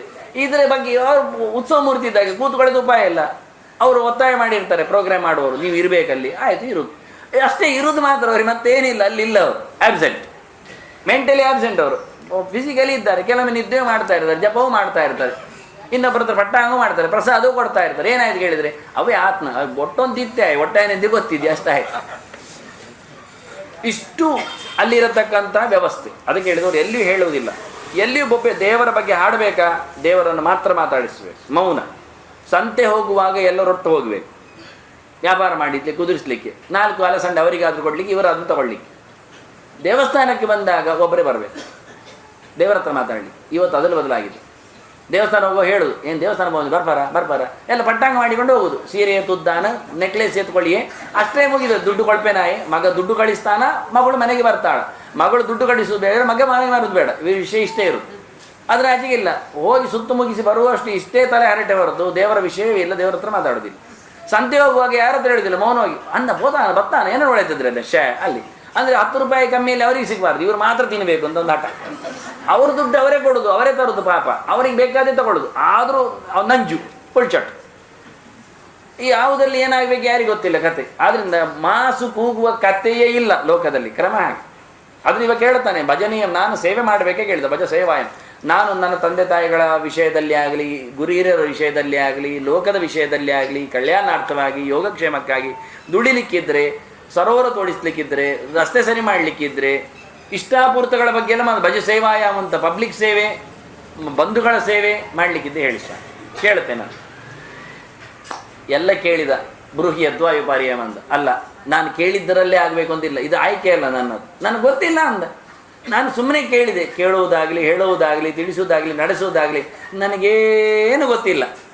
7 ದಿನ ಇದ್ದೇನೆ, ನೀವು ಹೇಳಿದಾಗ ಕೇಳುತ್ತೆ.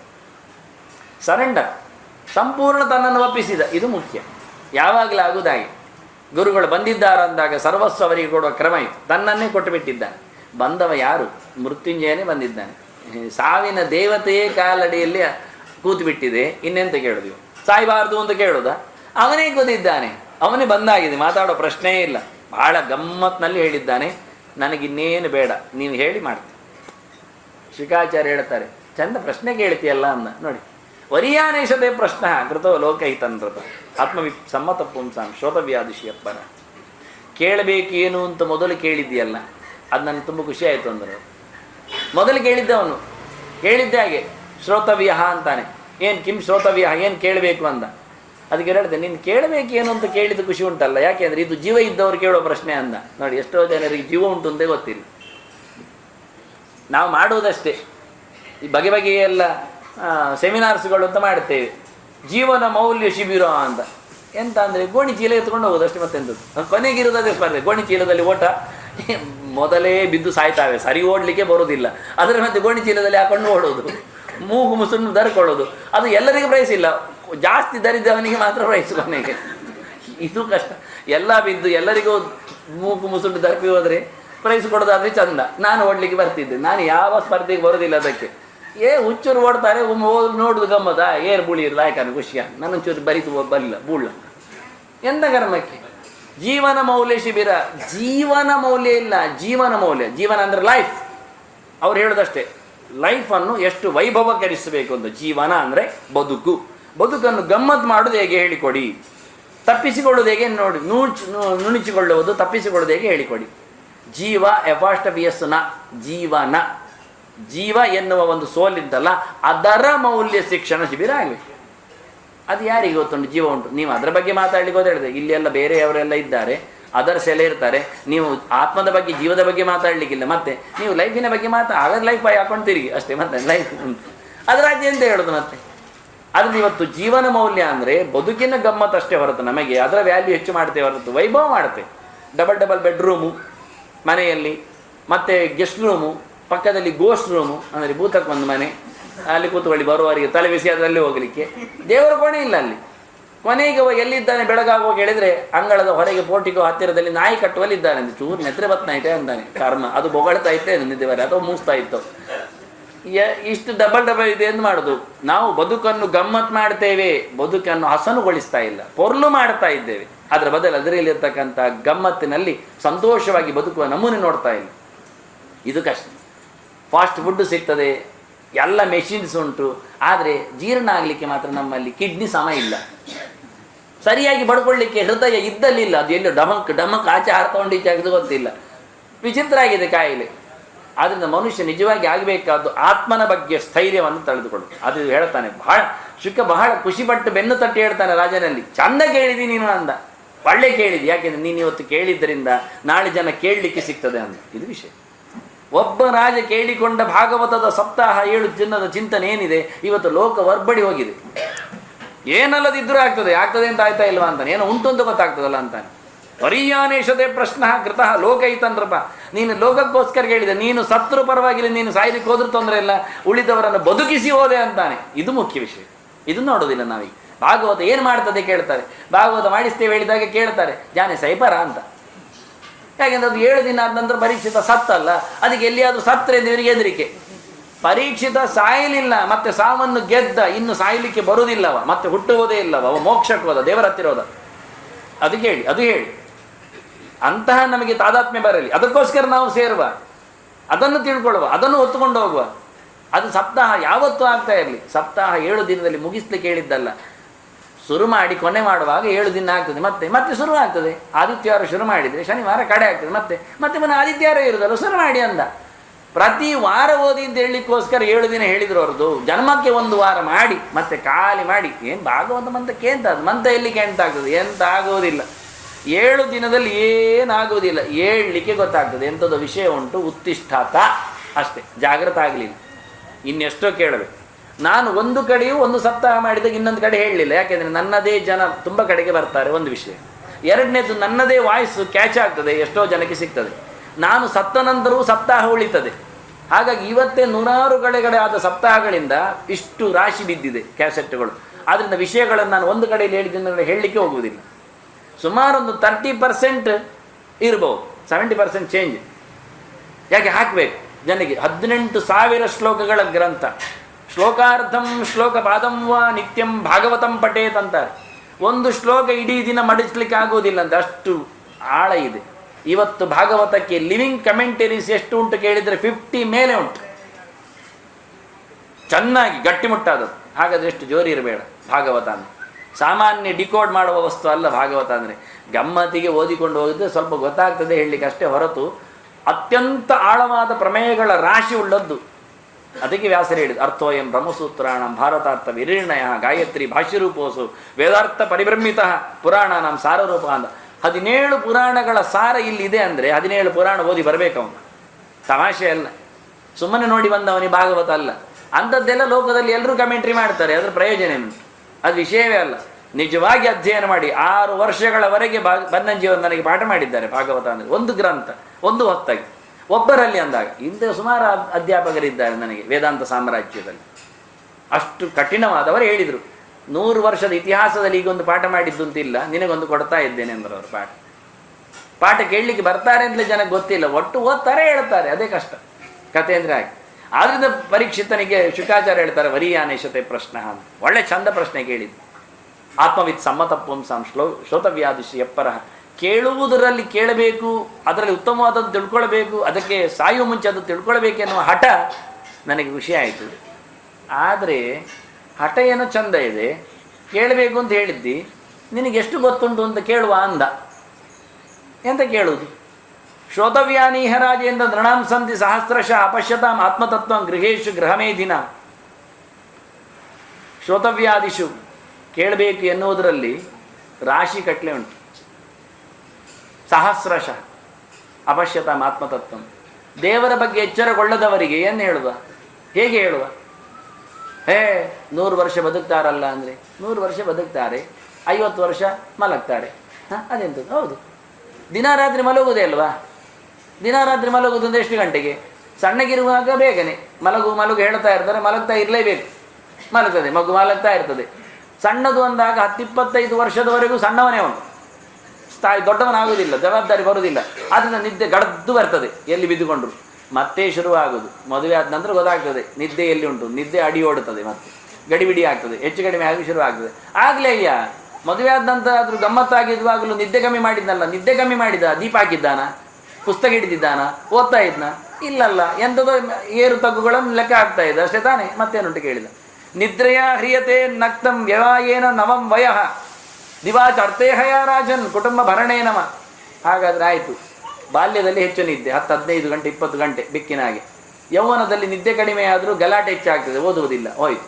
ಮುದಿತನದಲ್ಲಿ ಓದ್ತಾನೆ ಅಂದರೆ ಮುದಿತನದಲ್ಲಿ ಹೇಳಿ ಕೊಡುವುದಿಲ್ಲ, ಮತ್ತು ಇದ್ದಲ್ಲೇ ಮಲಗಿರ್ತಾನೆ, ನಾವು ಮಲಗಿಕೊಂಡೇ ಇರ್ತಾನೆ. ಇಲ್ಲಾದರೆ ಪಕ್ಕ ಅಕ್ಕದವರು ಹೇಳ್ತಾರೆ ಅಜ್ಜ ಈರ್ಜಪ್ಪಲೆ ಅಂತ, ನೀನು ಮಲಗಿ ಹೇಳ್ತಾರೆ. ಎದ್ರವರಿಗೆ ಕಷ್ಟ, ಕಿವಿ ಕೊಡಬೇಡಿ ಅಂತ ಮಾಡ್ತಾರೆ ಅವರನ್ನು, ಆಯ್ತಾ ಇಲ್ಲ. ಹೀಗಾಗಿ ಮುದಿತನದ ನಂತರ ನಿದ್ದೆ ಬಾರದಿದ್ದರೂ ಬಿದ್ದುಕೊಂಡಿರ್ತಾನೆ. ಎಳವೆಯಲ್ಲಿ ಓದಲಿಕ್ಕಿರೋದಿಲ್ಲ, ಮಲಗಿರ್ತಾನೆ ಮಗುವಾಗಿ. ಹರೆಯದಲ್ಲಿ ಓದುವುದಿಲ್ಲ, ಗಮ್ಮತ್ ಮಾಡ್ತಾನೆ. ಹೋಗ್ಲಿ ಮಾರೇರೆ, ರಾತ್ರಿ ಬಿಡಿ ನೀವು. ಹಗಲುಂಟಲ್ಲ, ದಿವಾಚ ಅರ್ಥೇಹಯ ರಾಜನ್, ಹಗಲಿಗೆ ದುಡ್ಡು ಮಾಡೋದು, ಕುಟುಂಬ ಭರಣೇನವ, ಮನೆ ಮಂದಿ ಸಾಕೋದು, ಎಲ್ಲರೂ ಕೆಲಸಕ್ಕೆ ಹೋಗುದು ಬೀಗ ಹಾಕಿಕೊಂಡು, ನಾಯಿಯನ್ನು ಪುಚ್ಚೆಯನ್ನು ಹೊರಗೆ ಬಿಟ್ಟು ಓಡೋದು, ಇತ್ತೆ ಬರ್ಪೆ ಹೇಳಿಕೊಂಡು. ಇನ್ನೆಂತ ಮಾಡಲಿಕ್ಕೆ ಆಗ್ತದೆ ಹೇಳ್ತಾರೆ. ಹಗಲಿಡೀ ದುಡಿಮೆಗೆ ಹೋಗ್ತಾನೆ. ನಾನು ಹೇಳೋದು ಹೆಚ್ಚು ದುಡಿಮೆ ಸುತ್ತು ಕಡಿಮೆ ಅಂತ. ಎಲ್ಲರಿಗೂ ಒಟ್ಟಿಗೆ. ನನಗೆ ಎಷ್ಟೋ ಗಾದೆಗಳಿಗೆ ನನ್ನದು ತಗಾದೆ ಉಂಟು, ಕ್ರಮ ಪ್ರಕಾರವಾಗಿ ಅನುಭವದಲ್ಲಿ. ಪ್ರಯೋಜನ ಇಲ್ಲ ಅಂತಾನೆ. ಚೊಕ್ಕವಾಗಿ ಮನೆಯನ್ನು ನಡೆಸಿಕೊಂಡು, ಗೃಹಿಣಿ ಗೃಹ ಮುಚ್ಯತೆ ಅಂತ, ಮನೆಯಲ್ಲಿ ಅವಳು ನಿಂತು ಕೆಲಸ ಮಾಡ್ತಾ ಇದ್ರೆ, ಮಕ್ಕಳನ್ನೆಲ್ಲ ಚೆನ್ನಾಗಿ ನೋಡಿಕೊಂಡ್ರೆ ಅದಕ್ಕಿಂತ ದೊಡ್ಡ ಹೇಳುವುದು ಮಾತ್ರ ನಾವು. ಮನೆ ಮೊದಲ ಪಾಠಶಾಲೆ, ಗಜನಿನ್ ತಾಯಿ ಕಲಿಸಿದ ಗುರು. ಎಲ್ಲಿಲ್ಲ, ಅವಳು ಮೊದಲೇ ಡಸ್ಟ್ಬಿನ್ ಹಾಕಿ ಬರ್ತಾಳೆ ಹುಟ್ಟುವಾಗಲೇ. ಎಲ್ಲಿ ಆದರೂ ಕಿಂಡರ್ ಗಾರ್ಡನ್ ಮತ್ತೊಂದು ಅಂತ ಎಲ್ಲಿ ಉಂಟು. ಅವುಗಳಿಗೆ ಅಪ್ಪ ಯಾರು ಅಮ್ಮ ಯಾರು ಗೊತ್ತಿಲ್ಲ. ಅವು ಬರುವಾಗಲೇ ನಿದ್ದೆ ಮಾಡಿಕೊಂಡು ಬರ್ತವೆ. ಗಾಡಿ ಮಣ ಬೆನ್ನ ನಿಂದಿರ್ತದೆ, ಬಿದ್ದುಕೊಂಡೇ ಬರ್ತದೆ, ಎಚ್ಚರ ಆಗೋದಿಲ್ಲಿ. ಆದರೆ ನೀವು ಹೇಳ್ತಾನೆ, ನಿಜವಾಗಿ ಜನರಿಗೆ ಪುರ್ಸೊತ್ತಿಲ್ಲ. ಆದ್ದರಿಂದ ನೀನು ಏನು ಓದಿದ್ದೆ? ಆ ನಂತರ ನಾನು ಹೇಳಬೇಕು ಓದಿದ್ದು ಯಾವುದು ಬಾಕಿ ಇದೆ ಅಂತ. ನೀನು ಎಂಥದ್ದು ಓದಲಿಲ್ಲ, ಬದುಕಿದ್ದು ಮಾತ್ರ. ನಾನು ಹೇಳುವುದು ಎಲ್ಲಿಗೆ ಅಂತ ಗಲಾಟೆ ಮಾಡ್ತಾರೆ. ಶುಕಾಚಾರ್ಯ ಹೇಳಲಿಕ್ಕೆ ಹೋಗು ಮುಂಚೆ ಶ್ರೋತವ್ಯಾನಿಹ ರಾಜೇಂದ್ರ ನೃಣಾಂ ಸಂತಿ ಸಹಸ್ರಶಃ, 1000 ಕಟ್ಟಲೆ ವಿಷಯ ಉಂಟು. ನೀನು ಬದುಕುದು ಹೇಳಿದಿನ, ನೀನು ಕೇಳುವುದಿಲ್ಲಿಗೆ ಕೇಳಿ. ಅದು ನಮ್ಮ ಪರಿಸ್ಥಿತಿ. ಶ್ರೀಕೃಷ್ಣಾರ್ಪಣ. ಹರೇ ರಾಮ. ಕೃಷ್ಣ ಕೃಷ್ಣ ಕೃಷ್ಣ.